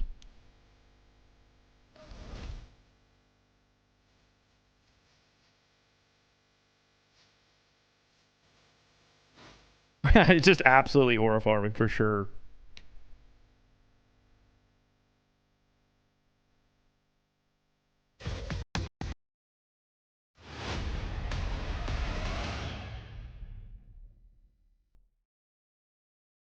You have to love to have a little bit of fun here with our tier list, with our rankings, but we are here for the siege, and we obviously have what I think is our match of the day. Again, if you feel any different, please feel free to give your opinion on that one. But I really think BDS Virtus Pro has to be our matchup of the day. I mean, Did I watch the Wizard video? I enjoyed it a lot. Did you cover that live and I missed it? No, I've been kind of shy and doing my spectator videos. Yeah, I think they're offline. You know, any team is gonna face a wall. I just feel like it's easier for me to focus. Been cooking the shadows for 4 months. Just a little bit. At some point, you're gonna get tested. At some point, you're gonna lose a few maps. I'm not worried about them. I'm waiting to see them reach playoffs and the BO3s. I just kind of stayed dialed in, you know. Amazing so far. I love the rejuvenated, aggressive way of playing Siege, but keeping the core identity of that team. Yeah, I think that was a scary. Is this a hot take too? The music on the EML stream, like this, like kind of reminds me of like what 2020 Dr. Disrespect vibes a little bit, little classic music here. I don't know. I think it's if we're doing a rank, if we're just gonna tier list everything at this point. I think the music on the EML stream is my favorite. But you know, you see down on your screen there. Even he knows that Virtus Pro have it in them to drop a map here and there, and that's exactly what happened. I wouldn't worry. Again, it's a blip. And that's all I expect it to be. I expect Virtus Pro to bounce back strong. Yeah, a bounce back is what we want to see from them, especially if they want to remain in that contention of the top the time when I was a player, my sense was 12-12-60, right? When we talk about their opponents and the likes of BDS, of course, bringing in those big guns for this game as well. We already talked about that huge upset. Possibly. I think the sense that I have now, exclamation point sense, is the same sense that I've used. I think, you know, pretty much. BDS team are one that are full of surprises. I can't remember the last time I changed my sense. They're talking about, hey, it's a new team. But 12-12-60, I might have 100%. I might have used that. Then Frick comes along and just drops huge digits every game he plays. That might have been before you were able to do like the breakdown advanced settings. But confidence must be sky high for them right now. Yeah, I think it's a story of, I guess, how well the team can play and not how well Frick can play. Yeah, the ADS, so exactly. We've seen this team develop. We've seen the team take time to develop. I think we see them grow, you know, quite confidently, and then it's taken them 4 playdays to eventually have a big win versus big prestigious organizations, and it took at that moment the whole team to step up to finally reach a victory. And I think that's what we're there to see. We waited for them to step up. We saw that last week. Can they do it against a Titan? That's the good moment. It felt like they went through the ceiling. No, come back, Frank. No, we need you. Go through his doors, and he's gone. It's just okay. He's just going to the restroom. That's the normal pro player behavior. So stress. He's just going there. I guess that means we have a little bit more Frank's MIA. But yeah, it felt like they broke through a ceiling last week. And I think that this team will be a series of ceilings that they will carry on breaking through. And yeah, I was very, very he had enough. Little PP break before the match. And more specific about that player, Freck, we just talked about him already, but he's been really performing very well inside of this league, but he has known different times. Ooh. Yeah, let's just speak about it while he's not there. He's not here. Before just watch the graphic. Let's just. What is this little mention what the little FIFA breakdown? His evolution is completely crazy. Yeah, this is obviously a spider graph showing EML Stage 2 2024 in the green. The first stage ever in Tier 1, by the way. First stage ever. You know, you see in some of these stats, obviously, for people who are a bit more visual, the wider out the color is, the better that he's doing in terms of all of these key stats. And you can see the blue line. This stage, he is absolutely smashing it. Highest DPS in the league. Ooh, we're talking about DPS. Right now on EPS, or you say DPS? We probably said EPS. That's all. Sorry, World of Warcraft brain came in. Survivability is high. He is absolutely cooking so far. We keep praising him every single week. Yeah, I think what's most important for me is that he's best in all statistics department. But I also hear from every teammate, from the coaching staff, when I ask them, love him. They love him because he's the soul of the team. He's the one that cracks the jokes. He's the one that helps the atmosphere being positive. He's the one that is the clown of the team. And he's the one also in game that shot calls. He does it all. Ooh, he's back, guys. To deliver the show to us. Are you ready, Freck? You seem to be adjusting that sleeve. And I think that's what's important, is that Freck is there performing on an individual level, but the win that we saw last week was a team performance as well. And I think that's important. And BDS recognize that. They can't just be carried by individuals. They need the team to perform, and that's what happened against G2. Ah, my chat is thirsty for Freck. At the beginning of the show today, we're going to save the top 3 players of the league as it currently is for a specific moment later in today, and that moment is now because the top 3 players of the league are currently in this Hey, I was about to farm that stat. as well in that inside of the top 3. Pasha now really standing up as well, and then they're playing against the #1 later. We'll show him later. Freck as well. Yeah, so speaking about these two... Tier list idea specifically, is always rating had each team based on your own opinion and not placement from stage 1. Pasha has actually had a huge previous game. We highlighted him at the start. 21 kills. 21 kills in the last play day. He actually has the joint highest survival percentage in the world. #1, 50% of rounds he's surviving in. So he's. I mean, that's how I always do a tier list with teams. I don't go based off of like their standings. I go based off of like where I think they are. And now we see Freck, you know, going in there with the 10 and 2 entry with a 56 KD. Honestly, just one thing to notice: we've just seen these guys being close to 40 kills, and now this guy above 50 kills. I just want to remind everyone. That was after 4 maps of CS. All right, so let me get this right. Let me get this right. They're dropping double Yeah, digits we actually have the top 3. This is why this game in particular is so good. We The have top best 3 players rated inside of players Europe as of the first 4 play days. in the EML in this lobby. And at a very specific moment, mind you that on the side of VP, they've barely lost to FNATIC. They've looking a little bit weaker. And on the side of BDS, they've just upset G2 in 8-7. Both of these teams going all the way to 15 round last match. Yep. This should be a banger and hopefully going over. And then the context of the table, BDS are trying to upset that top 4 upper echelon and get into that I don't think there's anything more we can add to make this like an even more exciting matchup, because I'm literally already finding myself close to the edge of the seat to find out what's going to happen in this matchup, especially with those top performers against each other. But we need one more thing. We need a map. Border again. Yeah, we're going to keep seeing Border and Chalet with VP.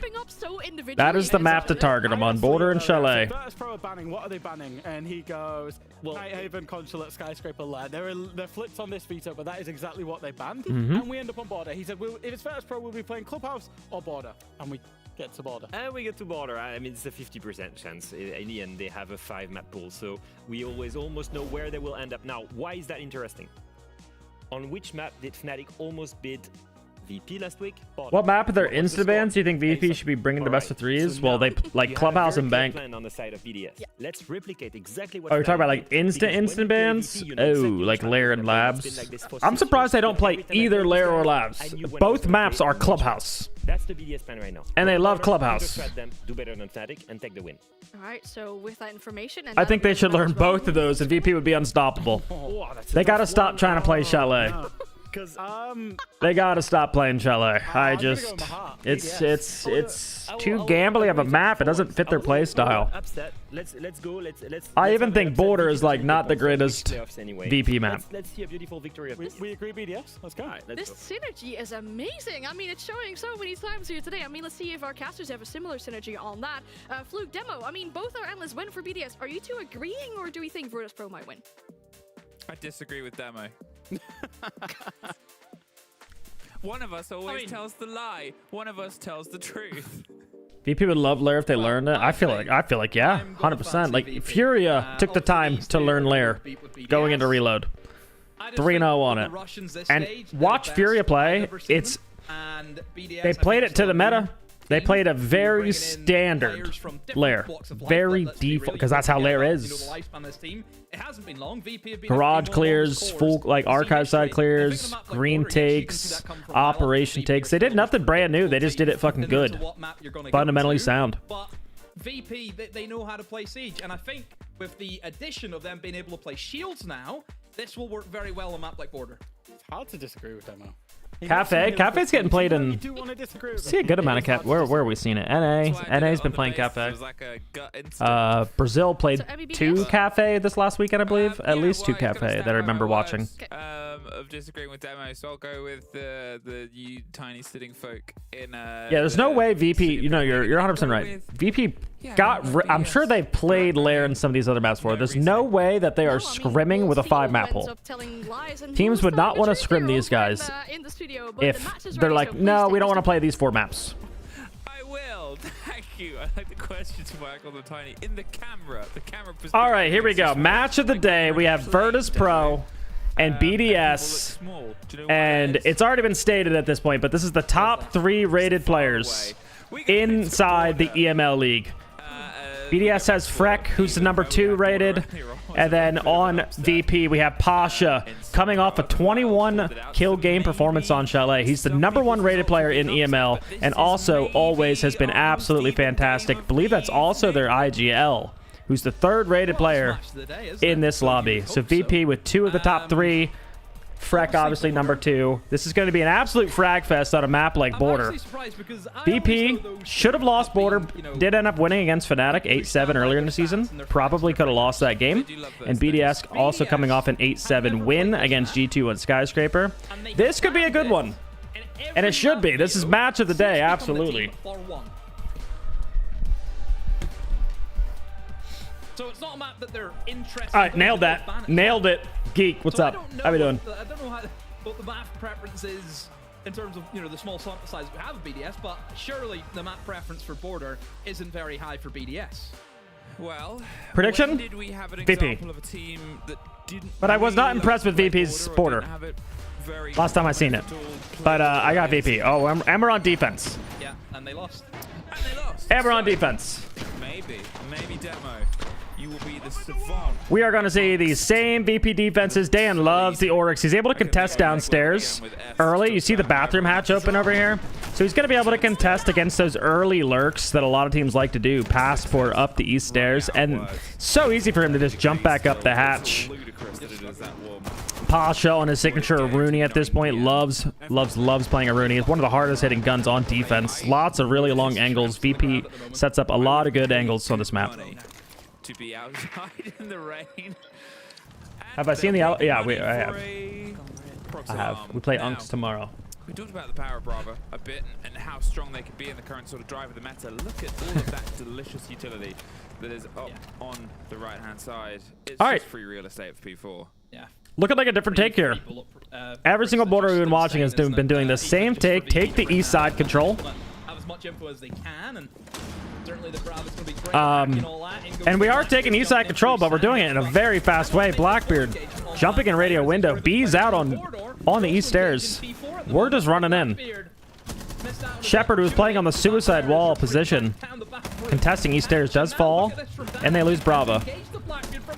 He's getting shots on him. Robbie took a lot of damage there. Now I have a lot of questions. Okay, we have east stairs. Now what, BDS? The magic of Border, the wild world, wacky world that is Joystick. Yeah. Now you have to be careful with the losing players. Joystick finds a pick, and Dan able to rotate out of there. Control of East, and the one body they've taken was the Smoke, which is a peculiar person in both Shepard and an operator to be stood so far. No mute on board. So they are going to get the archive wall open here. 3 Grim Breeze up. If VP backs up way too far, we might be able to see an archive plant behind the bomb. Try and tuck that shield in and get a plant, and they've got some cover. You have to just swing to stop it. And that is something that is going to work. Grim Bees to see if they're playing in Fountain. They creep their way in. Hopefully one of them is able to go over. Now Robbie isn't a million miles away from death, and if the shield goes, that is their big advantage with, I think, a bulletproof there on towards the left, and they are just... Oh, not exactly hunting Dan, leaving him down below and going, well, we know he's there, so let's just maybe try and take the flat fight. The issue is it's losing the Brava, so all that info that we mentioned before will just stay up. I think we know VP's kind of up to a little bit of a flank here. If they're able to hold this position, they can stop the plant going down in archives. I think they'll be happy enough to allow BDS to plant if they want to. They'll try and Wow, really good trade position there from Always. Swinging out. VP just the kings of setting up crossfires, not putting anybody alone, making it extremely hard to win against them when they are defense. That's a good round one. I like the idea from BDS, trying to go fast. But whenever they didn't get their kills, they right, not playing into VP's little slow game. It's Border. This is a map you can go fast. You know, there was an obvious idea that fell to bits, right? Freck also has the second highest headshot percentage at 76%. Damn. Slunk their way across, hopped themselves in towards office, and the fight right down long. But you know it's going to be a fortified position. They hadn't, as far as we'd seen, done any work to clear CC or put any pressure on towards break, so it was kind of just running into a gauntlet and hoping for a nice result, which has gone the way that it has.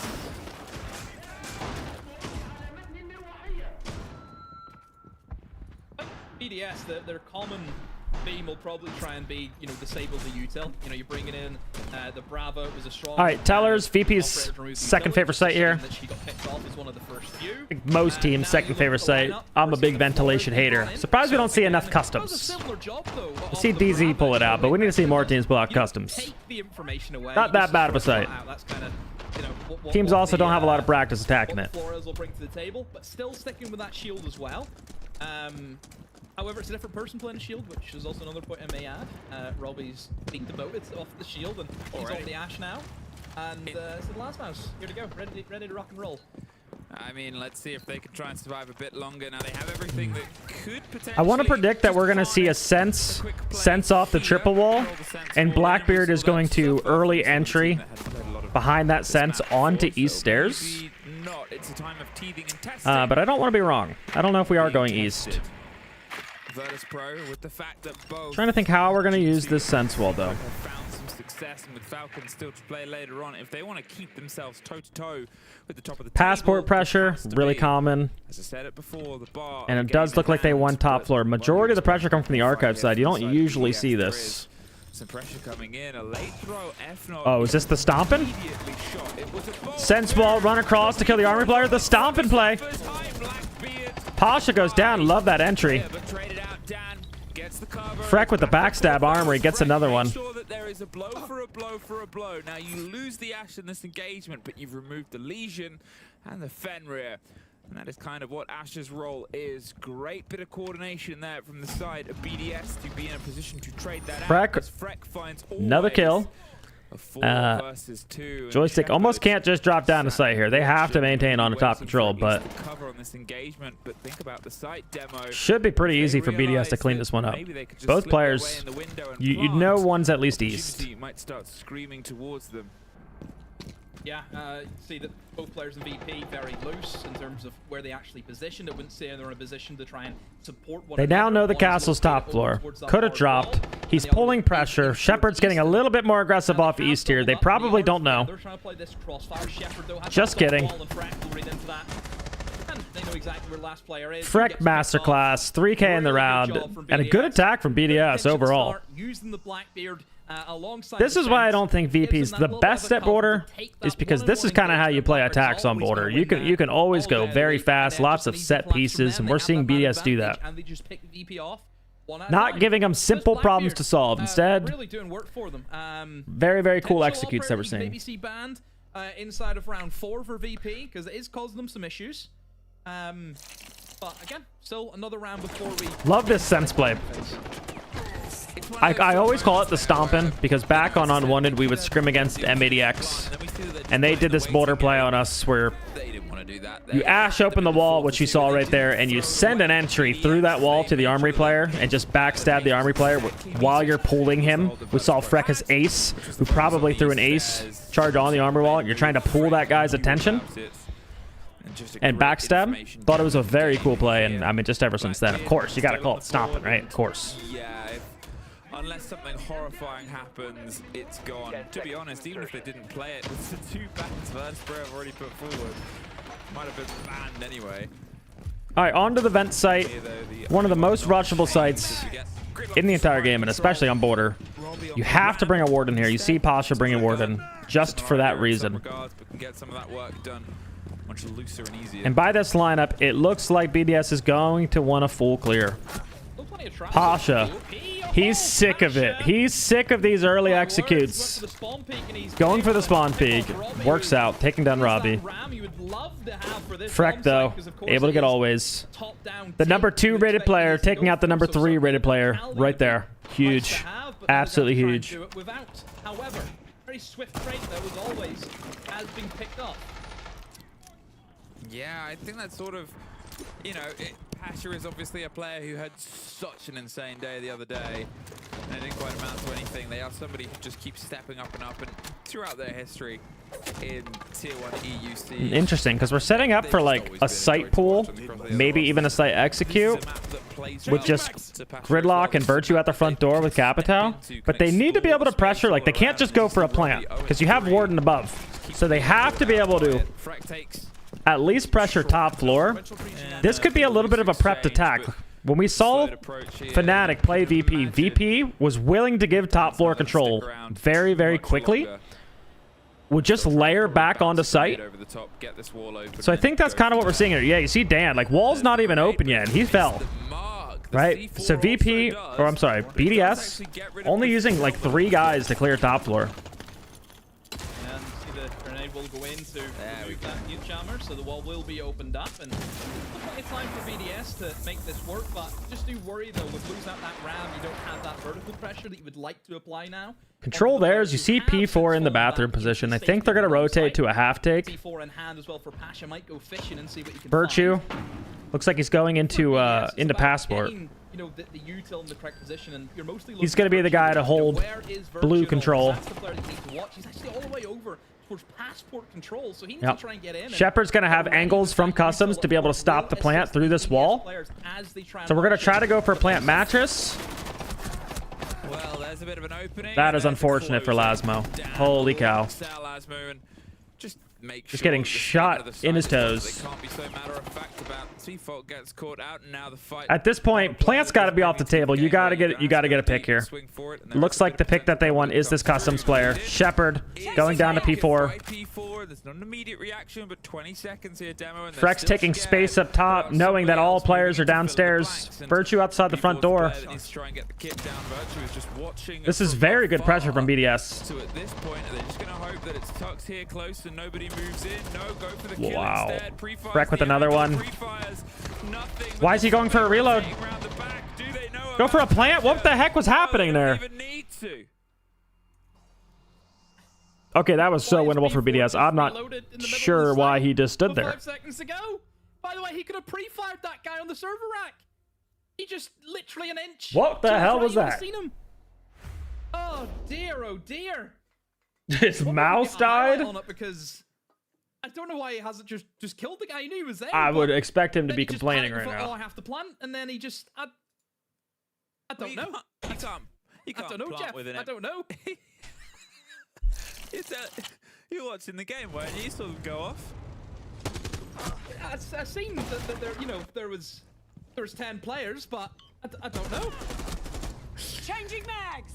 Yeah, you can't plant with I've seen them go off, but I thought Shiny was coming on. Windows Defender? Holy shit, I would be tilted. Holy shit. You can't plant.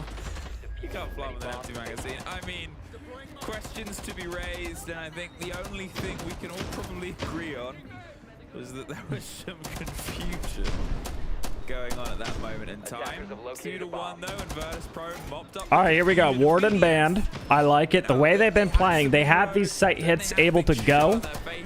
Warden ban is going to be very, very good for bathroom and in ventilation workshop, I imagine. But first, this top floor. I don't think we're going to really see anything too cheesy on this. However, Ying is up as well. Third shield is Shepard's going to be getting off smoke and going to Tachanka. That drone calling that out right there. And he loves playing in this hallway to Tachanka. Absolutely loves it. Nobody screamed the masses. Yeah, triple shield ban. No fuse is taking the fancy of BDS here. Obviously VP, and looking at their lineup, we see a Tachanka come in. Now, typically, you would expect like the smoke Freebie fires. kind of operator of choice to go along. Normally, people put those Goyos on top of the archive desk, but you can't get them from the dome. If you want to go with the Tachanka, I think I had a TikTok ad about that. Little ticky-tacky. But those are also free. Just driving a Twitch drone in. Honestly, I think I don't know who I was talking to. Maybe he was doing something with, was it Tim or something I was speaking to? If you made it so it was like a wrist launcher where he could still have his gun up and still. All right, we're gonna pull pressure here. Virtue's gonna walk up the east stairs and try to kill Shepard, who's in the hallway. How are we gonna pull? Grenade launcher out to use it. Again, Ubisoft, if you're listening, I'm more than happy. Okay, here we go. Flashbangs. Break goes down. Shepard is not aware. He's not aware. Backs out by Virtue. Here comes. Why did he stop? Why did he stop? Why did he not peek the hallway? Okay. He sat there and held an angle instead. much longer as it gets taken over and overwhelmed in some manner. Now remember, we sort of talked about this before where they went for a quick play, things went away from them, and then they struggled to come up with a plan B here. Regardless, they got space. Virtue goes down, but they got the space that they wanted. They have East stairs control. There's Dan doing his typical downstairs contest. We'll see him probably go back to top floor. So at least put the fear in whoever wanted to go for the loop background. Well, maybe don't do that. The 4 versus 4 with a minute on and a bit of fire still ticking away. Now they're putting pressure on towards CC and break. Let's try and root out that player before that player just rotates their own way All right, home. now we have break control.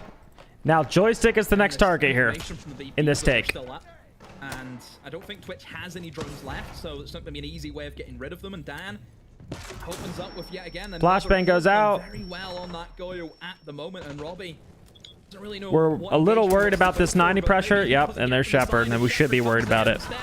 Not having anyone backstab the CC window seems like a little bit of a troll. Your Nomad, you can air jab the book's corner so the guy can't run out. You should be able to go to window. That should have been an entry somewhere. Instead of trying to walk through this doorway here without a Montagne. VP, really good crossfires again late round. VP, again, another good round where they could just sit in their hands, hold these angles, and close it out.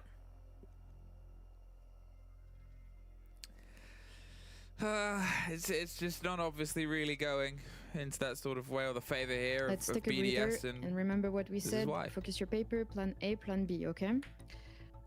I'm gonna give you some time to breathe, calm down, read your paper, okay? Remember what we said.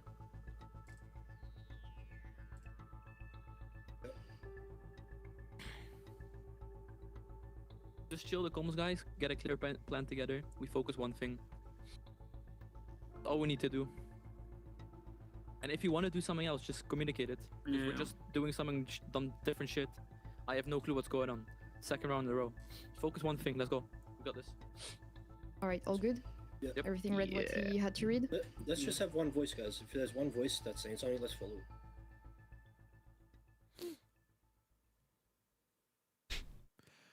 So, I love that we get these listen-ins. Brilliant. We have no idea what they're reading. Maybe just uplifting, uplifting memes. It's for good reason.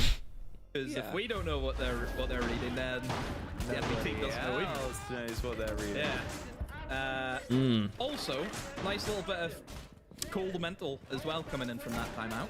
Yeah. You know, take a moment to breathe. Palms obviously flustered, so just chill. I think that's the main thing to get across from that. But just take it easy. You know, maybe they're putting too much stress on themselves.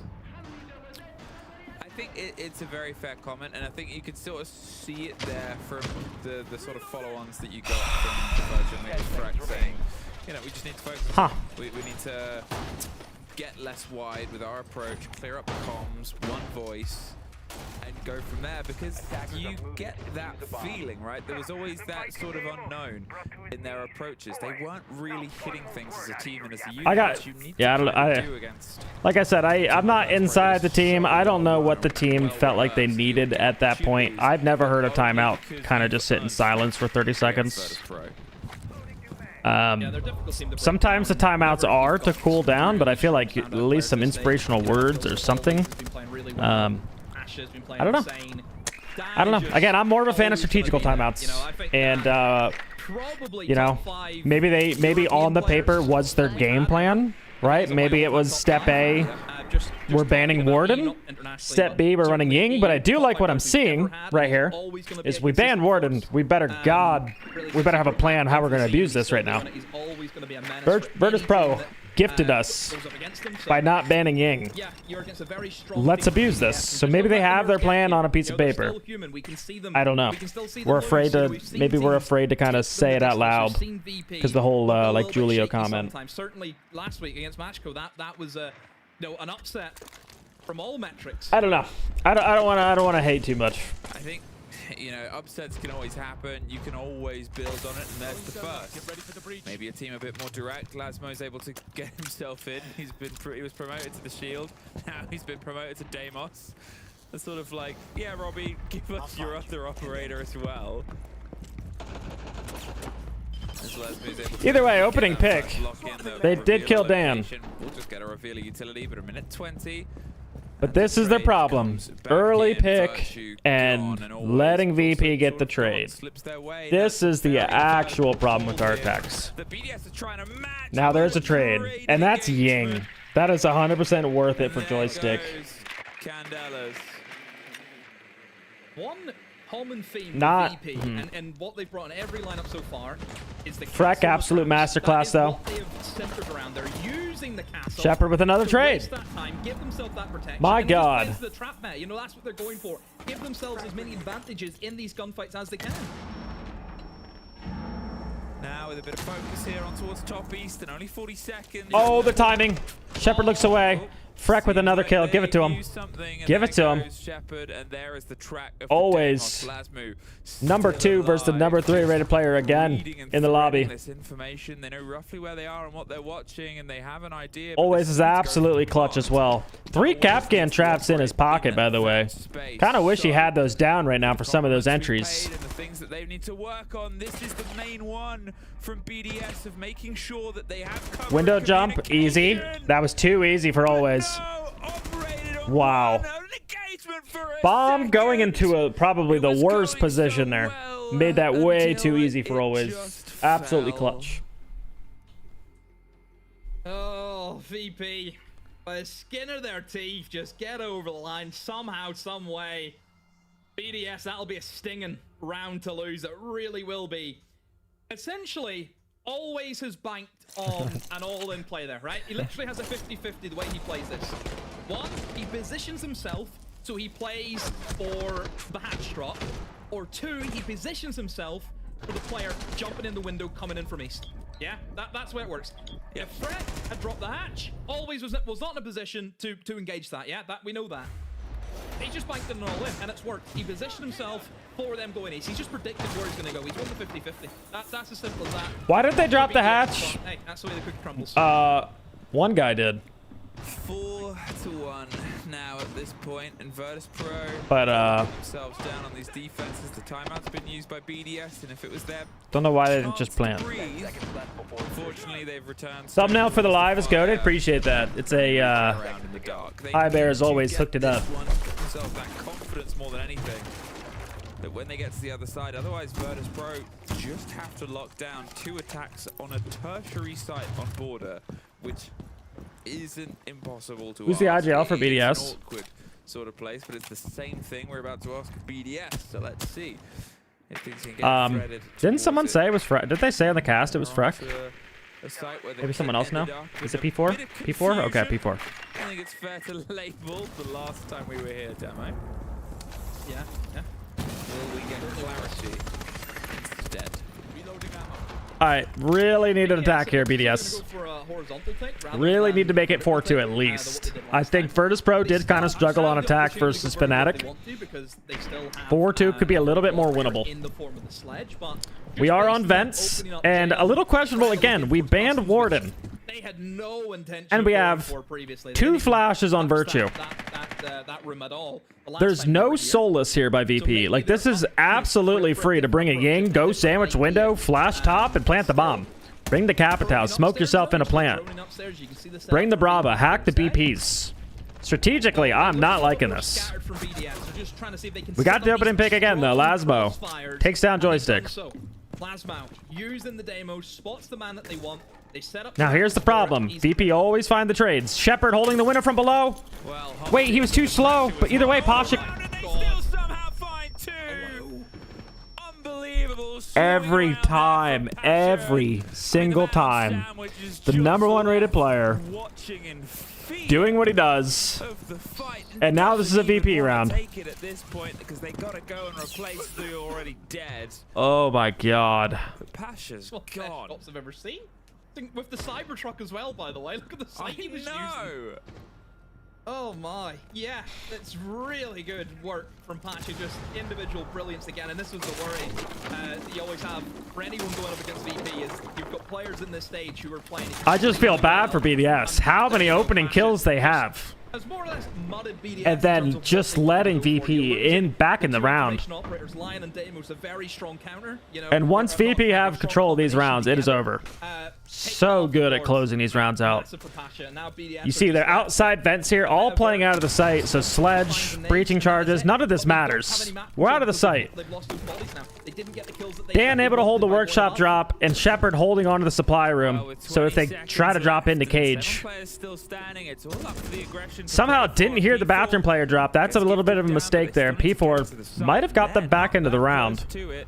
Say that, and Robbie now 0-6. Pasha, triple, and it's over. Nothing Freck can do in this point. Freck versus Pasha. Why not? Why not a Freck versus Pasha? And that has got to be an absolutely tilting BDS half. One attack versus VP. You said that they were in a good position for this. We called a timeout. Nothing changed. No, just literally nothing changed with BDS. You know, I just think the way that they're playing the stage, but that was only the defense. This is we banned Warden out. I didn't see us abuse it at all. Not a single game plan. Team where they have this set style that seems to be kind of from the Stone Ages of Siege. And honestly, I'm seeing no talking happening over here. Of playing faster through the meta, nothing. Bringing in shield operators as well, which they never really had. It has made them so much more terrifying as a team in this current meta. So that was always the worry that you kind of look at VP and think, if they've added that to their attacking side now, what are teams going to do? Because they're always good in defense. It was the attacks that let them down. Same Robbie that was on the Falcons roster? Yeah. Risky moment right now here where all they have to do is play the game ahead of them. And I talked about it. All right, Monty Capital banned. Why ban the Monty against VP? Well, both these ops are very, very good East take operators, which VP absolutely love. You see Shepard generally play the Capital. In the FNATIC game, he was playing Capital almost full time because you're able to fire the East stairs, fire the suicide wall position. Monty, if Capital is banned, Monty also very, very good East take operator. I would expect them to play it. VP has been playing a lot of shields lately. And we're going to see that with Always on the Blackbeard. So because we have no Capital, got to go to plan B, maybe plan C with no Montan. We see Deimos and Joystick on the Grim, and honestly, I really like this operator lineup. I think they will be just fine attacking the East stairs still. Azami banned out, the strongest East op. Clash also banned out, and I love this drone. Love when VP uses this drone. Like if no one has seen that before, it's one of the most broken drones. Calls all the util. You can get rid of any util, any aggressive players playing cat. These fast operators who are just devastating if you combo them all at the same time. You know, VP can play that style now, and BDS have to try and go up against it. BDS bringing in, you know, again traps. You've got the Legion there. Which yeah, good drone play coming out of VP. You just have to make sure that the Legions and now we're gonna start taking East stairs. One smoke already used out. Checking for a Legion trap there. And how are we gonna clear this smoke here? Well, I expect Pasha to Deimos track just like that. Robbie's worried about him being underneath. Pasha's on the roof. Here comes nades. Here comes Grims. Towards the window as a grenade, almost got the catch. The Deimos there as well. Love this from BP. Time to stop a swing on towards it, but showing that without the Capital, they still can clear the spot. Pasha now going underneath. If that player goes back into that spot, he's going to be cleared. Ooh, but they don't know Virtue's under here. No drones under VP. No, Pasha surely knows. Surely knows. That is a chunk of the other utility, but absolute standstill right now. I wouldn't bet on Virtue to move first, but he does. And Pasha has a drone on him on the bathroom hall. Oh my God, VP's drone game. Jesus. On that engagement. They both know where each other were. It's just a case of swing or be swung. At this point, BDS is going to start just swinging. They're going to feel like they need hero plays here. That one up on him, and very surgical in terms of how VP are playing us at the moment. They're taking their time. They're making sure the utility is done correctly. P4 is in. All right. an off position. After VP get East, they clear break, they go CC. We're seeing that exactly here. All of the control is theirs. 40 seconds left. Dan on the AC is going to be the backstab position. Pasha underneath the workshop can just scan anybody in sight. Still got a track going out. Going out on the Legion, who's playing on the Armory Wall. The Armory Wall player being targeted now. But in the meantime, things have sort of gone away. Robbie BDS, little mid-round aggression. Late round aggression at this point, actually. 20 seconds left. VP, of course, in the late round here. And this is good. They're stalling out. This is exactly what we saw out of FNATIC as well when they played. It's pressure on the opposite side. Drop the hatch and slip. He knows he's got to come up metal. With the goo mine in foot. But he's not giving it to him. Doing here? Pasha is desperate for this engagement, and 2 players there. Bomb's gonna go down though. Shepard! Shepard! Oh my god! Slips away with the pistol, gets the rotate. Nah, you can't stick that. Lasmo pulls off, but it's pistols at dawn right now. Demo. One bullet goes for the reload. Shepard with the AK-12, one of the best guns of the game. Pre-fire! Pre-fire! Oh! Wow, BDS needed that one. Holy shit. That was almost an unbelievable clutch for Virtus Pro. That would have been insane from Shepard.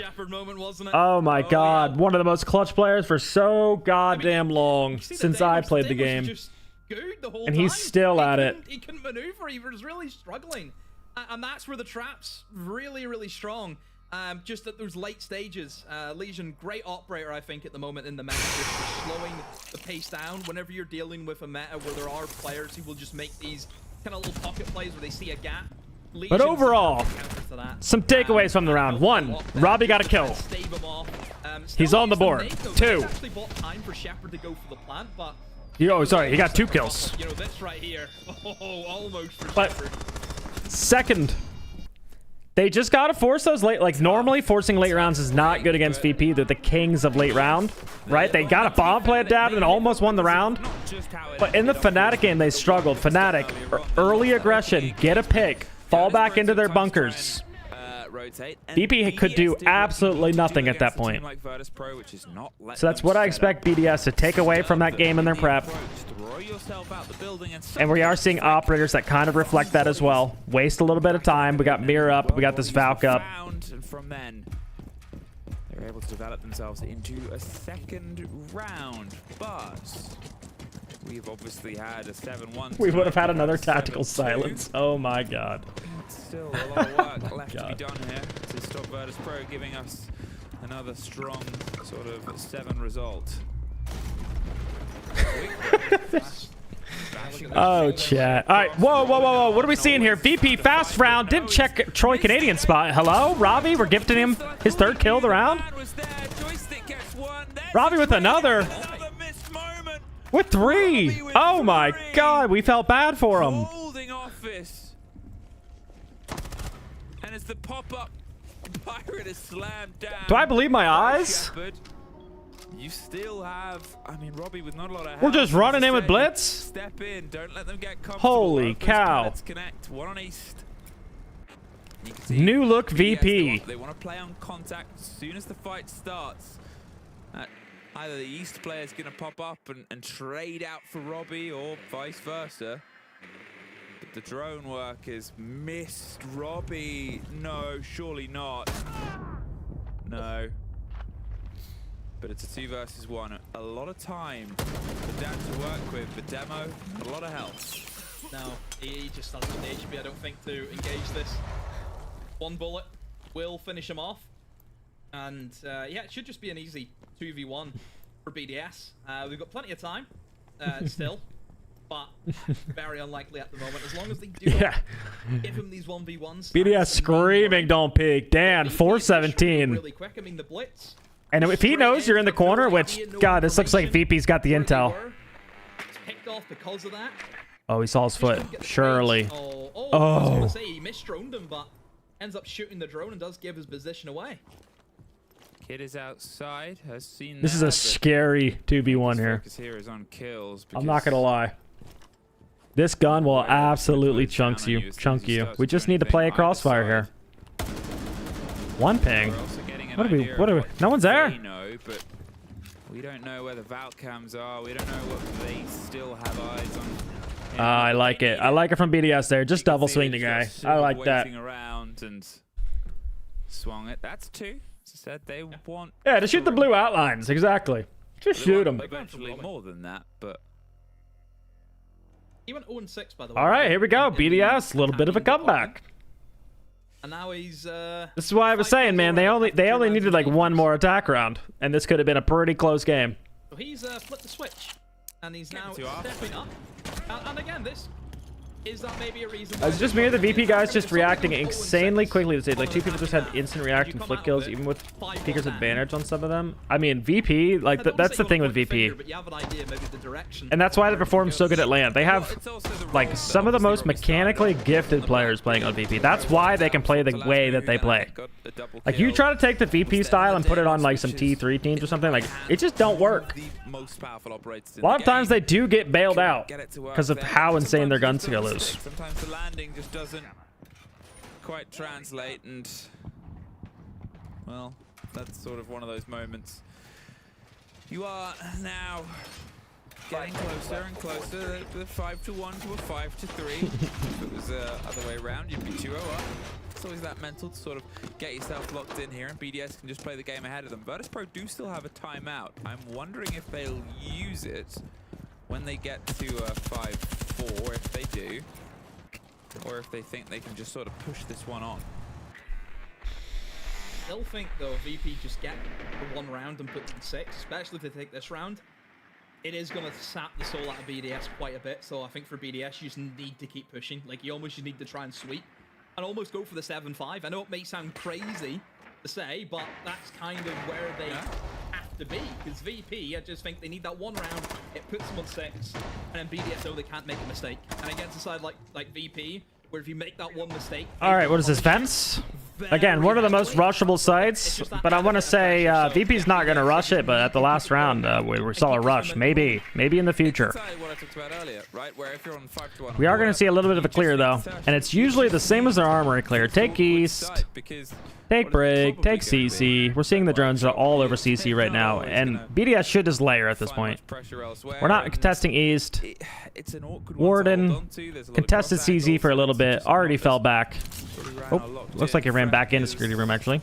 Under pressure from a Deimos. Here comes the Deimos Blackbeard, though. This guy just got to leave. Just waste time. There you go. Not gonna sit around nice and simple layer from Freck. Knew the pressure, knew that he had a lot of heavy reinforcements here, so all he's done is that precious resource of time and its removal from the approach. Now always making sure he doesn't get caught out, just gonna go for the cutout of the rotate background. All right, once you get CC control, you can use it. That was almost a really good cutoff, but yeah, you can use it to clear office as well. Do the fountain rotate. Let me see wall bangs there going out. That was actually a really good cut. Just didn't get the kill. Is there one more player up top? Oh, there's a few more players up top. We still haven't cleared armory side. Okay. Can't really cross back. I know they're in towards waiting, but P4 able to actually give him a little bit of... All right, VP. Now we have to clear armory archives. Come on. There's 45 seconds left. This is slow clear. So slow. BDS, avoid gunfights as much as we can here. Only 30 seconds. Case is down. Really gotten very little for all of their trouble that they went through. Well, with Pasha finding that body and taking almost all the damage themselves, they again are in this sort of thin margin against SMGs. Oh, just don't get VP kills. There's 20 seconds left, guys. They don't have any vert. They don't have any vert. They just had a flood. Oh, man. VP just won another round out of pure gun skill. Well, as he's in a classic. Classic VP. In a post plant. He's not for the world much longer. Absolutely panicked there. There was no time. Yeah. 3 opportunities. Yeah, nah, just power him. Yeah, just start swinging. That's exactly what VP won. They've just clean swept the whole BDS lineup. Yep. Wow. Just VP does VP things. You know, they're terrifying on their day, and yeah, they're playing very well right now. You mentioned the timeout. I don't think you call it if you're VP right now. You just keep it going. No need not to. At all. You know, you've almost one of the most VP rounds there was. You're right. absolutely slow, taking absolutely forever, and winning just from pure gunfights. It's like the other team just gets bored playing against them. It's kind of what you train as a coach when you're playing against VP. The whole sit on your hands simulator is what we'll call it. Like literally sit on your hands. And you just don't want to give them that because The round is won after we layer back to a certain degree, and at that point it's like, don't get bored in those late rounds. Stop swinging things. You're literally bailing the attack out of the round. You have to be, well, I mean, you can't think of it as a player technically, but like you should almost be thinking like, okay, round is in our favor, like 70% here. How do we lose this round? And that also helps you think of like win cons. Like, okay, they can't win. The only way they win is if they do X, Y, Z. Possible, I think you mentioned before. VP, and most of the time, how do they win is if we do something stupid, and that was pretty stupid. They'll be able to see what they've done wrong and then rectify that. I wouldn't say BDS have played. Oh, the paper was telling them to win. Oh, forgot about. VP have just played a heck of a lot better. VP. All right, back to top floor. They looked pretty good on top floor last time. Looks like they're playing the exact same strat. Jaeger playing the main hall spot. Only and they did bring out a counter for the demo. So I was about to say, only question is there's no way they would just run it back, right? Same main hall spot. But they brought mute. And there should be a mute jammer. There is. Robbie's now able to play this spot without having to worry about Deimos track. Although Deimos did get banned out, so what am I even talking about? But it's going to be good for those Grimbees. Last time he got absolutely pelted with Grimbees, and Pasha's going to throw nades from the roof. Blackbeard might be about to change his impression of what safe is. The smoke goes out, the joystick good smoke on the window. He's just waiting for him. He's like, where are these nades at? And that first smoke won't be matched by any Bs as of yet, but another E1. I think VP needs to add another way here, though, to clear this spot. And again, I'm a big fan of, like, even taking Zoe or Ashe and just go underneath this spot and Ashe or Zoe. Just, it's all soft floor. Instead of just util, you just... Ooh, he exposed. Wow, really good find from Always. Caught Robbie in an off position now. He's been moved and shuttled around, but he thought he was safe. And hit the smoke, but not the man. That gives them a player with still some utility to work with here, Demo. Yeah, good from VP though. Realizing, okay, that's a pretty fortified position. Plenty of ADSs for that smoke. We'll see if we can get the nade threaded through to destroy the ADSs. They're not going to respawn if they're gone. And then, yeah, picks them off as he tries to... All right, guys, Freck's still alive. And Freck... Oh, I like this, though. Okay, little mid-round aggression. We're tired of sitting back. Not bad to aggress when they are on East stairs, because usually, again, people overcrowd East. You can kind of work some picks when they just get East control. Freck is not leaving. Look at this man here in break. He is not leaving. He doesn't care that the wall's open. Okay, but he should care that the wall's open, because that's the #1 rated player in the world right there. Slide angle working in Pasha's favor. There are 3 versus 2 here. Virtue and Lasmo, all that's left to try and hold on. Nope. All on to Virtue, 1 and 7 right now. Highly experienced player, but he has not had. Just fine. Yeah, I was gonna say just Blackbeard. Where's the trade? There's the trade. Pasha closing it out, and VP looked absolutely dominant on border. And themselves still a top contender. VP, or sorry, BDS. Couple of rounds they probably could have won. They probably would have liked differently. But that's just what VP does. VP turns the unwinnable into winnable. They put a lot of pressure on you. To give them the information, to give them nades, which is oh so important in the current meta. Yeah, good performance. And a good bounce back from VP after falling on Chalet to Matchka last week. Exactly what you want to see out of an S tier team. And that's why they're my goats.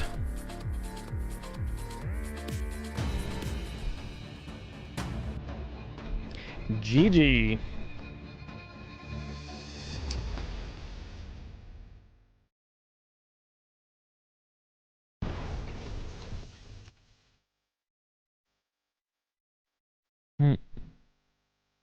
All right, coming up, not to hype anything up, but games are only getting better and better. I mean, that was match of the day, but we got FNATIC versus Falcons. My chat likes to roast me a little bit because I love apparently Glazing Wizards so much. But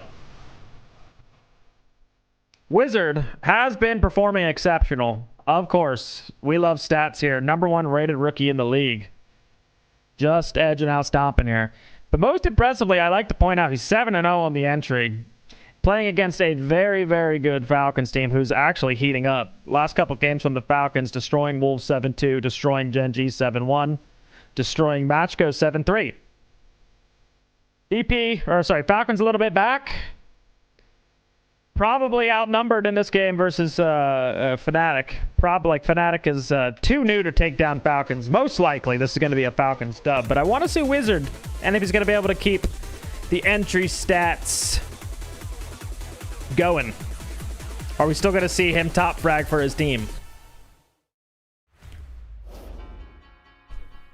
I knew someone's going to say edge and stomping in chat. I just fucking knew it. I just fucking knew it.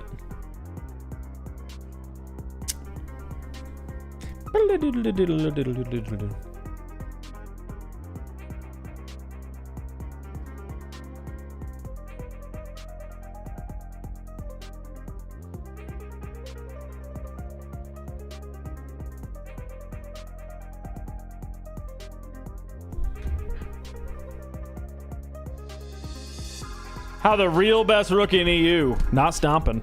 Destroy Shaiko. New title for you. Nice. Appreciate that. Appreciate that.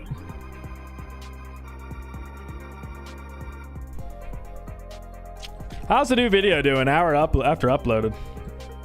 Already exceeding expectations, huh? Probably.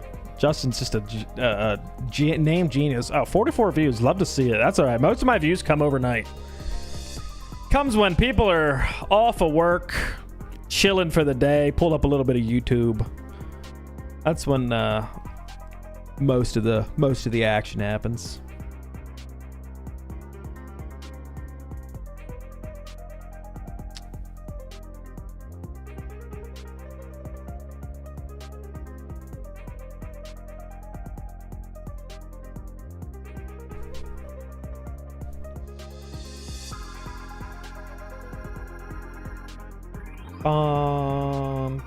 Okay. I think, I mean, I enjoyed watching that game. I'm probably going to upload that game. And, of course, the top 3 rated players, you know what I'm saying? Like, that's easy. Easy YouTube thumbnail.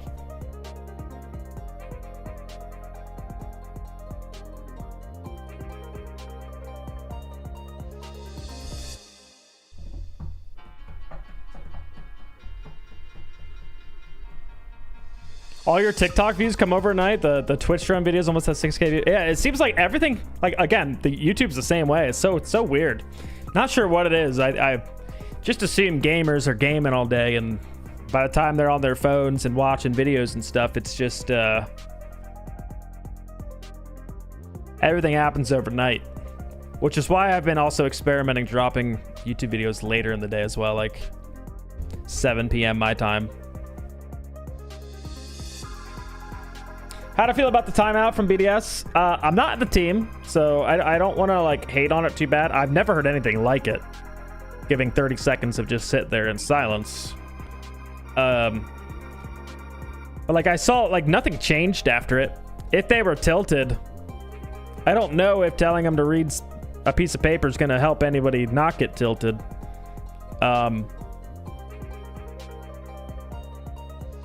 And like game plan wise, after the timeout, I didn't like they banned Warden, and I didn't see it. Like they didn't. What was the Warden ban for? What did we do?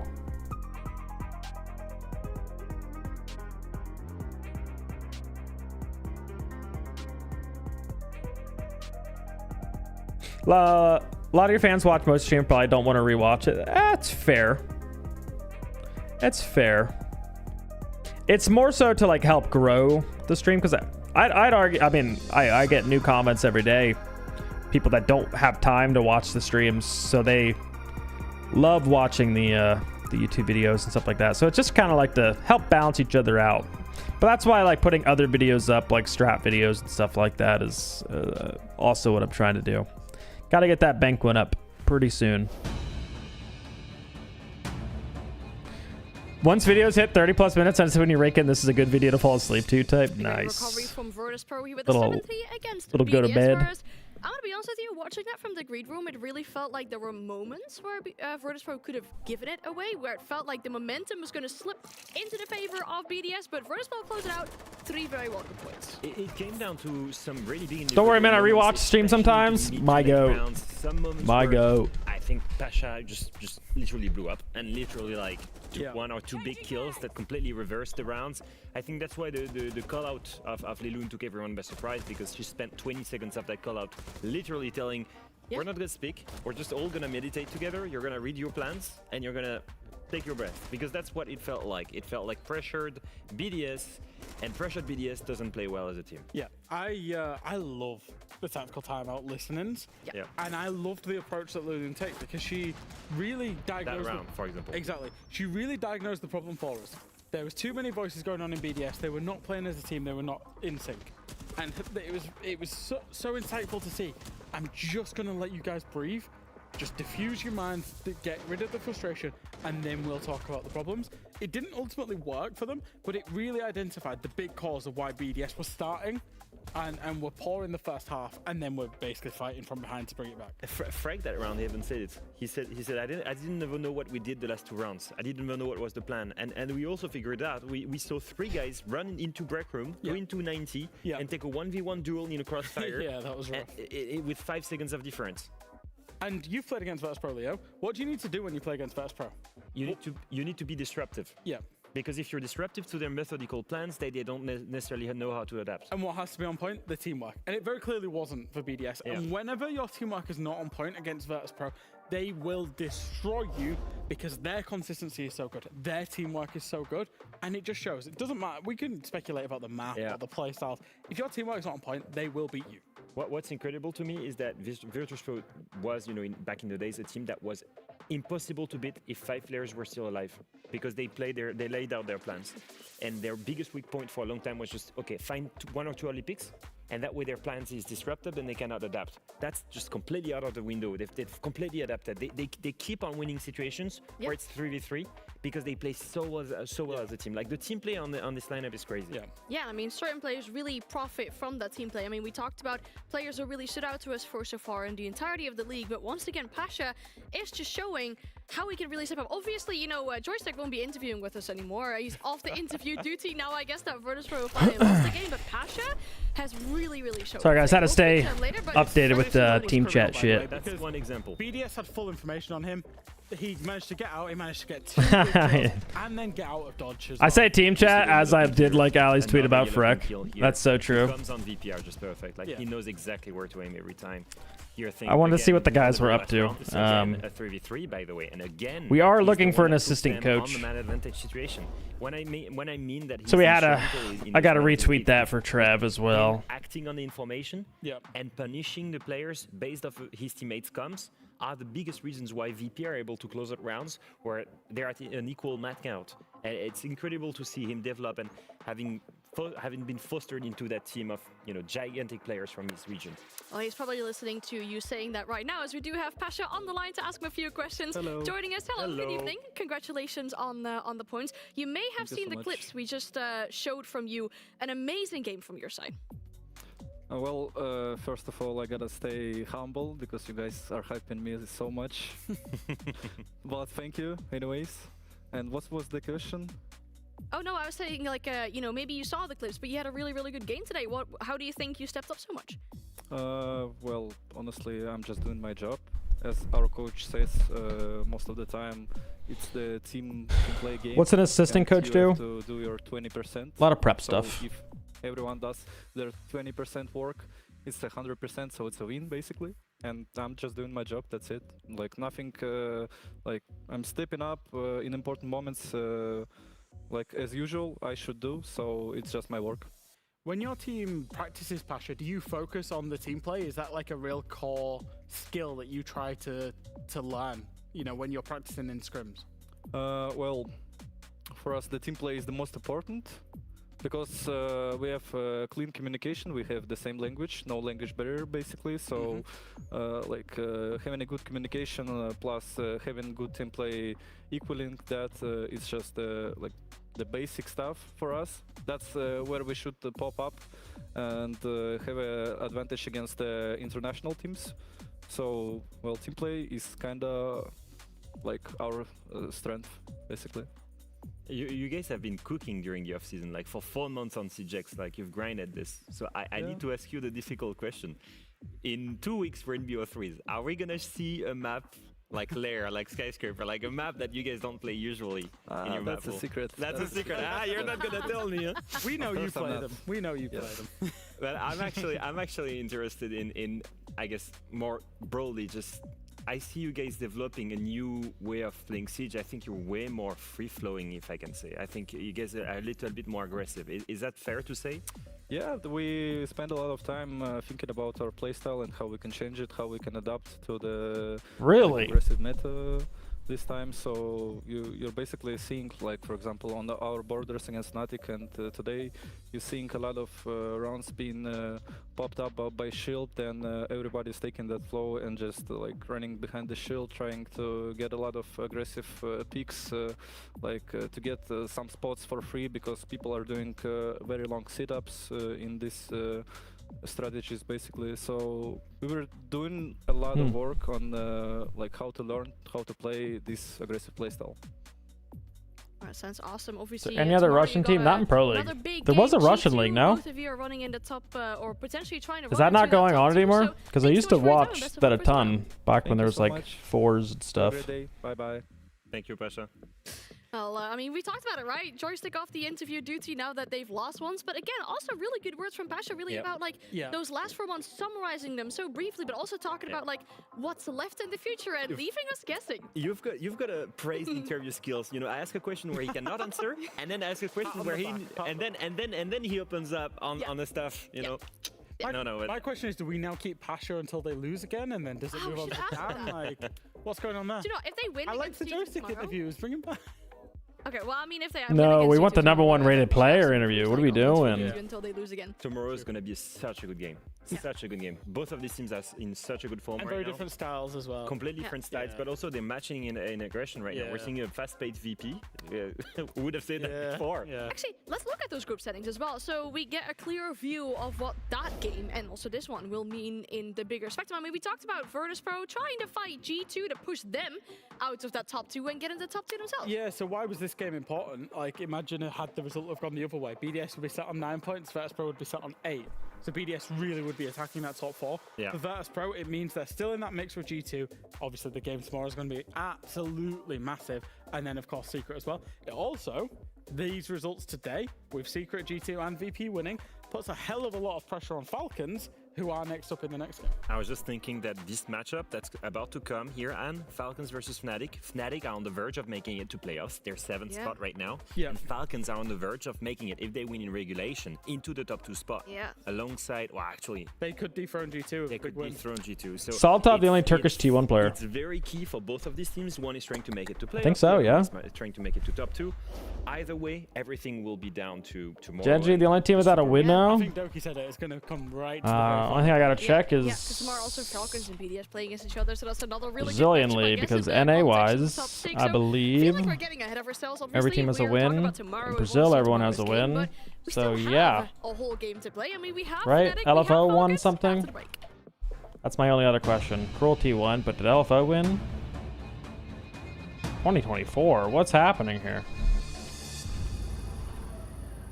2024. 2025.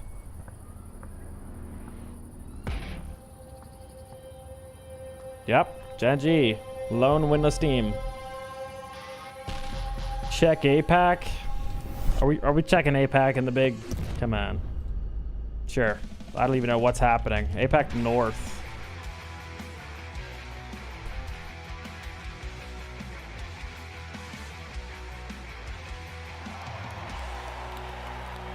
We got this team, who's absolutely... Chat might be able to put a team together and take down Mer Gaming. They've won 7 rounds. Holy shit, they're getting absolutely murdered. Who have they? 7-3 by CAG, 7-1 by PSG, 0-7 by Scars, 7-2 by Damn One, 7-1 by Fearx. My god.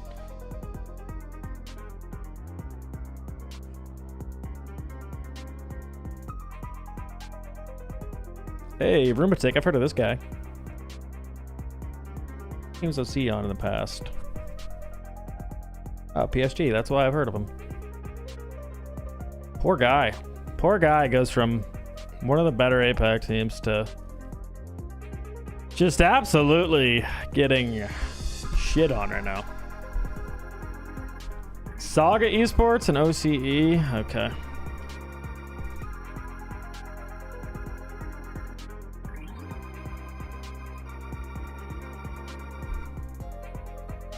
What am I looking at here?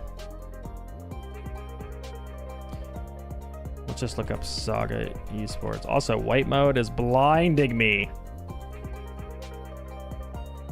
Alright, what league are we in here?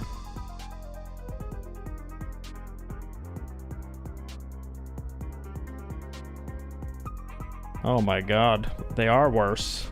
0-6. They have those 7-round wins, but wow. Get 7-2'd by the Chiefs. 7-0 by GG. 7-2 by Ludovica. Who the heck is that? 7-1 by TSG, then 7-1 by CS. Something's got to give. I think, guys, I think we might have to tune in. I think we might have to tune in and root on Saga here versus the best team in the league. Okay, never mind. I don't know if we have to tune in. Oh my god. Oh, they got Fisho guy. They don't stand a chance. Oh, it's over.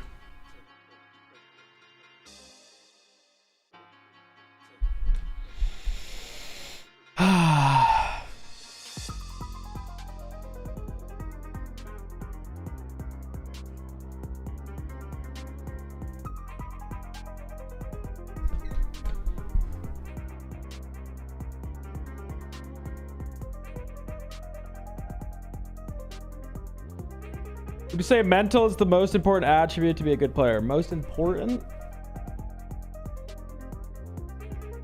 It's one of the most important. I don't know about most important, but it's definitely one of the key things I look for if I was building a team. Yes.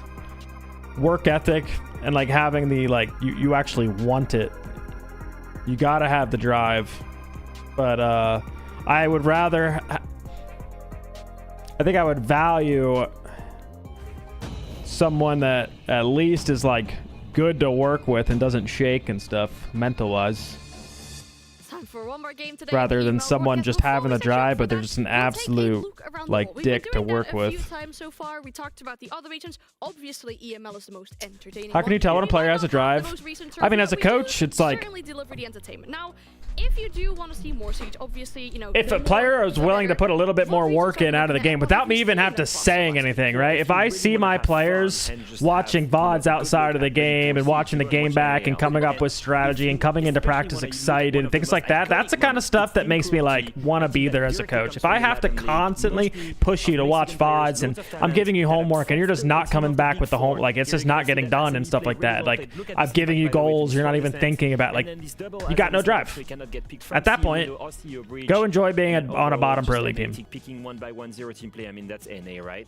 And in the end, just completely collapsed and dies to team cruelty. And look at the reaction of the players. Super happy about this. Love that from them. To quote Fabian, he said, absolutely pathetic performance from us. And I think that lies with Fabian. Absolutely pathetic performance from him as a coach. And then we're going to see an APO round here. Look at this rare rush. That's something you can reuse in ranked by anyone. Skyscraper bomb site. You just send a Riora here on a double doorway, send a shield on, and just rush all the way into Expo. Now, by doing so, you can... Oh, guys, we're watching that team right now. Oh my god. On the breach. 3 go through that is this their only round win?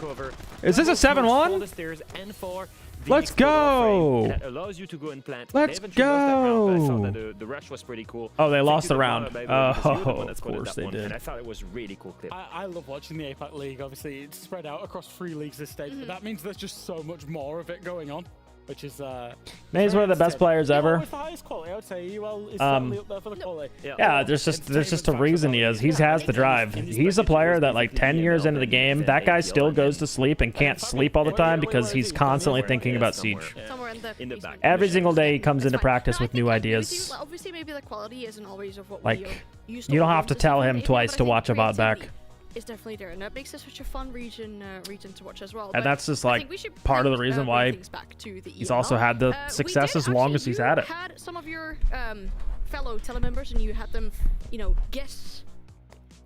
This is the part where I lose the game again, isn't it? And we If you don't go wanna pro remind as you like a of that, plat. but what you did I is mean, you let rank them doesn't guess matter the at all, sound of the gun but that was being if you're fired. Obviously, actually a sounds like plat everything and in Siege. struggling, then probably Some not. people are that skilled that they are able to guess what gun it is. How are that's teams being coping with the fired, new and this one's for bans, you like as in well, strats? What do you because mean? it should It's be kind of a loaded relatively question. How are they easy coping one, with the so new keep your bans? ears I mean, peeled you and practice type into every chat which single gun you day. think You is kind of the most ace expect gonna certain fire a gun, bans. and obviously the You telemembers come up have with to guess different what you ways guess in as your well. strats to do things. Like if you don't have So I wanna Ace set a Habana challenge and you can't open for Kanto B3 wall, to then you see come up with if new we ways to could attack a bomb site. Like recognise eventually things will get weapons in flushed game out just just from by the sound. repetition and theory crafting get and stuff straight like into that. Haven't seen like bans really hard hurting teams yet. There seems to be kind of a meta on certain maps. It's visual. Okay. Straight in. Leo. Ooh, Hayes on the YouTube. Alright, I'm gonna grab a drink real quick. Right back. Oh, sorry. Is it It's vigil. It is vigil. He looked at me and As- as soon as he said vigil, He was I heard confused it, yeah. as to should I say he's right or not. Sorry, I jumped the gun there. You're good, You're good. You're good. I forgive you. Oops. Are you traumatized by the K1A? Is that like you're like? Maybe that's the reason for it. I knew it was Vigil as well. Of course, Then yeah. why did After you I said it first. it? Come on, I won the game. I said it first. I knew it instinctively. I think everyone in chat knows that gun. The K1A is just iconic. It's just, it sounds a little bit like the V308 from Lion as well. Just little bit less DAS. But yeah. Yeah, yeah. I also I've got played that one game. wrong. I've That's played why that you game said. way too long. The reason for this is I was a hard bridge, so I was a droner for entries for so long in my career that I spent my time listening to absolutely everything when I was running for my entry, which means that I knew exactly which kind of gun would be roaming. That's it. That's the story. All right, if you think it's an iconic gun, it's obviously never as iconic as the last game we have of the day. We have FNATIC and we have Falcons, and the rosters we're going to highlight, obviously, starting out with Falcons, because what we saw from them, I mean, they had a really difficult start to this league. We saw them lose the first game, and then they actually really beautifully bounced back from that momentum. It's looking very upwards for this team. Yeah, third in the world for round win percentage actually coming into today, and genuinely after getting absolutely obliterated in play day one. Bans can cook your strat, no? I don't think so. Like you should have multiple ways to do something. Again, the same idea. Like if your strat is to open Kanto wall and ban and Habana Ace are banned and you haven't planned yet how to attack top floor with Ace Habana ban yet, like that's on you as a team. Like you're trolling. It's crazy that Solotov was the hard carry of that play day. Everything has to be like Hayes is saying. Like things have to be moldable. You have to adapt in CJX. You can't just rely on like, okay, we have an Azami and we hold fucking piano and cafe. No, you're not gonna have a zombie ever again. So stop thinking that. Like think of other ways to hold it. You see now, like you normally have a Mira. Mira might get banned too. Okay, think of a third way. Teams have now been doing Echo to hold on to piano control. You play Bathroom and Pixel with Echo. You use the Echo drones to keep vision. Go for retakes into Scar. CJX is more adaptable. Siege in general more adaptable than ever before. You have to be actually thinking about the game, and if you don't want to be thinking about the game, hey, watch Pro League because there's plenty of ideas here. But again, you can't just copy them down and be like, because you're not always going to have the 5 operators that these pro teams are having. Like you have to have other ideas. Maybe they banned a lot of our bunker operators on Bank Basement. We can't bunker. Hey, guess what? Got to roam. Come up with the roam strat so you can contest. They banned our smoke. What are you gonna run? Tachanka. Improved dramatically. That's mainly due to 2 players on the side of Falcons, just stepping up massively. But at the same time, I can confirm that this team is they've got the wake-up call. Leo's just created a new word there. Dramatically. Dramatically. It's drama. Dramatically. And it's drastically. And drastically. Don't together. you know of it? No. It's in my vocab. It's in my dictionary. Dramatically. It's called the Leo dictionary, and it's drama and it's drastically. Drastically, yeah. Dramatically and drastically. My yeah. brain just collapsed. No, it's Say fine. this word. Wow, we're getting close to 11 p.m. We're still I'm I love it. I'm gonna use it all the time. perfectly fine. Dramatically. Honestly, another thing, we do a lot, and this might be another dramatically thing, is we've got a lot of, really good visuals on the show, right? We got these really cool movie posters, and I'm just gonna let you introduce this one because you came up with the idea. It's all about Falcons being the titans of Europe, right? Yeah. And they are from the house of Serpentard, or what is it in English? It's Serpentard in French. The house of the villains in Harry Potter. Oh, dearie me. Slytherin. Slytherin. That's the story of Falcons. They're the big villains of Europe, and they're facing an upcoming magician, a wizard that comes from nowhere. That's the story of Wizard and FNATIC facing Falcons. That's the magician trying to save, through his magic, of being the best, or one of the best rookies in the league, trying to save FNATIC from the, I guess, non-qualification to playoffs. And it's today. Wizard? You're a wizard. Yeah. Absolutely. Yeah. If Wizard's first name is Harry, I might lose it. No, it's not. It's not. Okay. It would have been incredible. It would have very fitted, yeah. But obviously, you talked about the upcoming magician. Obviously, Wizard, part of our current rookies. I mean, we've already did a checkup earlier today on the rookies in the league. But if we take a closer deep dive to the new kids on the block, how is Wizard holding up against some of the other ones? I think Wizard, along with Stompin, are the two rookies that bring the most, I guess, victories to the collective groups. They're the ones that have had the most impact. I think Wizard on the side of FNATIC is clearly the standout player. He's the one with the clutches. He's the one with 8 entries and 0 opening death. Yeah. Mind you, 0 opening death, 8 opening kills. As a professional debut, I just find that absolutely crazy. And I think he's very close to Stompin in terms of potential right now in the league. He's looked very natural, very at home. He obviously had a rough play day 1, I think, as a lot of people will do when you come into it. It's brand new, it's tier 1, etc. After that, he's settled in so much. And very, very quickly, he's become an integral part of everything that's good for FNATIC. He's been at the forefront of that. Yeah, well, let's look at the teammates surrounding him then on the side of FNATIC, because if you look at their trajectory against the one from Falcons, they did a complete opposite. They had a really good first day, taking a victory, and from there on, it's not been that great, and it kind of makes me sad for them. They snatched defeat from the jaws of victory quite a few times this stage. They probably had an ill-informed bash with Secret on Bank, and we've seen how good Secret are on Bank last week. Managed to take more rounds than Secret conceded today, but I think again controlled a lot of rounds but just let it go, and a little bit of inexperience, a little bit of inconsistency got to them. One thing that I will say is FNATIC played, and I said this right at the start of the day, FNATIC played the Belgian Masters this weekend, which was against largely tier 1/top tier 2 teams. So they played up against Gen G. They went 3 maps with Gen G. They played up against Secret. They went 3 maps against Secret, lost the grand final 2-1 in the best of 3. I heard a lot of Wizard glaze. Thank God for this wireless headset. Is experience, because obviously there's of course Wizard on your screen there, but there's also Sarks as well alongside him, and Jegs, who's relatively inexperienced. A lot of Wizard glaze coming out, and I'm here for it. Fixtures, having more maps as a roster will only be a good thing for them, regardless of that level of competition. Consistency has always been the issue with these guys. It's history repeats itself. They show they have the potential to take down big teams. They almost did it against VP last time, but they always fail to do it. And I'm afraid today against Falcons, the step might be a little bit high. It's definitely going to be difficult for them, and obviously we're looking at the player cams right now. Sometimes you can see the map. It's being spoiled on the player screen. This time we can't. However, we do have the map veto on the screen, and we're heading to console. Yeah, so in terms of preference, this is FNATIC's #1 map preference and Falcons' #9. Actually, just coming onto this at Falcons, they played it twice at 6 Invitational when they were BDS. They lost it against FaZe in the grand final, and they lost it against, what was the name? Dreams team. Cloud9? Unwanted. Unwanted. They lost it against Unwanted as well. Dreams team Unwanted. Woo! Unwanted sighting. Unwanted sighting. But clearly, it's not been looking the best, and they certainly have never played it officially on CJX. So Falcons really don't like this map? It's not that they don't like this map, it's just that they probably haven't have it as a high preference. Yeah, right? they prefer other. They prefer other maps. But it was FaZe's first pick. Unwanted mention. Yeah, plus 100 right there. They played Aura. twice at Belgium Masters and won it twice, and they did beat Genji on it. So recently? Which is, yesterday. I mean, But yeah, we've not seen them on it in tier 1 for a while. No, but they got the practice under the belt on this map, and that might really help them, I guess, with a difficult match today against Falcons. It is our last game of the day. Time Last to send it back to game. Fruit and demo. Of the day. Thank you very much, Anne, and the two lovable wizards that are with him. What house would you be in? Hufflepuff. I already know what. That was immediate. Yeah. There was no hesitation. That was you've done a survey, haven't you? You've I mean, listen, if you want to, date girls these days, they're going to ask you those kind of questions, so you have to be prepared. That's all I'll say. Yeah. I think I'm if I'm probably a Slytherin. I wear a lot of black or green. I'm wearing that right now.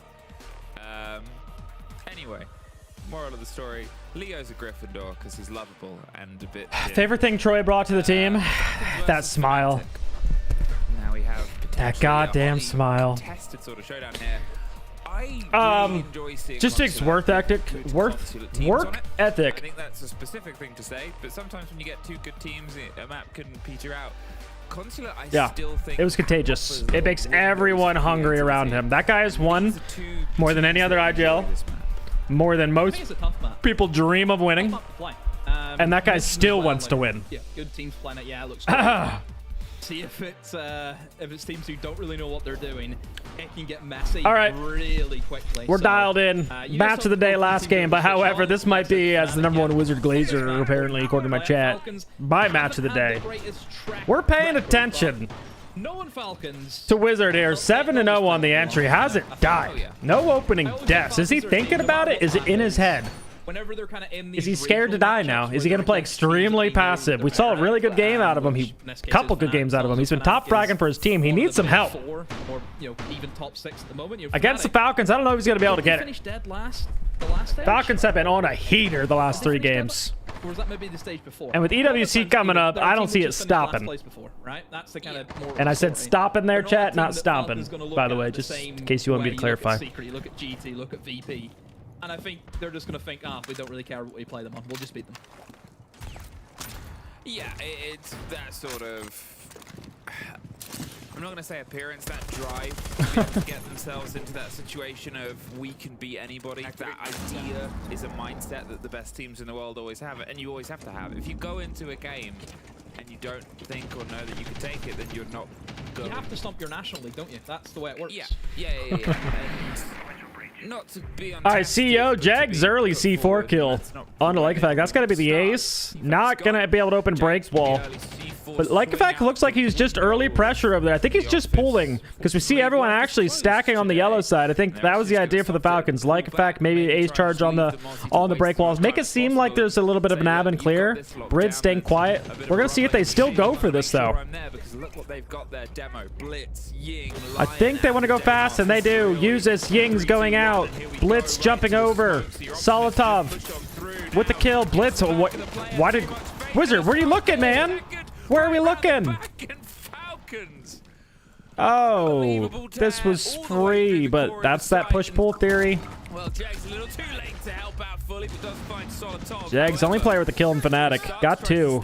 Can he get 3 more? Nope, gonna go down. A rare Ying, no shotgun moment. Free plant, no C4 on Sarks. This round is wraps. Wow, nice shot. But not going to be enough. No way. Surely not. Shaiko with 2 Deimos tracks. This is where he's so annoying with Deimos. Always has him in the late round. Don't know how that wasn't a headshot. That's a Shaiko aura right there. The Shaiko body armor. My God. Guy just tanked. Yeah. Obviously, we didn't get to mention about the bans. So FNATIC have went for a Buck ban. Now, Buck is really good on Consulate, not just because the generic way you think, he's good for like garage takes, because he can go above and, obviously use the verticality. But he's also really good for the top floor site because you can go into piano and start clearing out defenders from below. That's another big benefit for him. Now, if they're gonna go down that line of thinking, Teams just turning their brains off for the Falcons. I swear to God, I feel like that too sometimes. Old BDS, I felt like it too. Most people copy BDS like defense strategies and stuff like that, but if you really look at them at the end of the day, they're so basic. They're like so basic. Nothing special about those defense strats. In fact, T3, T2, I argue sometimes I see some freakier, better ideas sometimes. But it works. It works. It's the team play and the stuff they have off them, and it's also like, for some reason, teams just attack so weird. Or again, stop any Against, it's like when they play the Falcons. It's just, yeah. It's like when you're a top team, teams are just afraid of you. To offer sort of criticism, it's your job to point out things that go wrong, and then... I've seen Wardens do damage from that position. You know, Ying is... Everyone knows that single window. Oh yeah, where's the mint bar? Yeah? Oh, brilliant. So surely if that's like a common thing, like you know that top floor didn't work out. Let's go garage. Let's go garage. Why not? Warden would be perfect. We have Cade up, but just Cade. Hopefully we hit it. We might have, because Falcons absolutely could have just brought Thatcher here. Could have had wall open for free. He died very quickly, did not. He died very quickly. We're getting the wall open for free as well. Either way, because Daypack is not bandit tricking. Just a Cade on the wall, and that's it. On the yellow side here, though. Questionable. Feel like there's some better operators than just Cade if we're just gonna slap it down on the wall. Potential approach, but oh, it's a fine line. Sarks is threading here against DFAC, and they might have almost been the first body gun again, but instead the fight doesn't come to anything as Falcons just getting rid of the step in the door utility. Yeah, Falcons just doing their initial bit of probing around the site and making sure that walls are going to be opened up, and then also seeing if they can target some players. And oh, Jegs has to sidestep that grenade, but Shaiko wasn't holding on to the angle, but instead will use that drone again and push him back. So far, so good from Jegs. This is pretty much an easily trappable position. We're gonna see if Shaiko's got the plot armor here. He doesn't. He actually falls. And Jegs collects that. Not only does he get the kill, he also gets back to sight. Safe and That guy sound. wanted that pick so bad. Where's the take coming from? Looks like Shaltov is in tellers. Yeah, they're clearing across the first floor. Rid has an entry here. Can't just plant though. Should be C4s. As soon as they make some sound, or even before, there we go. There we go. As they thought they were, and Give Wizard a kill. Come on. Get him in the game. Not a gun that's great in your prolonged engagements, and 2 C4s to try and face off against, as well as a full read on where you are.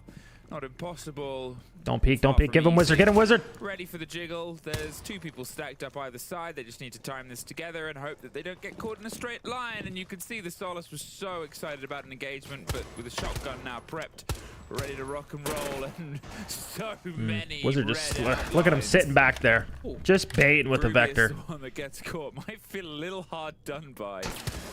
Oh, he was swung on after the swing him. You know you want it. Swing him. But here to his right. Oh no. No. It's Jax. That's all right. Every corner, FNATIC. Yeah, just a matter of time there, wasn't it? Gives them a couple of exits, but still, FNATIC win the round. Plot armor got removed. Weird approach, though. Hey, huge round. If plot armor got removed, this might be a FNATIC game. Players kind of dying solo, kind of one after another. FNATIC having a massive mad advantage. You know, it was a 1v4 at the end of it. Here's the thing. Falcons have brought in an operator like Dokubi, which, as we know, is just a great operator, top-tier operator. The Wizard 10-bit rig camera, hey. Fantastic, yeah? Everyone knows that. Yep. Our King's focused on Pro League. He doesn't need no camera. A bit of a crutch. You kind of lose some like basic stuff, like your basics of droning out the map. We'll have a new coach. We're looking to add an experienced assistant. Because, as you guys know, I have not been able to commit as much time. You can just stand on them and then you don't hear the call, almost. I think it's, yeah, it's those sort of little moments, right, where you have expectations of how things are going to go. You almost could see it going differently. All right, back to the CEO bomb site. Engagements or trust happens early on in a game versus Now, later on in the normally game. you might not expect them to run back a yellow take, but we got yellow take operators again here. Uses back on the Ying. We got Brit on the blitz still. Now we're bringing double shields. Why not? Like effect was the ace last time, admin side, pulling. But now he's knock. Could see him just do a different kind of lurk here. Maybe up Visa stairs. Yeah, this is looking like the yellow take again. They're pulling all this pressure admin side. See, they're opening all these windows. Boom, south. That's just simple pressure right there by Ying. He's gonna just give it up and go CO windows. Here we go. No way FNATIC fall for this again, huh? Deep in towards that corner, right beside the window. Like I mentioned, he cannot be touched from below because that block's been banned out. Unless maybe they try and send, you know, the Demos down to track him. But I'm pretty sure Grubby also has a mute. Why does not get played in Pro League? Because people actually sit on default cams. Right now for a very strong power it's good for gaps. But look at Falcons, they're changing up their play. They're looking for these rat kills, and it's There's the one rat of them. himself as EFAC. Well, all right. Can they stuff it? Now's the time to go. Boom, Ying's out again. Nade bounce, pushes him back. Solitov goes down. Gets rid of the Blackbeard. We're not dropping yet, though. We're kind of baiting it. Sark's concerned. Where's this knock flank at? At least the full read of Cam on towards Coffin Clarity. They are hoping for another engagement, but it's now about to start. You might be able to hide from cameras, but you cannot hide the sound. This is good from Sarks. There's the track on a player. Does the Nook know? Oh my god, like effect, plot armor. How did he find that kill? Good flip from Falcons. Made all the players commit to the yellow take. Just took the space behind them. That is an experienced team right there. Knows where the gaps are. Knows how a team is going to react to the pressure that they put on. But the location is given away, and you can assume, well, got a trade, but I don't think they were. Oh boy. Right away. Yeah, easy enough there for Falcons. EFAC, simple as that. he does what he does best. Him and that Nook, notorious for that operator, isn't he? He's best shield players in the league right now. Creeps around, just looks for these openings. He's everywhere. Only one you got to know is spirits. It's like trying to catch smoke with your bare hands. You're not gonna get it. I think overall for Falcons, it's changed up that game plan. You know, last time they went just for the immediate rush. We called it. You called it. Like a fact, plot armor. Pushing in through the skylight. That time they kind of looked at the setup and said, right, they've actually got the warden. We can't go for it. We need to try and find another way through. And EFAC's like, say no more. I'll find us the pick. And he always seems to find the pick. I haven't had Monty up once, just saying. Ooh. I mean, flip of the coin. Teams are trying to make it difficult on you guys, probably. Newer teams. That's what my theory is with Montaigne. If we're playing like a newer team like that, I guess is the sort of straight answer of it. I don't want the IGL to sit on Montaigne. Beautifully put together and 2-1. I want him to move around a little bit. At this point, coming on towards the split site, Wizard was the sort of focus of a graphic coming in, and apparently that's a bit of a curse. Currently, they're not really doing any magic, but they might want to start summoning quicker than anything. But it's also at the same mute time, ban. not quite being able to get in on the probably thinking, usually, you know, a person who well, A, the Demos, but B, Shaiko now on the Grim. So mute ban either way going to be good for Shaiko. He just moves over to the Grim. Demos obviously taking off. I think, especially during that Malta event that we've seen FNATIC out, where they kind of and don't hate this from FNATIC. Going to the split site. Nothing's been working really. He almost came into the side, and he just helped them get up to speed with the meta. Because again, FNATIC weren't a great place, I think, before Robbie joined, and then we've kind of seen them have. Do I stream on Twitch as well? Yeah. Where they were previously, like no doubt about it. Yeah, I'm live streaming right now on Twitch. So yeah, good head and the shoulders, but at the moment, just not getting the kills, which is strange because you know we know that guy can light up the scoreboard because he'd done that for years in secret. Oh yeah, it's just one of the sort of, you know, it's hard to put pressure on the players. I know we had this conversation on Bank as well, as we almost had the first engagement, but as the drone catches out, I mean... Wow, what a gunfight that was. Kept on pre-firing and found the head of Solotov. Hasn't dropped off. They ended up getting that ace charge off. Could have Wizard offering some support underneath as well, just giving the read on anyone that might try and. Can you tell YouTube chat they're inferior to us? Says hateful dude. You hear that, YouTube? Get him. But losing Solotov, losing some of that hard breach. You want his address? It limits you in some ways. Depends if the exit had been gotten on secret side. Here though, FNATIC. Yeah, this is the last game. Sort of holding down. They have this man advantage. A little bit of a slower attack from Falcons here. Looking for the free picks on this site, which is usually around piano and like that corner visa spot. Solotov tried. But there's like a fact. Such a good lurker so far. Confluent's a map that he's just going to have his way with. Oh my word. He's going to have Mike's way. Don't forget, this is the split bomb site, one that we don't see all too often. You can see FNATIC, knowing it's a split bomb site, we're always worried about the plant going down, because again, in this setup, you will just forfeit the top floor bomb site, and you'll try and play your defenders in towards the basement. They've got the Valkyrie, they've got the Pulse, they've got tons of C4s to the left, ready to rip. That's their game plan. It's using the information and then playing with the denial that they have. Falcons will know this. I just want to see how Falcons are going to deal with that. How do you deal with all these C4s? Do you bait? Do you go for the kills? What's their game plan? Yeah, what is the game plan here? We need to pressure these C4s. Pulse, obviously, a big operator here. Normally, you'd see players flooding down low. I think that's what Usus was trying to do. As the bomb's going down, like a fact, trying to just distract through the holes, but it's going to be too much, and our glorious King Wizard with the C4 kill. Yeah. He still hasn't died first, right? He's still perfect, 7-0, or did I miss one? Starts on the top floor, but seemingly everywhere else is FNATIC's.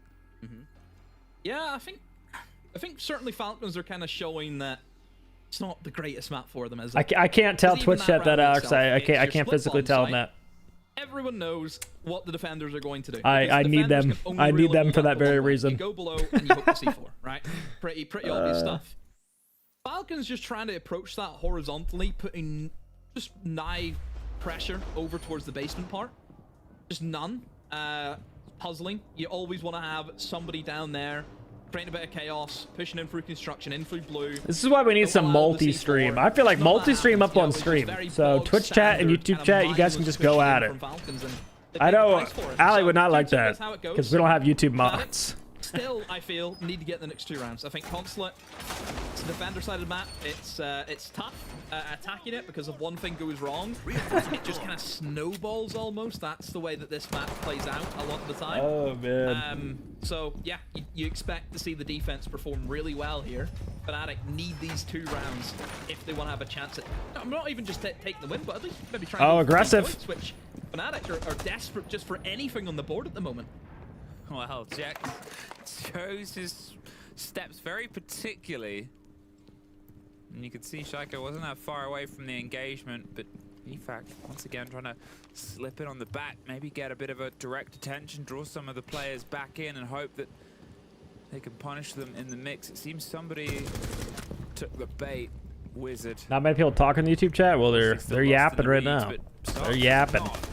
Repeatedly making sure that a body is found on the opponents. Wait. Who died? Whoa. How do I see? Whoa. Who died first? Please tell me it was Solotov. Oh, the timing. Is the streak perfect? As EFAC pulls away, you make sure they know that he's here. The calls come out, and the players, well, at least one of them slipped on by a C4 and a grenade used. Wizard entry? Nothing more than the no. Threat, but it's allowed this perfect streak. Step in. They haven't seemingly done a huge amount on the vertical. They don't need oh my god, like a fact again with the back pressure. He's just by himself. How do we not kill this guy? Flip it and ship it. Honestly, this guy insane. Untouchable. Just lurking in the shadows and 1 HP, the plot armor. Challenging him. Like, Grubby, mate, you can't find any kills. Why are we trying and to we're just look. This is we are so pulled by Lycofak, and he's already at the spiral stairs. We're just so worried about him that all the space is created. We just walk in and plant the bomb. Causing many issues. It was just the guy at the back. Why they're challenging into him, I don't know. And Falcons see that opportunity. Flop the site now. EFAC has done his job. Now Jegs, the 1v4, not even gonna get one. Wow. I mean. Just completely outmatched right now. and how good he is just on that. And I mean, it's only 3-2, and if they win another defense round 3-3, it's not the end of the world. But this is Consulate, and FNATIC's a newer team, and they're just not going to be able to win 3-4 attacks on a team like the Falcons. Sometimes he will pick up a round and take it on his back, and even amongst the team as brilliant as Falcons is, that he can be known for doing that just sort of shows the caliber of him. Because obviously there was the attempt, the run out. Yeah, it's like a fax lurk is getting so much pressure. Look, here comes our glorious king. Wizard, where are you going, man? Where are you going? We're just we're just exploring.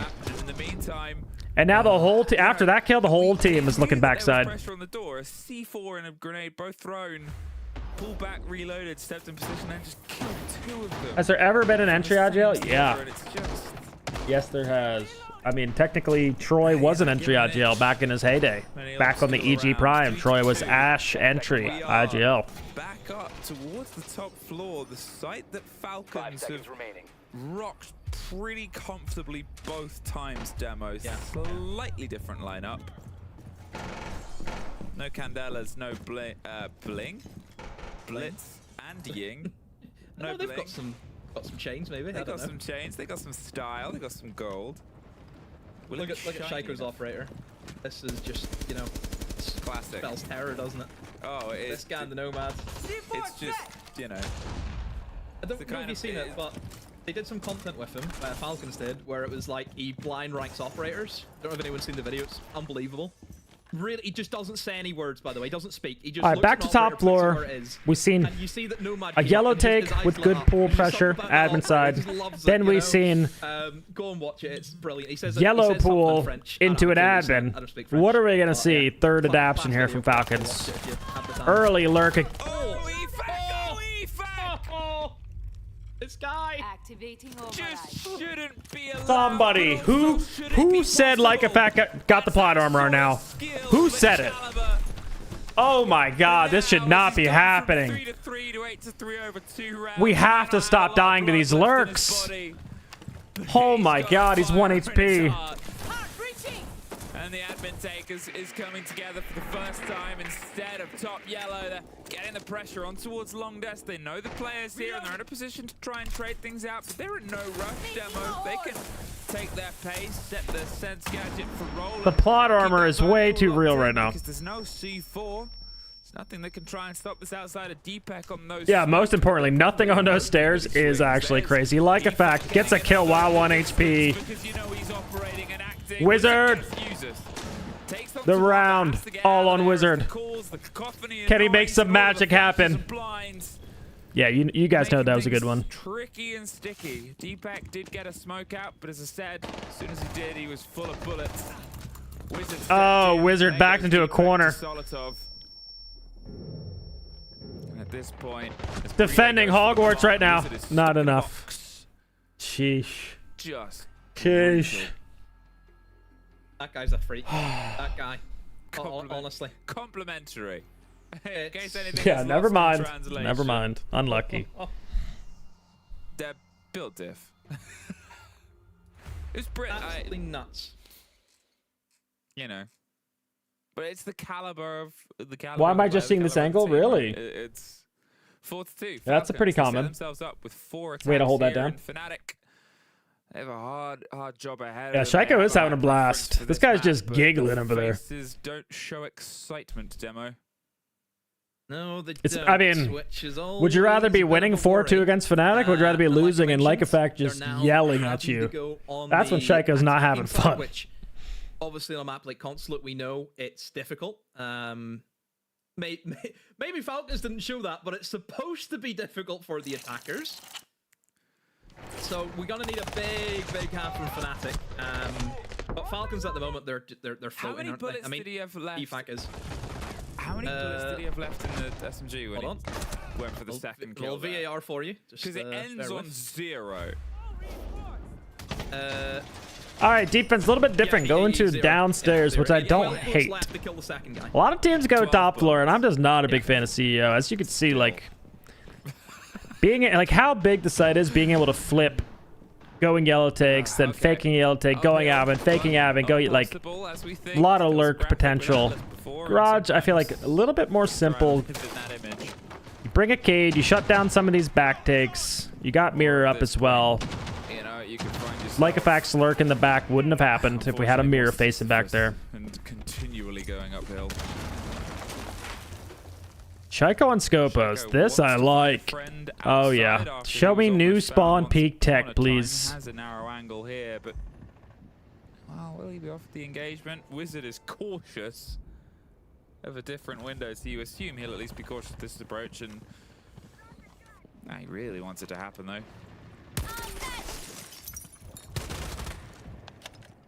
Be careful now, Wizard. Get the wall open. You have to put yourself in any danger. You are the hard breacher. We'll make an entrance way now, but impact. The miss. Oh, it connected, I think, did it? Yeah, it did. Okay, so the Habana pellets have been dealt with by that impact, and doesn't know if he wants to try again. Looks like the team with the double hard breach. Team wants to do a little bit more of a horizontal take. Take secret. If you can kill this teller player, they almost got the entry there on like effect. Cool.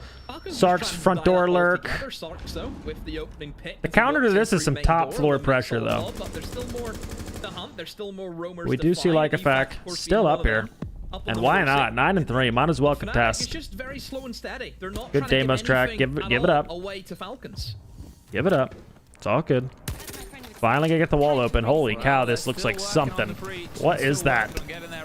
What is that, Wizard? Can you even go through that? Was obviously gone, but work is slow, unfortunately, and that's the sort of difference, right? You compare the approach of the rounds, and it's a much more let's hit objective, let's hit strategy, let's hit some of what needs to be done, but the garage wall is still fully reinforced. Deepak is more than happy to fight. Chaiko, of course, why not? Looking up the hole. Probably killed the guy dropping down the hatch. Why not? Soft now for Sox to do with a minute 10. They get the breach open. At least. Why not? So they're still making progress. Wizard.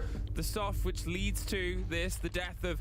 Oh, he's looking aggressive. I like this. Dropped on the back end, 4 versus 3 with 50 seconds, and a lot of the work done. It's not impossible. They do have a mirror facing him though.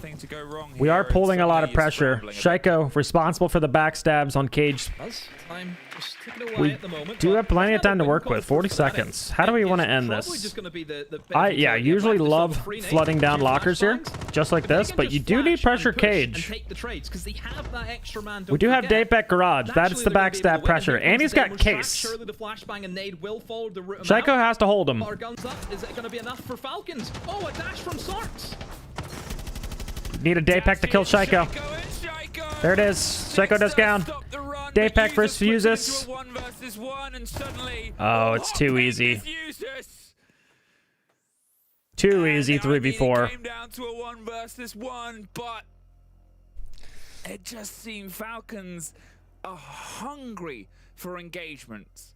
They're hungry to keep stepping in, getting the opposition and just sort of throwing them in front of themselves and saying, look, we're going to beat you in a gunfight. Yeah. And which means that FNATIC have double the work to do because they have to do that as well. Just too much gun skill on the Falcons. Just too much understanding how to win these late rounds. Even in a 3v4, played it absolutely perfect. 2 guys hold the backside. Chaiko just knows all he's got to do is hold the breach player, and he did. As soon as they took locker hall, they called. They told him, hey, Chaiko, they're in the locker hall. He swung, he turned around, helped him kill that guy, then turned around. Kind of what was dealt with the breach. Like a fact, hiding clash. That's what was pinging them, by the way. Just a simple default cam, you know, which. Interesting ban. Like, didn't even comment on it, but interesting bans from FNATIC to ban. I like the Valk ban. I think few teams in the world abuse Valk as good as the Falcons do. So I don't mind that, but Fenrir ban. Interesting. We're giving Chaiko a Zami. Sometimes we sit there and think, oh, it's fine. You know, that's the top bomb site out of the way. Now you can go to an easier bomb site for the attacks. No. I would say top floor is probably more difficult than basement. Because I always feel as though, I always feel as though getting into the top floor is so difficult on attack. Because you have to swing in 3 windows, and we know what that's like. I think it bears sort of similarities in some way to how some teams will approach it. Like, teams approach cafe, where you have to work exactly. externally, and you have to sort of lean into the map. You can't just get a base of operations and go, right, let's start working down. It's this. And this is scary, because this goes wrong very quickly. Breach is open, and now they'll throw out the drone and get it all pinged as on the reveal of what is underneath. The chance at a swing is still going to come towards them, but Sarks, though damaged, isn't defeated. Flash may cause them issues. FNATIC has a full execute lineup with Grim really the nades. and Sense. Now they just lost their Deimos below. You've even got the deployable shield in a pretty... Only pressure now is just IQ. So again, more nades is going to have to be used. Speaking of, will roll in, but EFAC does have legs. He's able to just sit here now. Back into the safety of the One nade up and it's Sarks. Once that nade's burned out, this clash is going to be too much. One nade to now try and clear out the vending long position. Like if I just has to bait the nade out. To run into coffin. There's a Kiba in front of it as well. They have no. Oh my god, we are stuffed here, FNATIC. What is the game plan? Absolutely stuffed. They cannot make this approach stick. Game plan just to die. Okay. They just tried to strong arm their way through because it was the start of the approach, but I think with what they had left, they just did not have enough. The roll of the stance gadget is instantly met by a clash and an impact and a Shaiko. Oh, too much. Falcons out, just completely out strategizing him here. It's over. Nah, that's it. If he's smiling, death is near. I'll tell you that for free. That's where it started. Oh, with that damn smile. That guy as well, terrifying. I mean, mentioned about EFAC, Shaiko himself. Have you seen an increase of util the longer the season has progressed? You know, doing what he does best, but it just depends on the site. That team's scary. But a lot of teams are running a lot of util heavy lineups. Sense, Grim, Capital getting used a ton, and I'm a big fan of Aurora as well. Aurora. Falcons. Honestly, really impressed with, in my opinion, the top 4 of the stage. FNATIC sounds like a good org to lose all your hair and money in one go. Looking good. However, up against Brazil, which we have to beat this year. Has FNATIC really been struggling as an org in other games as well? I'm trying to think, like, what was the last good... Europe, because I don't want to lure myself trying to think FNATIC CSGO team here. Where I'm like, yeah, this one's FNATIC, do they have a Val team? What else are they in? They had 3 chances and they couldn't win 1. They're good in Val? In the World Cup again. Like, they're one of the most legendary organizations. And gonna end up, this is our golden generation and not win anything. That's what it's gonna be like. This is our golden generation again. No, it's FNATIC Val just placed second to major. Okay. Alright. I mean, didn't even take the time out.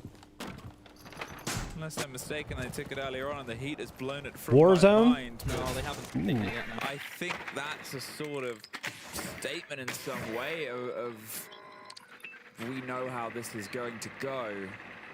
Which is rough in some ways. Usually the team is very communicative, making up words like Leo does, with their dramatologically conversations or whatever it was he said earlier. But here it feels like they're just a bit going through the motions more than anything, which shouldn't really be the case. What's the end goal here? Is this leading up to a major invitational? Yeah, this is the season. And it's leading up to, it's a round robin system, getting points. Top 6 get put into a double elimination bracket. I believe it's top 6 because in EWC 5 qualify, or sorry, not EWC, EU 5 qualify. So how does playoffs work? Is it really top 6 double elimination bracket and only one of those teams doesn't qualify? Is that actually that's okay. the case? That's how top teams, you know, present themselves, is if you can take down the big dog, which in this league is going to be Falcons. Now, FNATIC, up against the tertiary bombs that I mentioned before. Only one team. Like you should be winning on the oh my god. Wizard, another opening death. No! This time on another like a fact, too strong. Shotgun. This guy was playing this operator earlier than a lot of other people. I remember him so vividly on Consulate in this very map where he was playing the Solus on this site and was just putting in work. So yeah, really, I just think EFAC just rolling back the years almost with his top highlights, ratting about on the Nook, playing the Solus shotgun. Great to see. At this point, maybe Groovy's tracking him so he can avoid the Solus and sort of say no one going near him. All right, well, they have top floor control if they want it. All players on the first floor now, just playing off the C4s, and Falcons are one of the most annoying teams that layer. They're so good with their C4s there. Brid, underrated support player. 4 and 3, and that's about as that's a good classic Brid game right there. Solid trade. And it's all going to come down to Usus and Brid, some of the most clutch players on the Falcons. Sarks does take down Brid. Usus in a 1v1 to keep FNATIC alive. Sarks, second highest player on FNATIC with the case. Sight basically being given to him. Did Bravo hack all the vision out? It's just going to be on Usus to listen for the plant. 10 seconds left. Because he's either got to time it or he's got to plant it. Desperation plant. Right by the opener as the rotate comes round. 4 seconds. Oh my god, of course he got off the plant, but Usus too good. While sprinting, I can't believe he got his gun up. That's actually insane. He should have died there. Jeez. They're gonna be hollering. Cracking shot reaction. GG's. There, Usus to win out once again. Why do people trade more in CJX? That's a good question. That is a good theory. I feel like, and I feel like chat you as well, because we talk about this quite often, that there's got to be more siege now, more trades now than ever. Big teams have stepped up big time. Tim's gonna have to make some more noises to fill more airtime for content if it keeps up like this, but that is all for us. So one more break before we're back to break it down. 5th place game coming to playoffs would actually be a pretty big deal for once. Absolutely. If 5 teams make it out of a 6-team bracket, I feel bad for whoever is 6th in this EML league. Literally saw 3 trades yesterday on SAL. What, the same game? I feel like keep on happening. Ooh, M80 Kapataskin. What do we think, chat? C tier? C tier? All right, let's take a look at the standings before they even show us the standings, because we are cool like that. It's not quite updated, but that's going to put Falcons tied for 2nd with G2, and so that's going to make them in 3rd place because of round count. Actually, they just got positive round count. Hang on, let me do the math there. That was a 7-2. I think they're going to be actually in 2nd place because of the round count there, huh? +5. +5 diff. Puts them above G2 by 1. Should put them into 2nd place. And top 2 is actually really important for that bye. Because if it's a double elimination bracket of the top 6 teams, that should mean the teams that get the bye are automatically locked, yeah? At the end of this season, whoever's top 2 automatically locked? I guess it's double elim, so maybe not.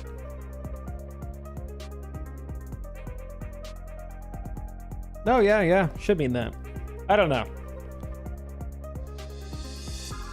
But anyway. Yeah, don't know who the 6th place team's going to be. Obviously, BDS. I keep hyping them up, but they got absolutely destroyed by the boys Virtus Pro today. Matchko have been impressive as well. If we look at the matches tomorrow, yeah, we got some bangers. Like, today was a good day, but we definitely got some bangers tomorrow. VP G2 starting off today. Guys, if we haven't been waking up early for EML, 9 a.m. Pacific, you can see my time. So it's not even that early East Coast. 12 noon. Gamers, we're up by noon, right? We're up by noon. But VP G2 starting off the day. King Stompin versus VP. King Pasha. Let's take a look at the stats. We updating stats at all, CGG? How fast we update? We are updating, absolutely. King Stompin, because of the bad performance from Wizard, gonna take over as the #1 rated rookie player in the league, most consistent. He's broken into the top 10. Pasha, king of the stats, #1 rated player in EML league. Then we got our other king, King Evan, who won his first game on Wylde, taking down Wolves. Now, big task. Playing the #1 team right now in Team Secret. Coming off another hot win. Destroyed Matchko 7-1 on Bank. Mowgli absolutely terrorized that game, I believe. A lot of entries. So we got to root for King Evan in that game, of course. Of course. but it's going to be a tall task. We're going to have to see what map. And at this point, Evan is... Sounds like he's baiting people. Hey, leave up the Montane. We need to see a little bit of Evan on Montane, huh? After that, Falcons, BDS. Another should be close-ish game. Like, BDS, I know, got destroyed today, but they're still a top 6 rated team in EML. They have a lot of potential. Freck is still the 2nd rated player. He needs a little bit of help from the team. They need to still figure out their identity and put it all together. Can they do it against the Falcons? It's going to be tough. Falcons have absolutely destroyed everybody in their last 4 games. That was a 7-2. Wolves was a 7-2. Genji was a 7-1. Matchko a 7-3. So it hasn't even been close lately.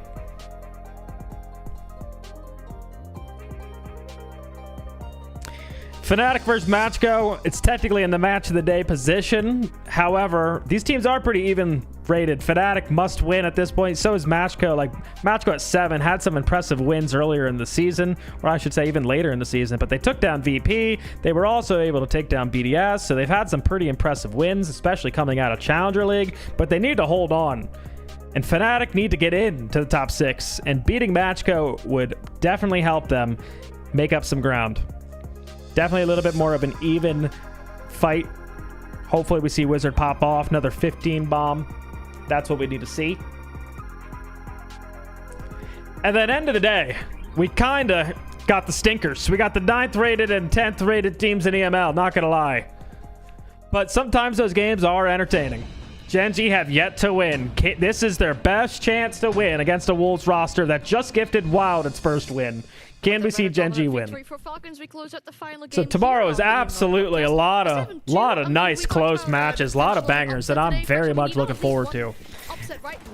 And with no NAL this week, those are the games that are going to hold us over to the weekend. I would say a starting defense on Consulate felt like they'd got. I'm sorry. I'm just. It's BP BDS worth going back and watching. I thought it was a good game. I'm going to end up uploading that to YouTube, I think. Jack goes, yeah, no, maybe FNATIC could score an upset. I'm trusting them, and then it always ends up with the debrief, and he goes, well, FNATIC was really disappointing today. in the pre-games, I might as well have a FNATIC tattoo, I think, at times. Yeah. But, you know, in the post-game, they were disappointing again, and they had the right recipes for success. They were on a map that's... What do we think of Wylde so far? Defense, they got potential, right? I mean, look, they're the 2nd best team out of Challenger League. 2nd. They're not even the 1st best team out of Challenger League. But they proved they can hang with some players, some notable players on the Wolves that have been around a while. Right? They got their first win. I think it's a team that just, they need time. Newer team that needs time. They don't have experienced players that are like have been around the scene a long time, playing in like Pro League. Like they don't. They're newer players, new to this experience. They need time. Can't be too quick to judge. 2 clutches there. Yeah. And once again, on the opposite side, same stairs, he's in defense, and he still finds the opening kill again and again. And how many times do they get surprised? It's actually insane the amount of times where they're completely clueless about the player being in a certain position. You look at the drone.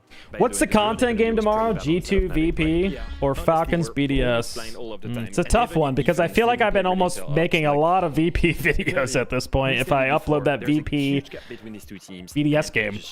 And now it's G2 VP, but I feel like probably the G2 VP one. I feel like I need a stomping video out there, you know? I don't really especially given that this wasn't even one of the where's my stomping content, huh? Preference for FNATIC, then it was for Falcons. I couldn't glaze Wizard. Got shit on today. I think even on the cameras, despite FNATIC, you know, being a team that we expect to perform underneath or lower than Falcons, it still seemed like it really meant a lot to them. Yeah, I'm just wondering, like, at some point, aren't we feeling the same identity crisis that we feel in Genji?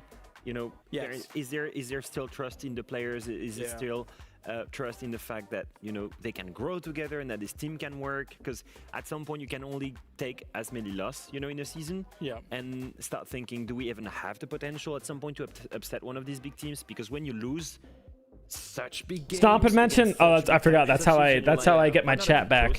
Chat fell asleep. Stompin'.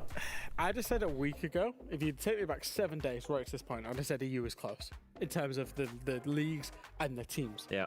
I think now there's a gulf between what is the top 6 right now and the bottom 4 in terms of quality. Yeah. And yeah, you've got kind of the top 4, the middle 2, and then the bottom 4. Yeah. It's tough because we've seen the potential once again. Jax has stepped up once again, and you know, Wizard didn't have the best of the games today, but I feel like I say this for a lot of the rosters, but Fnatic have got talent there. Jax, Sarks, and Wizard is a front three that is genuinely really exciting. yeah, it's just in general right now, if we had to point one player, I hate to do that, but Grubby has really, you know, dropped the ball statistically for a long time, and he's the IGL. He needs to step up for Fnatic success in the future. I think we could really talk a lot about what we want to see different or what we want to change on maybe on these teams and what we hope to see from them in the future. But obviously we still have to talk about, or two, our victors rather. We have users on the line with us to ask them a few questions. Good evening. Hello. Congratulations on the rather easy 3 points esteemed today. How are you feeling? Feeling good. I wouldn't say, well, it looked easy, but I wouldn't say it was easy. Why wasn't it then?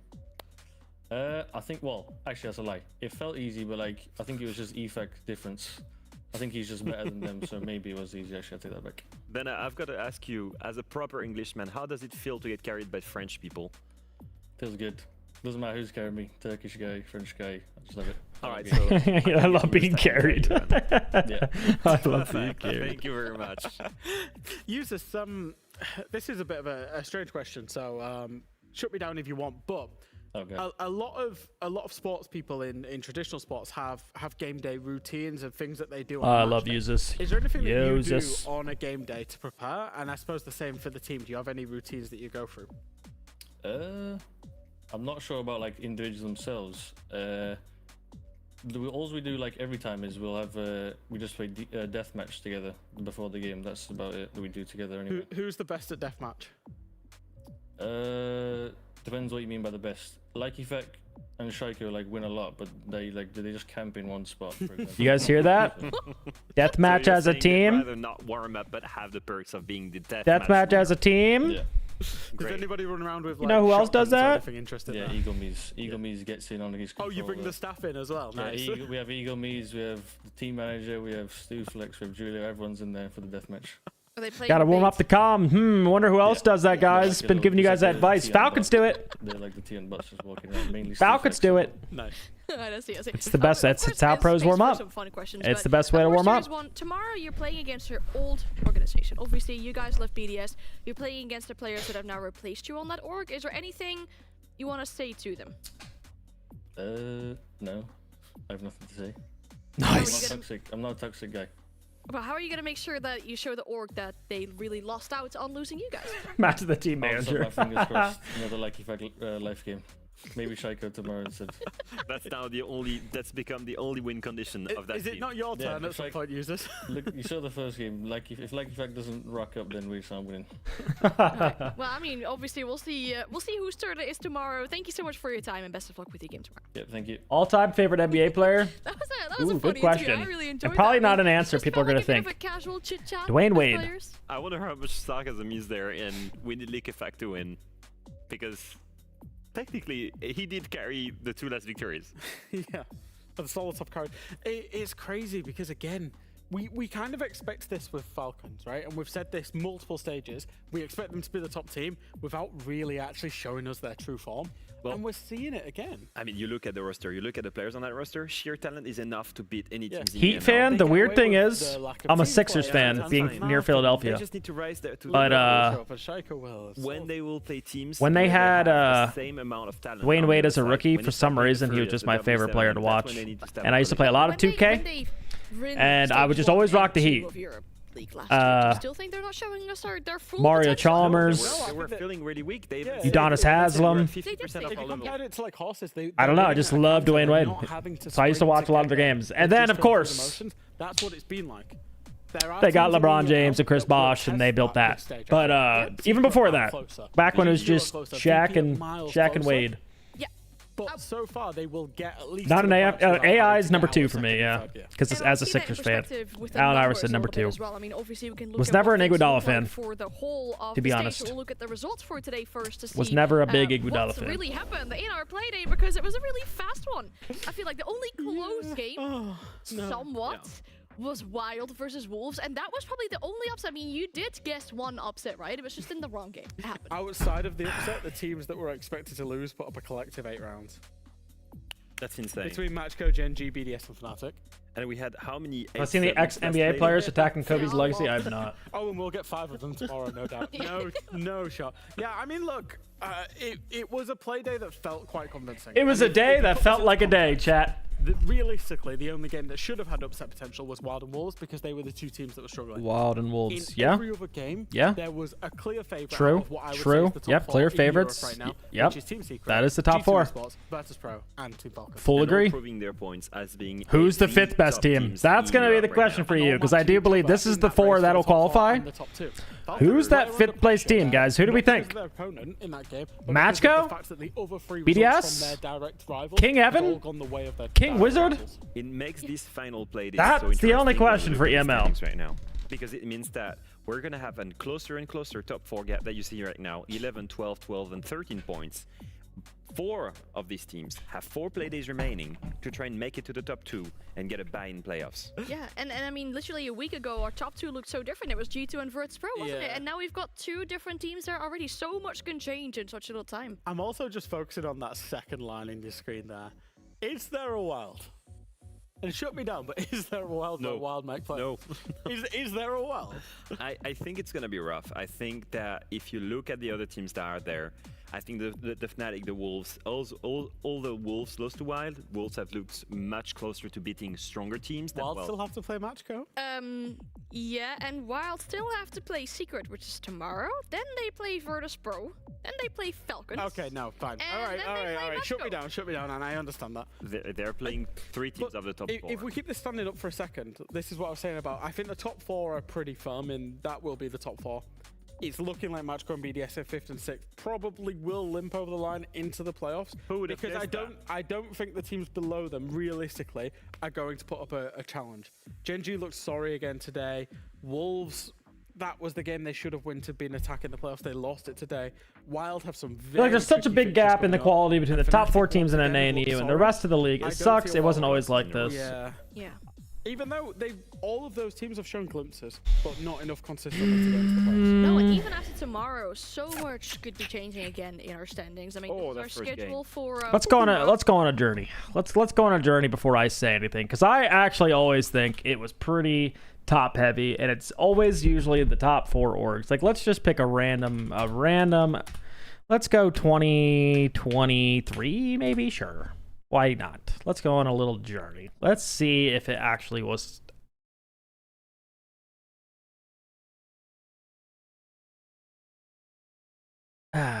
Let's see. Back then, I would only look at the standings. I won't even try to look at the standings. Back then in 2023, we got Beast Coast with Doc, Hat, Hyper, Mr. B, and Vertical. Okay? Let's just look at the rosters and maybe try to predict a little bit. Dark Zero, we had a Cheed, Gaveni. Wow, what a roster. With some studs. Kadea, M80. This is the M80 with Iconic and Spoit. You got Mirage with Surf, Yeti, Rampy, Cans, and DP Fire. You got SSG with Hot and Cold on it. You got Sonics with Grixer, Rex, and Gunner, Geo, Citizen. You got Parabellum with Laxing and Skies. When they built that roster, just try to build it around these 2. And then you got Oxygen Esports. Right off the bat, I can tell you who's not making it. It's going to be Parabellum, Beast Coast, and Mirage somewhere in the bottom, right? Your top 4 teams are going to be DZ, M80, Sonic, Space Station. But what's their potential for Oxygen? Probably. They had Dream, Sweater. Let me try to predict who was actually the top 4, because I actually don't remember this year. I'm not that good at this stuff, but I'm going to assume we made it because I remember going to LAN with Achieved. Who the hell else there was with us? Sonics were there, surely. DZ Sonics, surely. Space Station with Hot and Cold, surely. It's going to come down to one of these 2 teams.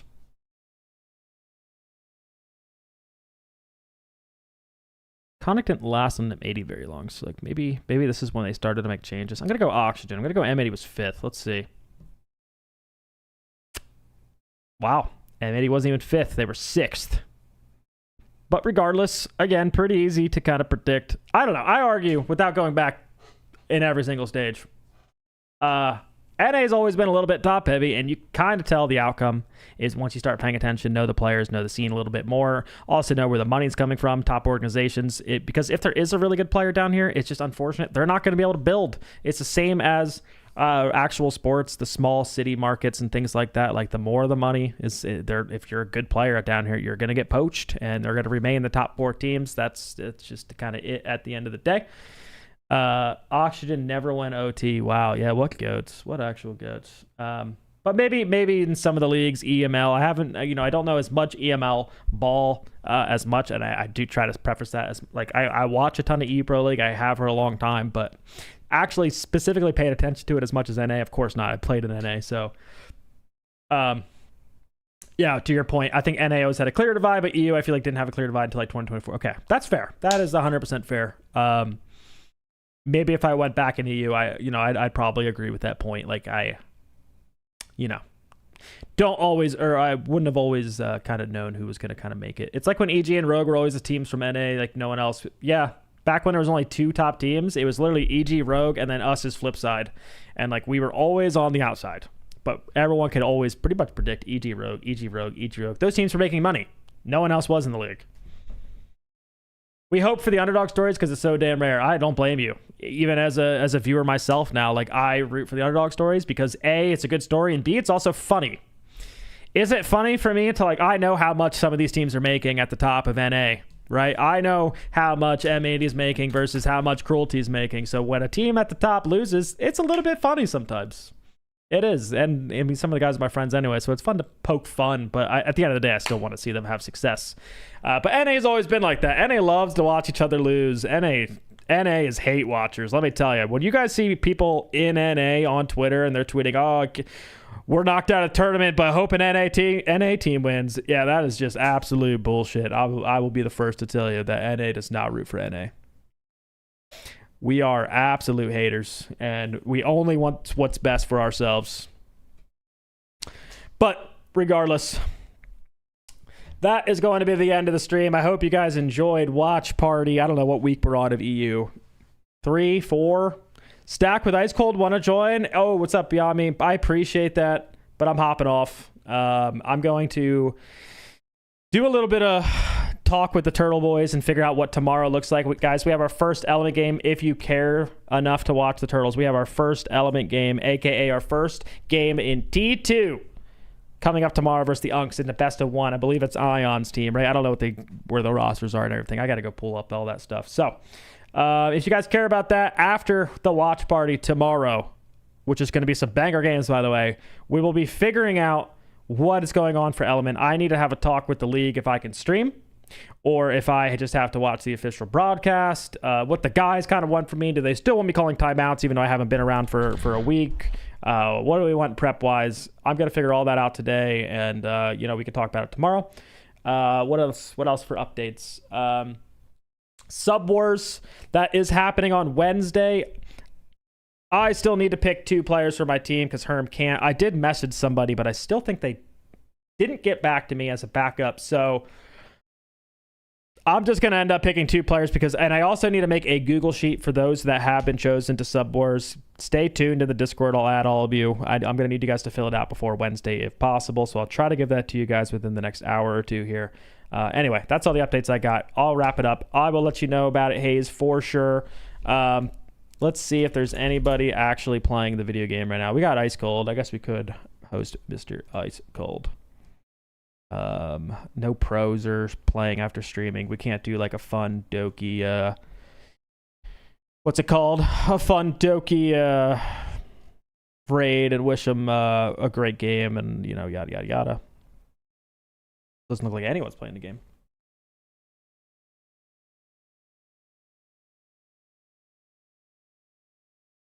Alright. We're gonna raid Mr. Ice Cold. And I'm hopping off. I'll see everybody tomorrow, 9 a.m. PST, or whatever time that converts to you guys. Thanks for watching, guys. See everyone tomorrow.